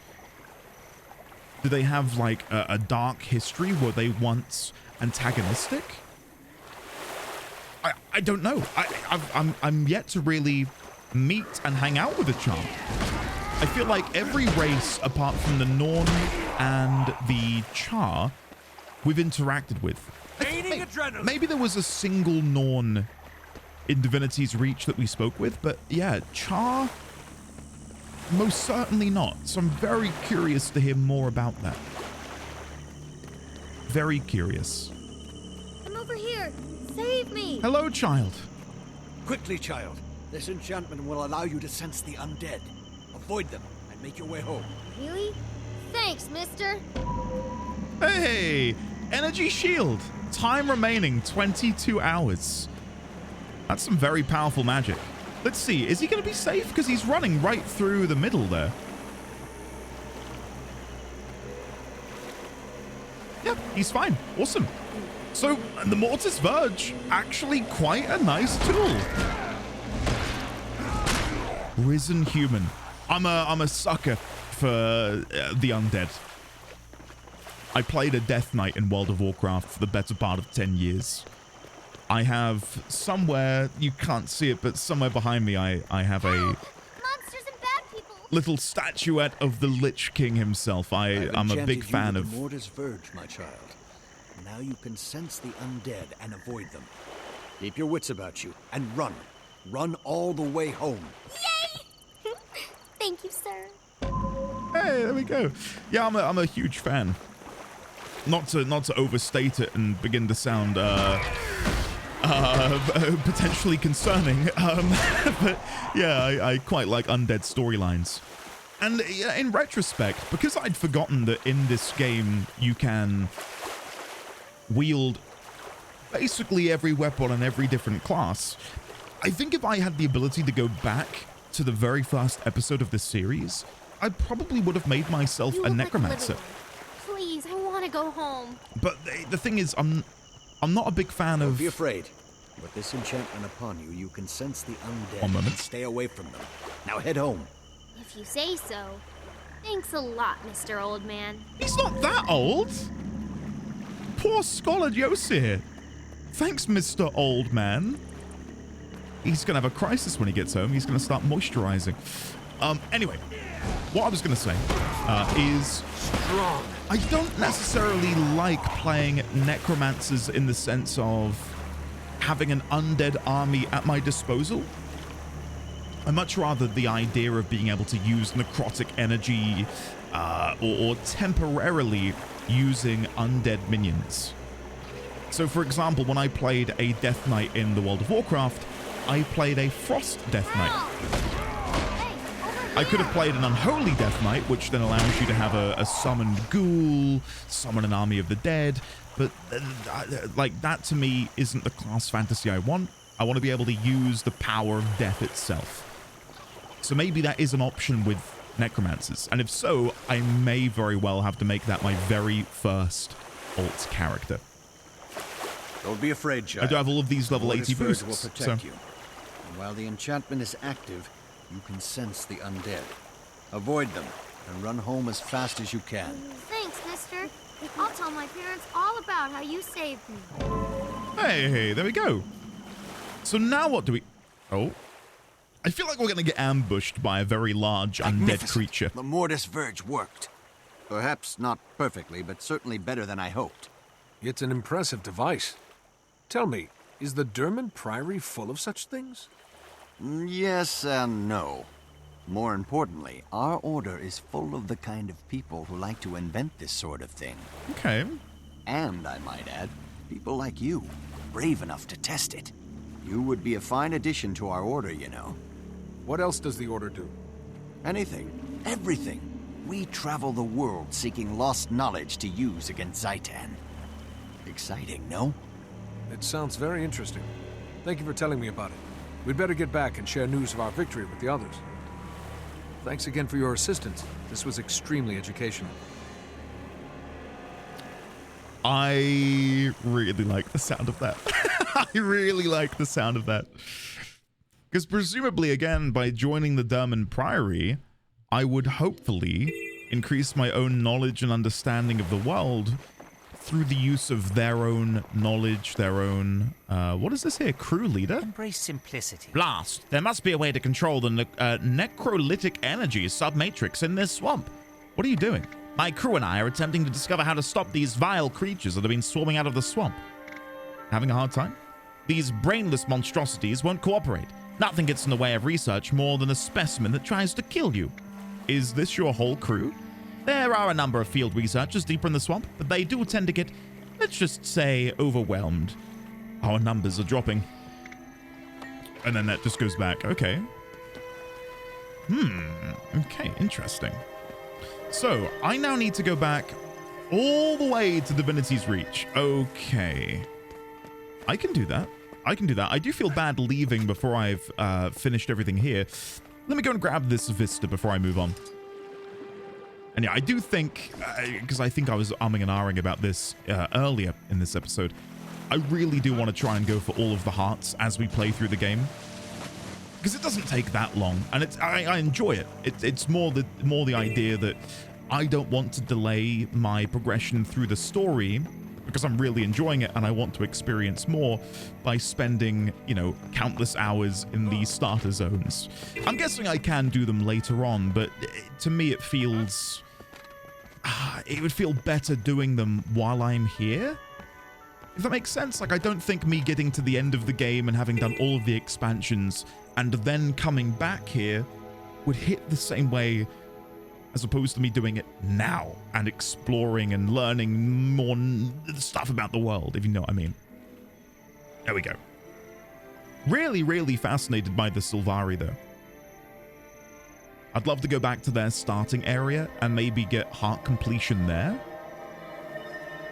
But then another part of me thinks, should I just wait for when I make an alt Sylvari? But then I wouldn't get the map completion on this character, right? Because when you go into the map, you do have this world completion in the top left-hand corner. I've apparently done 7% of the entirety of the game. That feels a lot, but at the same time, not a lot, I guess. Oh, shit! Ascalonian Catacombs! That's the, that was the thing I got a mail about the other day. The Restless Ghosts of the Ascalonian Catacombs. Destiny's Edge was a guild of legend, and it saddens me to hear they're no longer wish to be together. However, I have heard through my sources that Heir Stegulkin has made a beeline for the catacombs beneath Old Ascalon. Okay. Let me do /wiki Ascalonian Catacombs. I don't want to read anything about the dungeon, but can it be soloed? Are an underground network of tunnels and crypts within Ascalon. They have several levels and were built over a gaping cavern connected to the underworld. Thought to have been lost after the Searing cut off access, they are a part of humanity's legacy in the region. Many spirits dwell in the catacombs. So I can do the story at level 30. I don't see anything in here about whether or not you can solo it.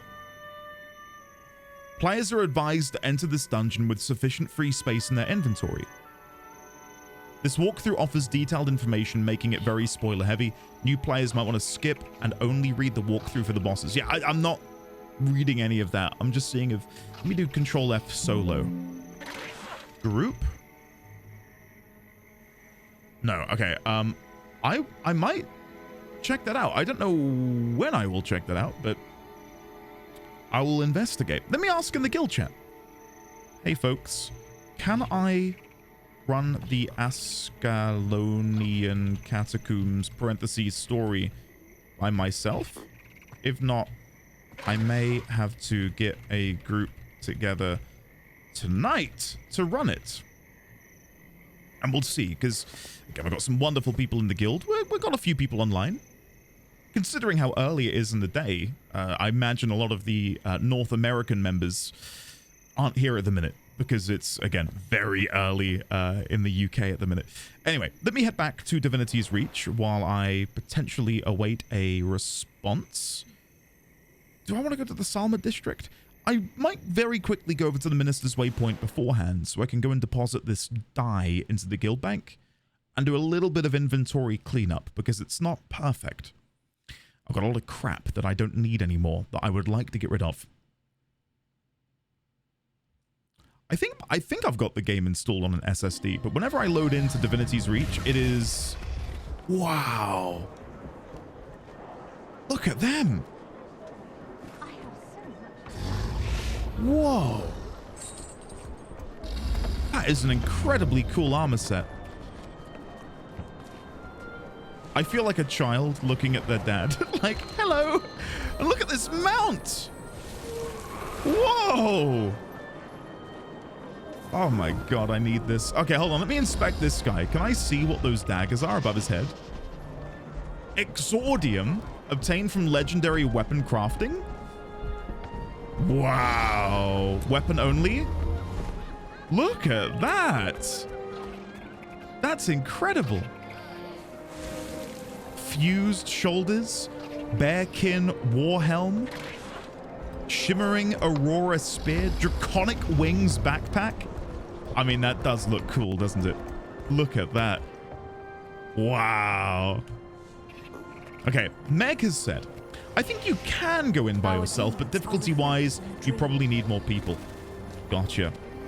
Not sure if you'll be about tonight, but if you are, we can always try run it then. There we go. Okay, let's go inside. We will go to the guild bank. Responsibility isn't easy. Responsibility isn't easy, you're correct. We'll put in our dusk dye. There we go, and we'll shrink this down. A lovely member of the guild has deposited all of these 20-slot orichalcum boxes into the guild bank. Isn't that amazing? Isn't that incredibly generous? I will quickly double check in the Discord. I think I know who did it, but I don't want to guess and then say the wrong name. I believe it was Kevin. I'm scrolling up. Hold on. If I search in Discord 20... FYI, just dropped 10 20-slot bags in the guild bank, free to whoever needs them. Isn't that incredibly sweet? I do feel like I'm going to take my 10-slot boxes out because no one's going to want them at this point. The same with these leather bags. Let me clear up the guild bank a little bit.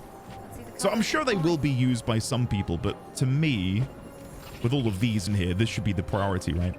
So let me just shrink this down a little bit. I'm not going to take any of these. While I would benefit from 20-slot orichalcum boxes, I've already bought my new ones, and I'd feel bad taking these. But there we go. We'll sort that out a little bit. Awesome. Okay. Now, let me come over to my bank. Now, where were the items? Bank access expresses. I'm deleting them. Enter the item's name below to confirm. Oh my god. Bank access expresses. Do I have to type 4 at the beginning? Okay. Yes. There we go. I don't want them anymore. Goodbye. We'll deposit our fine black lion dye canister. What is it? Is that my character speaking and saying, what is it? You need to calm down. You need to calm down right this instant.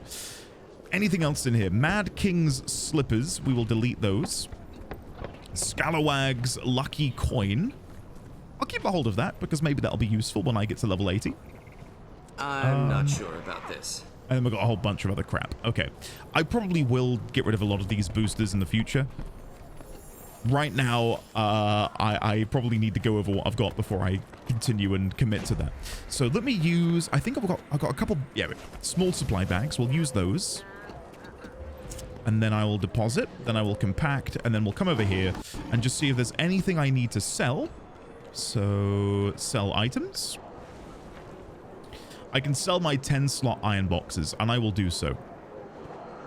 I'll list them for 10 silver, 10 copper. There we go. And then I've got these leather bags, but yeah, they don't sell for anything, so I'll just delete those. So delete and delete. And then the final thing I will do is salvage all masterwork or lower gear. Perfect. Then we will deposit once more, and then we'll compact, and then I'll use my essences of luck to increase my magic find. There we go. And I'll ditch the 8-slot invisible bag as well. Okay. I think now we will go over and hand this in. We've got to go and confer with the Order representatives in the Salma district. And we'll no doubt have a little bit of a debrief. Oh, I've done a week. Ah! I've done a weekly challenge. Salvage 50 items. Woohoo! There we go. Very nice. And we're 1 away from salvaging 10 items for the daily challenge. I think we might be able to do all of this today. Breaking a Defiance bar, salvaging items, and doing 3 combo skills in combat. I should be able to do those. And get the chest later on today. Brilliant. Okay, sorry, let me go over to the Salma district. I'm being lazy and just walking around.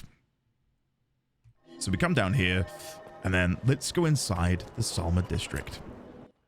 And go and see what sort of conversation we can have with these Order representatives.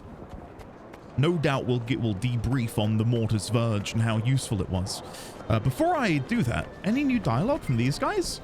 How is it that a civilian like you sees more combat? Okay, no. That's exactly what he said before. We need to deal the undead a decisive blow. Remove the army, and we remove the threat. There's an intelligence to their movements. We need to discover the root of the problem, not just follow them from fight to fight. At the cost of lives, the undead are attacking now. If we sit idle, people will die. Okay, Logan, what's going on here, buddy? Queen Jenna said you'd be able to soothe their ruffled feathers. For your sake, I hope she's right. Okay, let me begin by chatting to Scholar Yosip. My friend. Advocate, the representatives have reported your success. Well done. Thank you, Logan. I'm glad we saved the children, but the undead are still a problem. I'm told the children saw a Seraph soldier in the swamp, and their stories were quite appalling. Oh. They were as frightened of him as of the undead. If this was that soldier, the children say he's become violent and incoherent.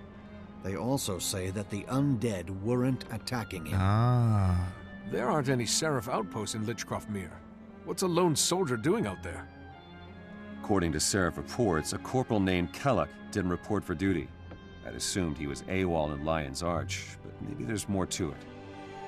This Kellock could be under Zaitan's influence. Yeah. Could he be inciting the Risen and making them more aggressive? Maybe he's a necromancer. Exactly my thoughts. We don't have time for theories, Advocate. Vigil scouts marked more undead approaching the town of Triskel Quay. The corruption is spreading. If so, then Triskel Quay is just a symptom. Why do they all say Quay? Whatever's drawing the undead inland will continue to do so even if we save the town. Am I losing my mind? We should investigate what happened to Kellock.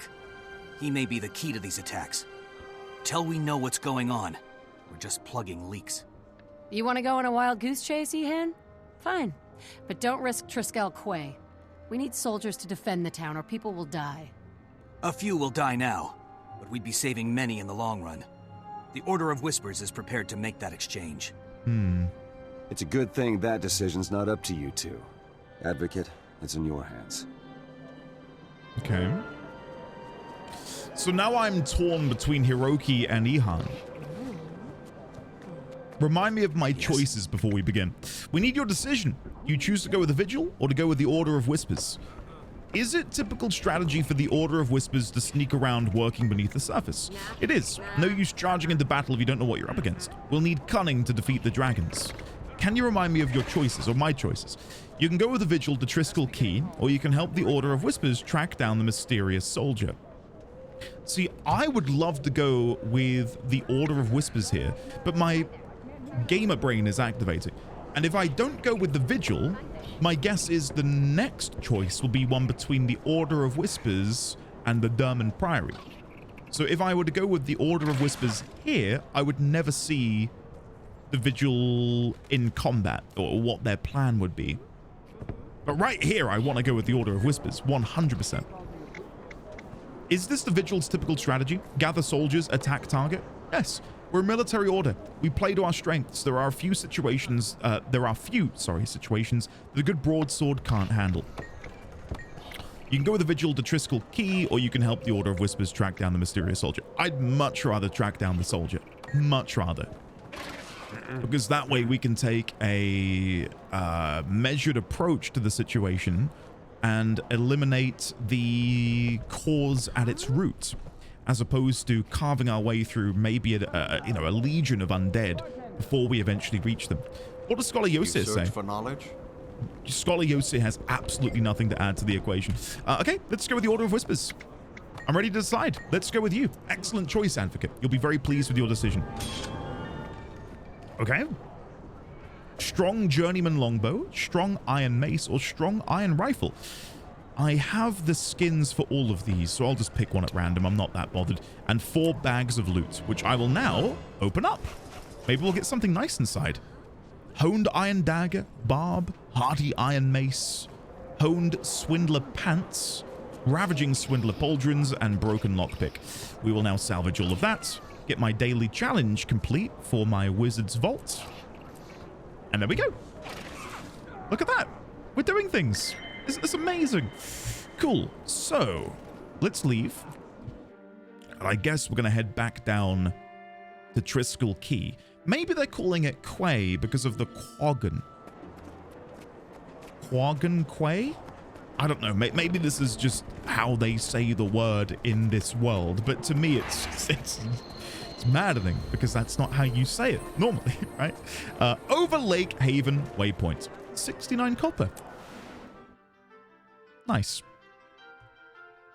Yeah, look how little we've done in the way of exploration in Kessex Hills. Maybe that's something we can tackle in the next episode. I would like to do that. Hello, Lion Guard. Lion Guard Keen. Look at that mask. That's quite scary, actually. Ihan told me you'd be coming. He said to tell you the bird flew from here to Blackhaven. Does that mean anything to you? How do you know Ihan? We served together in Lion's Arch a few years ago. He moved on. I stayed to serve the Commodore. So you aren't a member of the... Nah, I just help them out from time to time. They're in it for all of us, right? Okay. Cool. Can you tell me anything about the Orders of Tyria? Each one of them works to defeat the Elder Dragons, but in different ways. I just hope one of them finds a way to get it done. Well, to me, and maybe this is something which will come down the line, but it feels like we should unite. Like bringing the Orders together to form some sort of union where together, with all of our different strengths, we can then, through mutual cooperation, defeat the dragons. It doesn't make sense for us all to be operating independently without the knowledge that one another possesses. So, maybe that will happen. The bird flew. Oh, spy talk. I get it. Thanks. I'll give your regards to Ihan. I think I'll like it here. Okay, so we need to go to Blackhaven, which is over here. The Lanian Waypoint. Let's go. So Kellak is this AWOL seraph. Oh, wow, that's gorgeous artwork. Look at that. God. That looked really nice. Ihan, I'm here. Hello, Advocate. You got here just in time. My contacts have spotted Kellak, and a host of Zaitan's minions are following him. You know a lot, Ihan. It's like you have eyes and ears everywhere. I do. The Order of Whispers knows a lot more than most people realize. We pay attention to everything. The more information we have, the more we can help.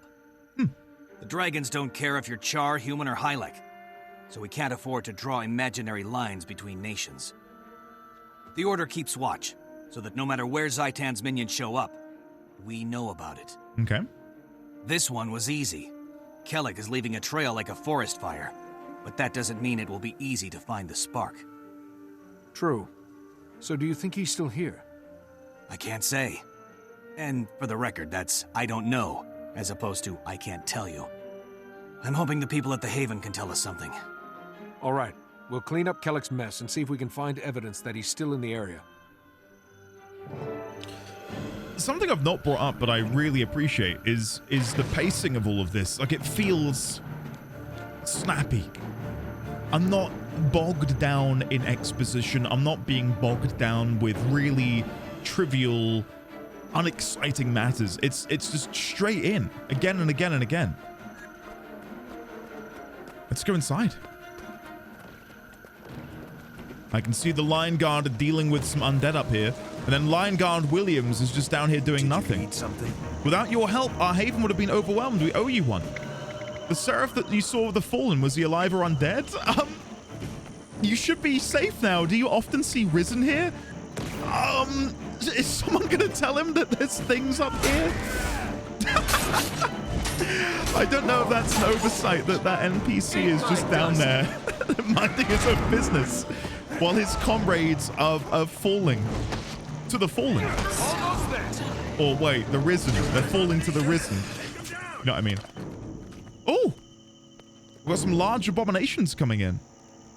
Hold on, I'm trying to revive this seraph. There we go. All right, let's go in.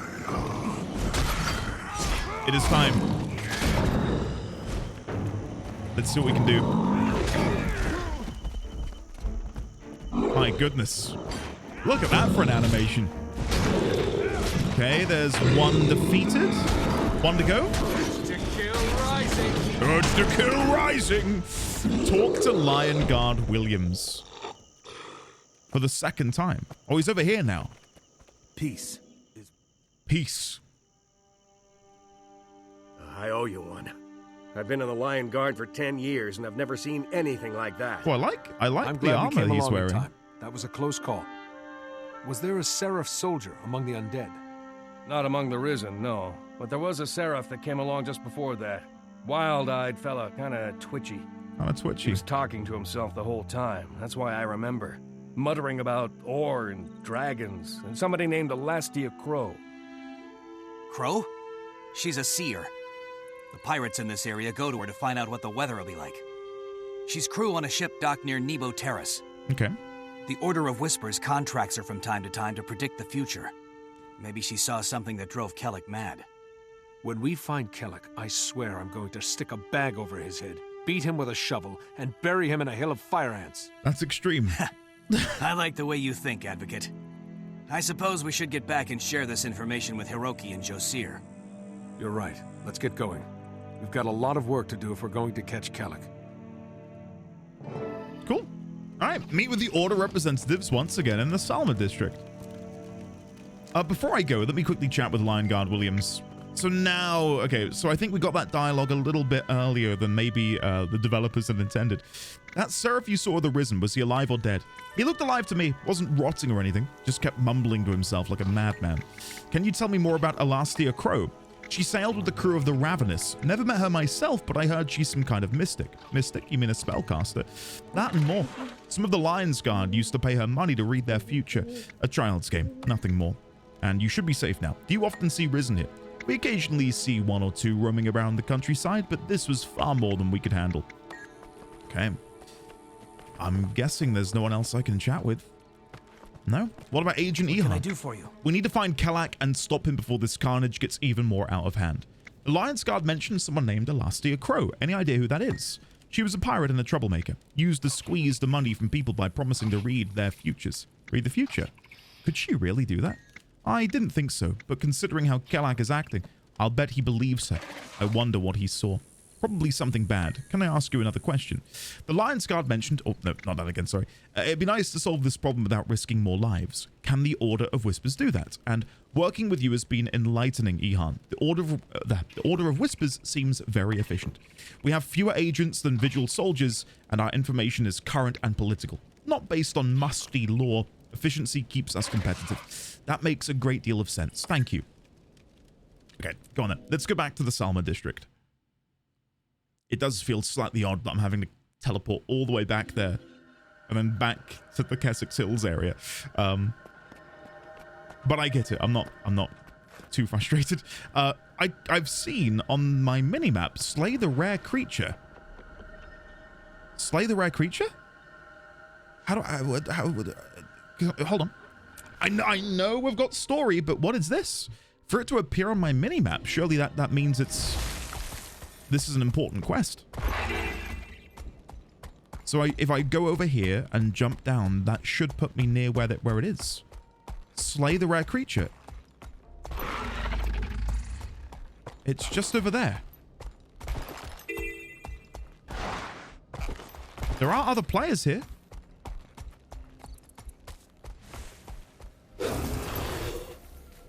Wait, it's dead.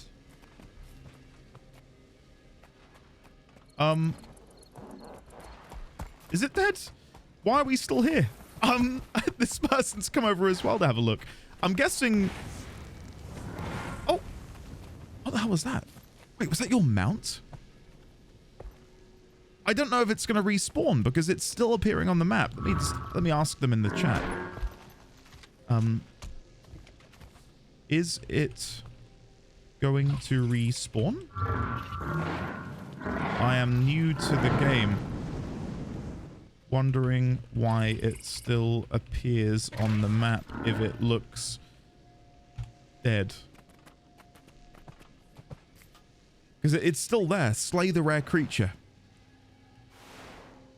But it looks dead. Am I missing something? I don't know if this wonderful individual here is able to help. I don't know. I need this too.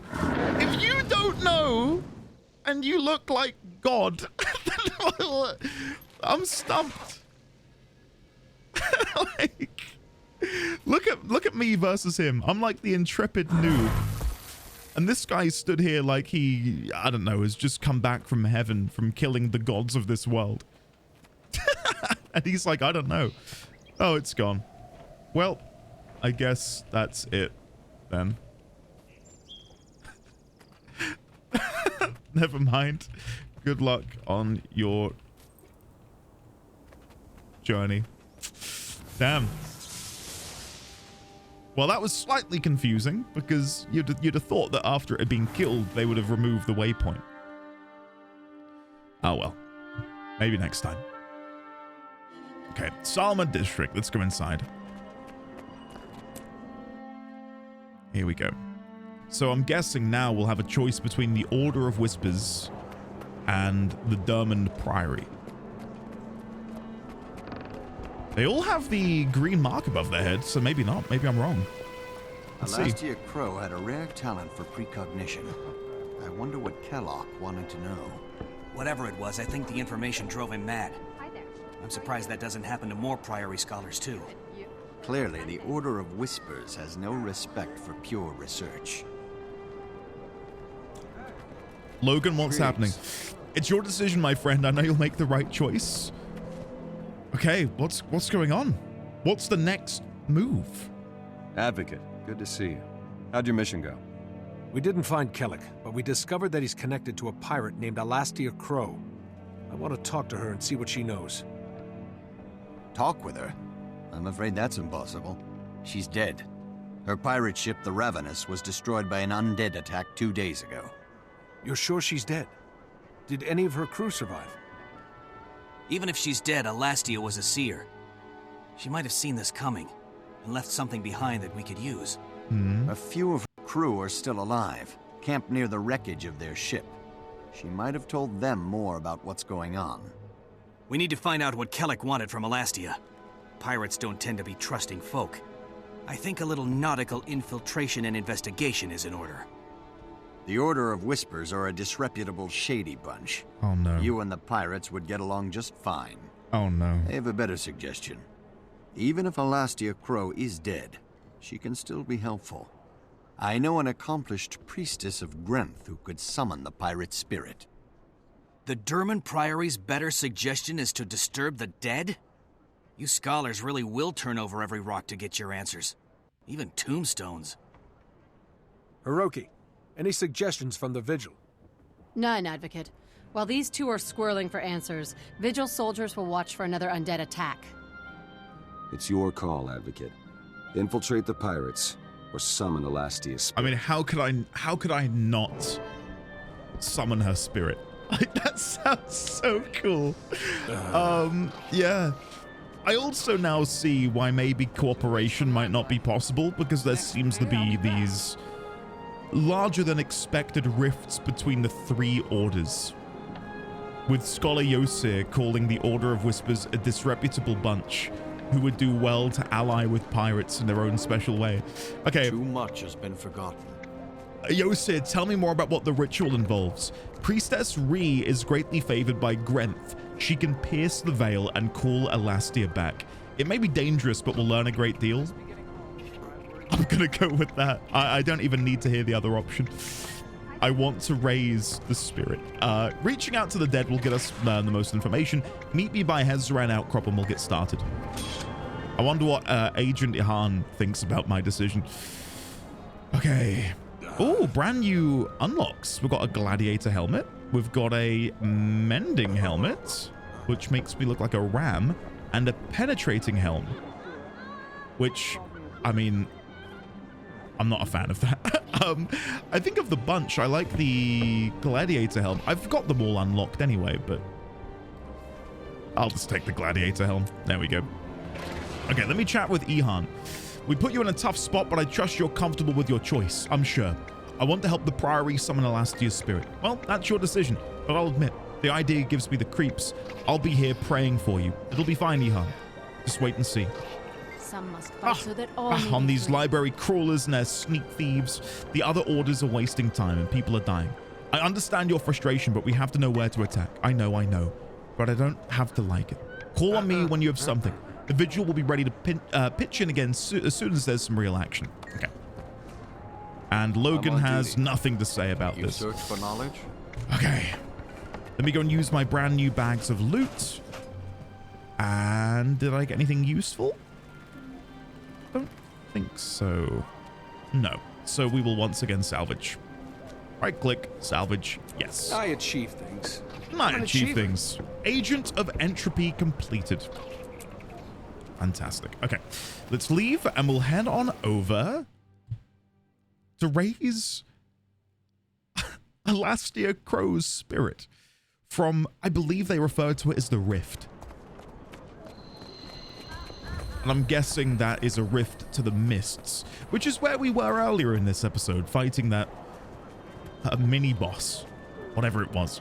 Okay, where are we going? Sorry, I'm looking around everywhere else. Oh, are we going to a brand new zone?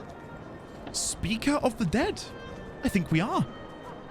Yeah, let's teleport over to First Haven Waypoint. We're going to the Gandaran Fields, again with this gorgeous artwork. Again, I feel bad coming here because I haven't even done full completion in Kessex Hills yet. And now I'm out here doing this. What is this? There's something here. Oh, that's cruel. I couldn't read what it said because there was other dialogue in the way. Can I see anything? Oh, what is that? Did you see that? There's like a half a dozen red crossed sword icons. Assault on Ascalon settlement. Centaurs are trying to take Nebo Terrace. Group event. Prevent the centaurs from capturing. What the hell? Whoa! Look at this! Holy shit! Loads of veteran centaur and undead. Awakened cultist. Whoa! So the undead... What is that? Yeah, there's eyes. Did you see the eyes in the rift? It's like the Palantir from Lord of the Rings. Who's watching us? Woohoo! Oh my god! And again, look. No mercy for enemies. These are the invading awakened. This is nothing to do with the centaur. Nice gear. Champion awakened Khaneed? That's good. Whoa! Guys, what have I walked in on here? Refreshing. Refreshing. I should be careful because I feel like I might die. There's so much going on. We are getting heart completion here. Wait, did we kill it? No, he's over there. Sharp blade, sharp mind. Sharp blade, sharp mind. Go for our burst skill. There we go. Yes! Steel chest. There's still more. There's still more coming in. Oh no, this is the centaur quest now. Wow, we did a bit of everything just now. Veteran Harathi sharpshooter.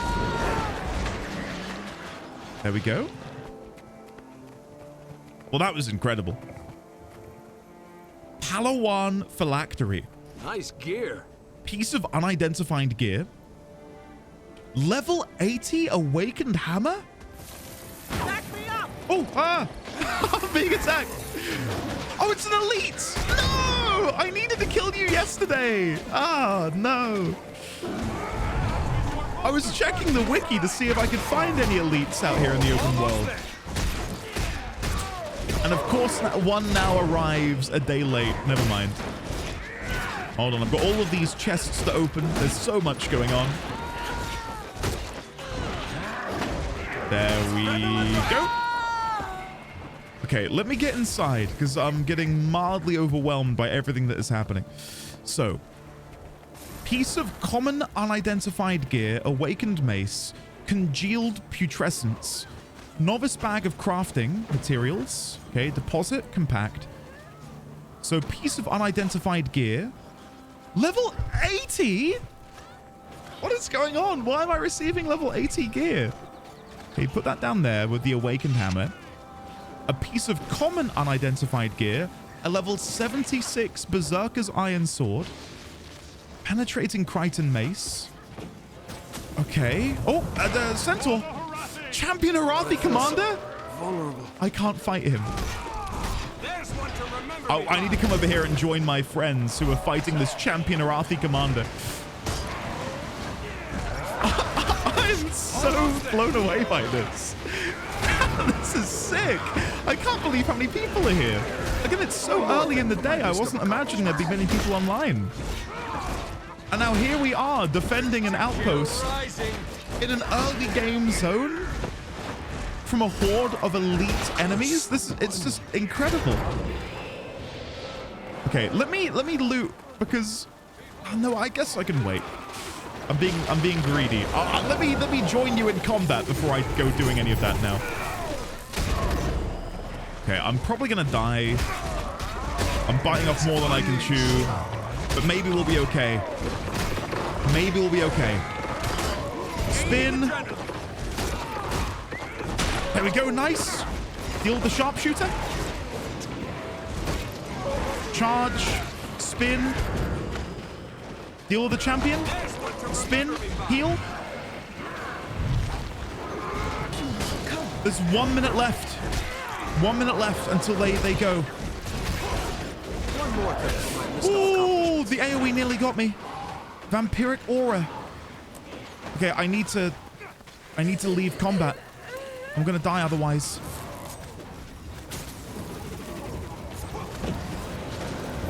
Okay, we are slowly regenerating health.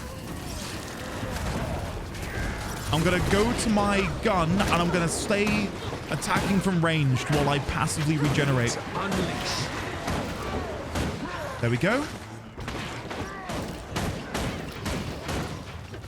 I'm just so glad there are people to do this with. I've played many a game where, you know, early on especially, there's just no group play because no one's in those zones anymore. So I'm guessing there's a reason for these late game players to come here. I don't know what that reason is, but there must be. Okay, deal with the sharpshooter. 5 seconds remain, and then I think it's over. Oh no, that Centaur backup arrives. And now we need to defeat the reinforcements. Whoa! Listen to that sound of their thunderous hoofbeats. Wow! It's deafening. I'm so sorry. I'm gonna try and turn down the volume a little bit. Okay, I need to get out of the ring because this is not going too well for me. There we go. Deal this one. Go for the burst on you. And then you. I think you're like the last one left. Oh! I didn't realize a friend was dead here. Let me revive you. There we go. I think we've only got a couple left and then it's over. We did it! Prevent the centaurs from capturing Nebo Terrace. Woohoo! God almighty, that was a climactic opening to the zone, wasn't it? Okay, what have we got in our inventory then? We've got our light supply bags, 2 embroidered saddlebags. Lovely jubbly. We will deposit those for now. I could equip this brand new bow. It's better than my current rifle. There we go. It's a level 39 bow. Let's then see what we've got over here. Portal Breaker. Another Palawan phylactery. That looks valuable. We've got another chest. Traveler of the Four Winds. Another chest. Traveler of the Four Winds. Another chest. Another Palawan phylactery. My level 39 items. Oh my god. Does it ever end? We'll go for... Which one should we go for? Let's go for the reinforced scale gauntlets of Lissa. Lovely. Another chest with Rite or Writ of Tyrian Mastery takes effect immediately upon receipt. Grants a small amount of Central Tyria Mastery experience. I'll have to look at that in a second. Another Traveler of the Four Winds. And finally, event rewards. Whoa! Strong reinforced scale coat of rage, which is much better than what we currently have. Okay. All right, let's look at our spoils. So equip our brand new chest piece and our brand new gloves. Oh, they look cool. They look really nice. Awesome. Four Winds prize bags, deluxe gearbox, embroidered coin purse, and elaborate fur pouch. So let me compact. And then let's see what's in here. So we've got the coin purse, which got us some level 38 boots and another bandit death mark. The elaborate fur pouch containing a leather section and a staff. And the gearbox containing strong magician gloves of the flock. Okay. And then finally, we've got Palawan phylactery, which gave us some pieces of unidentified gear. And the next one, rare unidentified gear. Okay, let me deposit materials. Let's see what these turn into. Rare identified gear. A level 80 Berserker's Iron Mace of Battle. And then these become Shaman's Privateer Pants, Berserker's Privateer Boots, and Cleric's Iron Hammer of Air. Well, before I... Oh, they're all soulbound. Okay, I was going to say, before I salvage these, can I sell them? I cannot. I will probably just salvage them, because I'll no doubt get better gear when I'm a higher level. And I don't really fancy carrying these with me for another couple dozen hours. So we will salvage everything. Salvage all rares. I don't know what I'm going to get from this. I'm excited to see. That's how it's done. Legendary weapon, the Bifrost. Crafted 1 of 4 weapons? Craft the legendary weapon, the Bifrost. 1 glob of ectoplasm. Oh, the...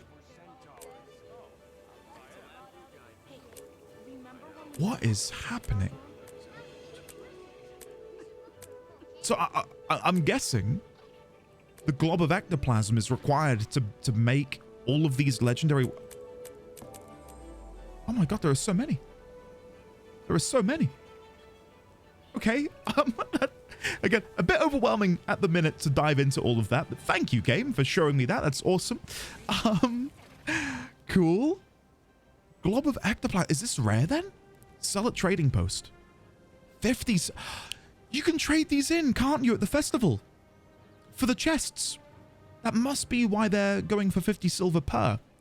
And the congealed putrescence, 3 copper. Never mind. Okay, let me use these essences. I will keep a hold of the ectoplasm blob. Maybe I'll go and sort that out later. Maybe we'll go over and maybe buy a few more chests before the event ends. Let me salvage the rest of this gear. Salvage all rares, which gets rid of the awakened hammer. Perfect. And then I will salvage all of my masterwork. There we go. And I think we're good. We've got one more thing to salvage. There we go. Then I will deposit, compact. Perfect. We got that. Now, next up, I can see my wizard's vault is shining up here.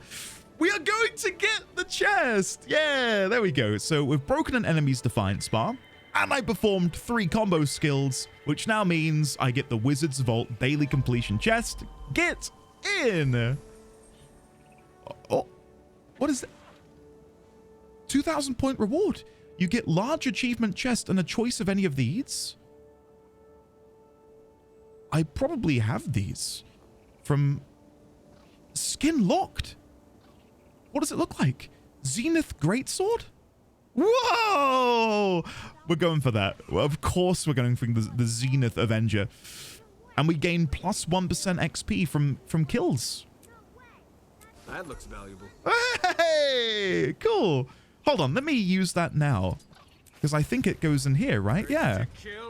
Additional copies of this item are available from the achievements panel. So if I then click on my sword, hit apply, and then get my sword out.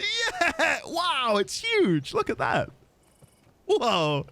Okay, let's open the large achievement chat. Never have too much treasure. Bloody hell. Ballista Blueprint, Siege Golem Blueprint, Item Booster, Revive Orbs, Jugs of Liquid Karma, which give you 6k a pop, 10 Mystic Forge Stones, and a box of fun. Can I sell these? Are these worth anything? 1 silver? 1 silver? Cool. Right. I'll look into that in due time. Weekly event completed. Wow, we might do this, you know. We might get this done. We're slowly getting there. All right, let's finally progress with the reason I'm here. And that's to go and do the quest. Summon and question the ghost of Elastia Crow. Grab the waypoint while I'm here. We may as well. Wow. This game really is special. It really is. And something I'll talk about now very, very quickly is I am a big supporter. Oh, what the hell was that? Is that trebuchet? Okay, Centaur Catapult. I'm a big supporter and vocal advocate for the idea that MMO tribalism becomes a thing of the past. I despise it. There's very few things I hate in this world, but something I really do hate are people who... Okay, maybe hate is a strong word. I dislike heartily people who are so tribalistic about their MMO of choice that they just do everything in their power to be vocally dismissive of other MMOs. Whereas to me, I think we would all benefit from playing all of these MMOs and enjoying them all. There is no competition unless you seek it out. For me, I would love to add this game into my MMO repertoire, a game that I come back to time and time again. Maybe I don't play it daily. Right now I do, because, you know, I'm new and I'm fresh and I'm enjoying it. But in the future, you know, for example, my MMO of choice for a couple of years now has been Final Fantasy XIV. And when that game is in between patches, it would make sense to me to come and play something like Guild Wars and maybe check out its latest update. And then in a world where, for me, I don't know if WoW is still something I'd like to play, maybe Midnight will change my opinion. But imagine a world wherein Guild Wars 2 releases their expansion. And then a couple months down the line, you kind of like, you've had your fill of the expansion. Maybe you want to try something different. Oh, there's a new World of Warcraft patch. Let's go try that out. Play that for a month. Final Fantasy XIV has a brand new bit of MSQ. Let's go play that. And to sort of have that harmony between these fantastic MMOs as opposed to trying to create this artificial war between them. I think for me, it's better in the long run for all MMOs if we play them all and get to see the strengths of each of them. Like for me, I don't know if I will ever be more blown away by an MMO story as I was with FF14s. And for anyone watching who is a Guild Wars 2 fan, of which I imagine many of you are, not sponsored in the slightest, but FF14 has a real good story, and I heartily recommend it. Speaker of the Dead. What is this? Awakened invasions? I'm sure you're aware of the recent awakened attacks near large cities in Tyria. I have a plan to track their portal aperture positions to allow peacemakers to intercept them more easily, but I need assistance. Please meet me at your home at your earliest convenience. Peacemaker Nin. Okay. Sure. Okay. Priestess Ree. Oh, excuse me. I'm running through the ritual in my head one last time. There's no room for error, you know. Can you tell me about the 6 gods? Once that... Oh, hold on. This feels like something that I can throw in the notes. One moment. So, new note. The 6 gods. Once they were humans. Oh, wait. Hold on. Let me just say what she's saying. Once the 6 gods of the humans were very influential.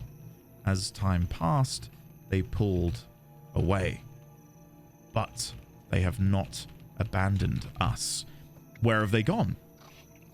No one knows, not into the mists, that's for certain. Perhaps they simply want to allow us to decide our own fates. We presently do not know where they are. Okay. Very interesting. May I ask another question? You're a priestess of Grenth. What does that mean? Grenth is the god of death and ice. He is the son of Dwayne. Hold on. Grenth. Grenth, the god of death. Son of Dwayne. And then maybe we'll get some more information. Very interesting. And you serve him? I am his foremost priestess. I work with the Priory, and one day I hope to purify his ancient temple in Ore. Ooh, has an ancient temple in Ore, which the priestess Ree seeks to purify. I'll sort out the layout of that soon. Wow, you are ambitious. Can I ask you another question? I'm interested in knowing more about the ritual. We will open portals into the land of the dead and ask Grenth to send Elastia Crow's spirit to us. Josiah said it might be dangerous. How so? Open portals are like beacons of light in the mists. Other entities may try to escape the lands of death, and we must prevent that. Good to know. That sounds dangerous. I'll leave you to your preparations. Okay. Hello, Josiah. This must be Priestess Rai. A pleasure to meet you. Welcome, Advocate. This will be a rare opportunity to peer beyond the shroud of death. I'll be taking notes for my records. Notes? So you don't do this kind of thing often in the Durman Priory? The Priory does a great deal of research on magic, from the arcane to the divine. But this is an extremely difficult ritual. Okay. I'm tremendously excited to be allowed to participate. My notes may help others in the Priory investigate ancient tombs dedicated to Grenth. I'm looking forward to it. Priestess Rai, are we ready to begin? We are. In a moment, I will pierce the veil between this world and the mists, and call to Elastia Crow's spirit. Be warned, she'll need time to respond. During this time, anything could cross through the portal. We may be faced with something unfriendly. Protect me while I maintain the channel, or the gate will close and all will be lost. Okay. Understood. We'll be ready for anything. May the Dark One bless our endeavors. Oh. Let it begin.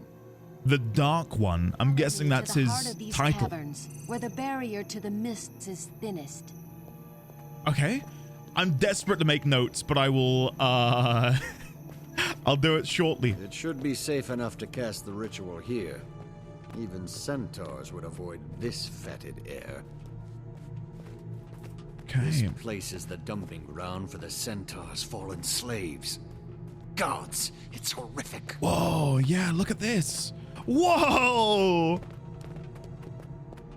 And look, who's this? Is that Is this supposed to be Elastia Crow? Who are you? Are we just gonna ignore the ghost lady? What is? Who are you? Who is this lady? I'm guessing it is. This ritual weakens the barriers. Oh no, there's another one. Dark things may emerge. You can safely focus on the ritual, Priestess. My friend and I will protect you. Grenth, Prince of Winter. Prince of Hear Winter. your servant's plea. Open the gates to the mists. The living call upon the dead. In Grenth's name, Elastia Crow, seer of wily scavengers, pirate and oracle, I call your spirit to commune. Appear. Appear and speak. Oh my goodness.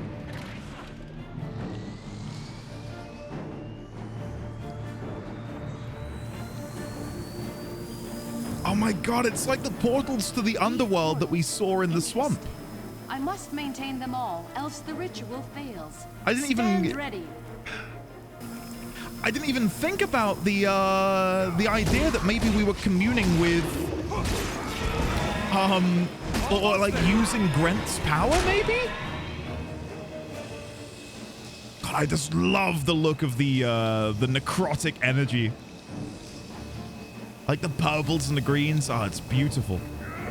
Why am I not playing a necromancer?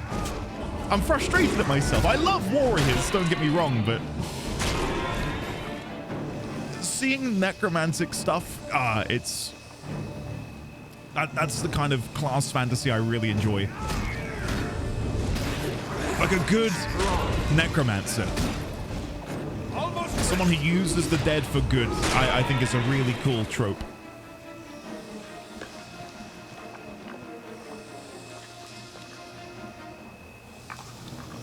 Okay, more coming over here. So what we can see on these shades, and I think we saw it a little bit with the Shadow Behemoth, these shades have 6 eyes. I'm wondering if there's any significance to that. If all of these spirits and creatures from the mists all share a similar trait and they all have 6 eyes, maybe? Be careful. Something powerful? Lesser bladed. Whoa! Look at them! Hello? Hope you don't mind me using my elite ability and my burst skill. Pew! We carved them. Sense the spirit we seek. Come, Elastia Crow. There she is! Speak with us. Elastia Crow! Oh! Here we go! Speak, spirit of Elastia Crow. Grenth, god of death, compels you. Tell me of Kelak, the Seraph. Why did he come to you? I'm so glad we picked this option. He cheated me. Revenge. I wanted revenge. He sought power to protect his queen. So I made that his undoing. Our crew plundered an Orion ship. One of the treasures we found aboard was cursed. Orion artifacts. Oh, that's so dangerous. sad. The Priory. Yes, I'm sorry, Priestess Rye. Of course, later. Josie, come on. Speak on, spirit. How did you seek revenge? Kelek took the items. He wanted to find a way to protect Kryta from Zaitan. I knew he would only become corrupted. I thought that would be the end of it. But Kelek tracked me down aboard my ship. He demanded that I remove the curse. I could not. He was slaughtering my crew. I had to stop him. So I lied. With my dying breath, I told him that the only way to remove the corruption is to bathe in royal blood. By Cormyr's hand, how could you do that? He'll go after Queen Jenna. What do I care? The Queen did nothing to help my starving crew, or save us, when risen ships attacked us on the high sea. My vengeance will be complete when Kelek destroys that which he was once sworn to defend. Begone, foul, vicious spirit. Elastia Crow, I release you into the arms of Grenth. Go and beg mercy from the Prince of Frost and Ice. Thank you, Priestess. Come on, Josiah. We have to alert Captain Thackeray right away. Okay. Bloody hell. That was so cool. We can still chat with Alastia Crow. I know you, hero. Many of your foes walk now in the mists. They speak of you with hatred and fear. Beware lest you join them. What actually happened to your ship? After he'd become corrupted, Kelak returned to demand that I cure him. Zaitan's scum followed him to our portage. Me and most every other sea rat aboard. I hear a few got out, and good for them. May they sail free.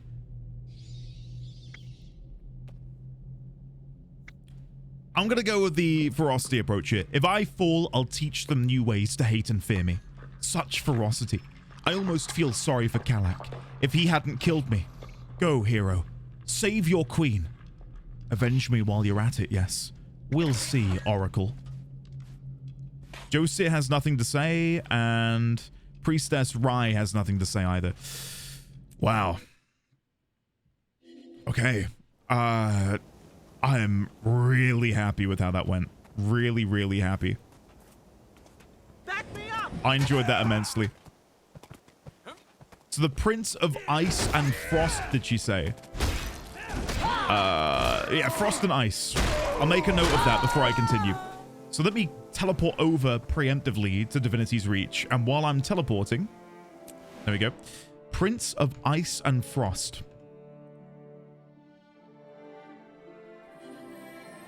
So underneath here, put the Prince of Ice and Frost. I think she also called him the Dark One. There we go. And then if I make this heading 2, and then format bold, there we go. Grenth, the God of Death. Perfect. Okay. Look at this person with their, like, purple armor. That's so cool. Oh, wait. Are they? They're not chatting to me, are they? They just said hello as I approached them, and I feel awkward. I don't think they're talking to me, so I'm going to go inside. Salma District. Mechanist. Wait, Mechanist Nin! I received mail from you. Excelsior. Warrior Endeth 20. It's an honor to meet you. Let me be brief. I have a design to detect and forecast the portal attacks, but I need more raw material to construct it. I have some questions I'd like to ask. Sure, what do you want to know? These portals seem new. How do they work? Well, long-range variable exit portals aren't entirely new. The tech has existed for a few hundred years, but there were documented issues keeping it out of common use. What sort of issues? Transporting anything organic has a high rate of grisly accidents without at least an endpoint beacon. The higher the distance, the worse those issues become. I haven't seen beacons or accidents with these portals.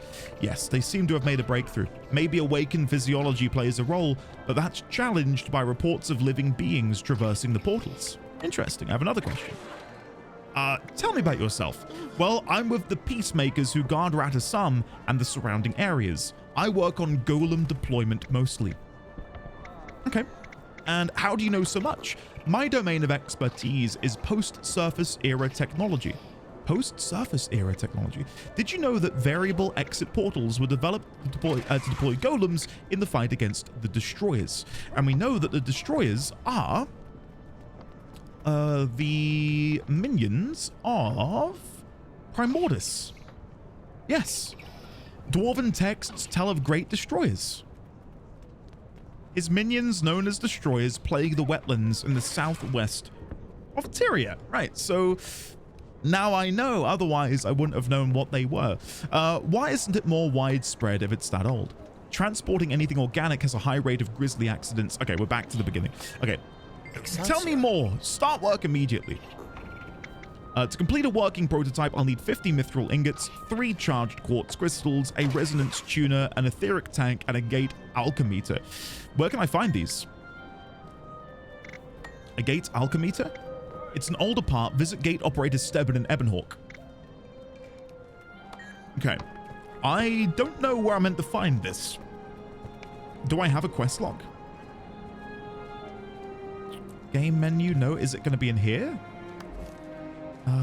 Build, training, story journal. No, he has the story icon above his head. I'll have to make separate notes on this. And then we can go and do that at a later date. I'm not going to worry about it right now because I've got this existing story quest that we need to complete. So let's come over here and we'll have a chat with the various orders. She's the last of the royal line. Perhaps not the last, but you're right. Without Queen Jenna, we lose our treaty with the Char. More than that, without Queen Jenna, the nation will lose hope. It would be the end of Kryta. Hello. Hello? I thought you'd say more, Logan. Okay, let's chat with the orders. Hey, guys. Captain Thackeray, I'm glad you're here. We've got an urgent situation. Kelleck's been corrupted by Orion artifacts. The pirate Alastia told him that the Queen's blood will cure the corruption. Duenas, mercy.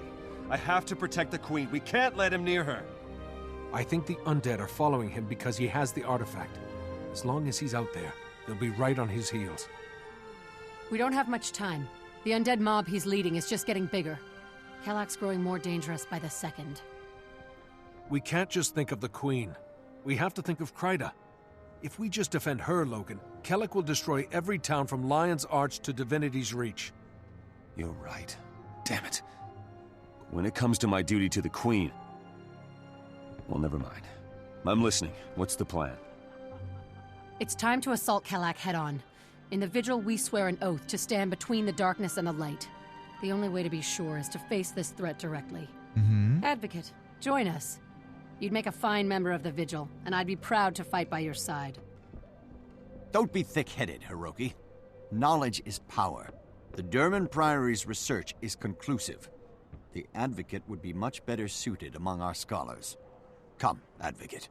We can use the Mortis Verge enchantment to protect the Queen, and neutralize this threat intelligently. Kelleck has two things on his side. An army of undead, and complete insanity. We have to use cunning, lure him in, and then trick him into destroying himself. The Order of Whispers wants you on our side, Advocate. All you have to do is say the word. All right, everyone. Give me a moment to discuss my options with Captain Thackeray. Then I'll let you know how I'm going to proceed. On the surface, the Durman Priory, that's what I want to go for. But Scholar Yosir does seem like a bit of a knob. And I don't know if I want to be joining an order full of knobs. You know what I mean? Like, he's... I don't enjoy him as a character. Agent Ihan and Crusader Hiroki, I much prefer. Much prefer. And, you know, the lore part of my brain is like, Durman Priory, done. The gamer part of my brain tells me to go with Crusader Hiroki, because maybe if I join the Vigil, I can get an armor set like this, because I think that looks really cool. I guess what I could do is go to the bank, search for the word Vigil in the wardrobe, and see if that's how you acquire this armor. I do think that the Order of Whispers, the more I've gotten to know them, feel like a nice blend of the two, in that they're not opposed to tackling things somewhat head on once they've gotten the information, but they're also knowledgeable. Not as knowledgeable as Durman Priory, but knowledgeable nonetheless. Hello. Can I chat with you guys again? No, I gotta chat with Logan. Advocate, all three orders have petitioned for you to join them. It's a permanent choice. Oh my god, no. I don't know what I'm gonna go for. What do you think about it, Logan? You've been a boon to Kryta, but you can do more with one of the orders. You should seize this opportunity. What do you think about the Vigil? They're straightforward, honorable, and militant. I appreciate that, and I like their concern for the common man. What about the Priory? I have no use of libraries, but exploring sounds like fun. I'd like discovering lost knowledge and history. And what about the Order of Whispers? They claim to be master manipulators hiding in the shadows. They certainly know a lot of secrets. That could be helpful. Okay. I think I'm going to take a gamble. And that gamble is I'm going to presume that not everyone in Derman Priory is as much of a knob as Joseph. I don't hate the guy, but he does wind me up a little bit. How do I join an order? I'm ready to join.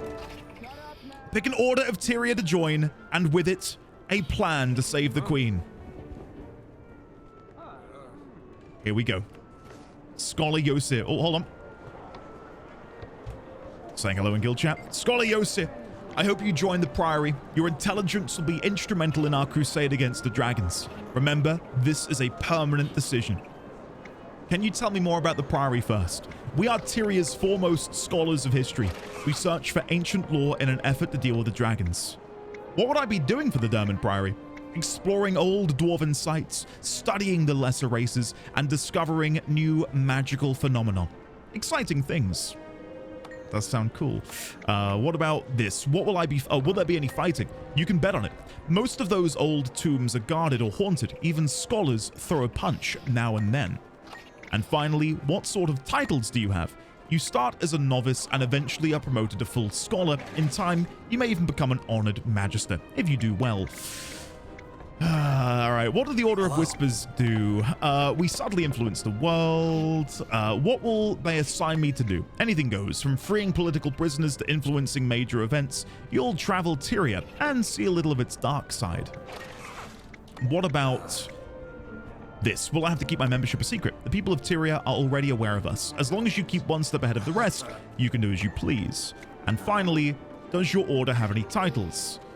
You begin as an initiate, then you become an agent, and then at the end I'll become a Lightbringer. That does sound pretty cool. And then finally, Crusader Hiroki. What missions will the Vigil give me? Assisting with treaty negotiations, defending villages from minions of the dragon, or helping people displaced by dragon attacks. That sort of thing. I don't even need to hear the rest. We're going Derman Priory. Ooh, there we go. Speaker of the Dead completed. Fantastic. And I think I will then... let's grab... Do I have all of these skins? Yeah, I'll grab the hammer. All done. All done. And would you look at that? Level 40. Just as I'd planned. Okay, let me open up these bags of loot. Nothing in there I necessarily want. We've got our level 40 rewards, personal story, chapter 4, and a new dungeon. Codicus's Manor. In the Shire of Beetleton. Yeah, we'll have to go check that out. Amazing. Okay, and I've got some mail. An invitation to Codicus's Manor. Codicus's Manor? Hail, mighty hero! I hope that you are well. The neighborhood is buzzing with excitement about you. I've had word that there will be a party celebrating the Char-Human peace negotiations in Queensdale. The reception will be at the Manor of Lord Codicus, overlooking the Shire of Beetleton, and will be attended by diplomats from all major races. Captain Logan Thackeray is concerned for the safety of Queen Jenna, who will be attending and will need support. A hero of your merit should attend the soiree and offer what help you can. Thanks, your herald. P.S. We understand that Zoja will be attending as well as part of the Azura delegation, but we don't know why. She is always a wild card, so be cautious. Can I chat with him again? Grand, just grand. The Priory looks forward to utilizing your intellect, novice. You've made the right choice. God save the Queen. If they don't, we will. Your new order must be very proud, Endeth 20. I'm disappointed, but I know you'll save Queen Jenna. May fortune smile on you. Thanks, Ihan. If you do, it means I'm not doing my job properly. Now go on. I said I'd see him again. And finally, Crusader Hiroki. I won't argue with your choice, Endeth 20. I'll pray for you and for the Queen. May Balthazar stand with you? Hey, Crusader Hiroki, had you brought up Balthazar sooner, maybe I would have joined you. Thanks, Hiroki. I promise you, Kalak's reign of terror ends here. I really, really want to type /wiki Crusader Hiroki. But I don't want spoilers. Okay, let's leave. Let's get out of here. And annoyingly, for you guys, more than me, I think that's going to be the best place to leave for today. I will do one more thing before I go, and that's go and see if I can get the Vigil armor. I'm hoping that's what she's wearing, is the Vigil armor. Let's come and have a look.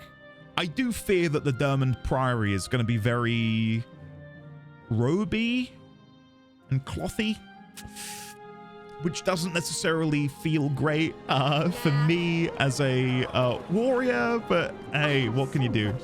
What can you do? I'm sure I'll find better items. My time is precious. Wardrobe storage. Okay, let's look for heavy armor. We're looking for vigil. That is actually it, isn't it? Oh, no. Oh, no. Oh, that does look cool. Speak quickly. That does look really cool. Should we see what the Dermond Priory one looks like? Please look good. Please look good. It's not awful. I didn't see you there. It's not awful. Yeah, I don't hate it. I don't hate it. What about the Whispers? What do theirs look like? Whispers secret breastplate. That looks nice as well. I like the little daggers on the boots. And the helmet?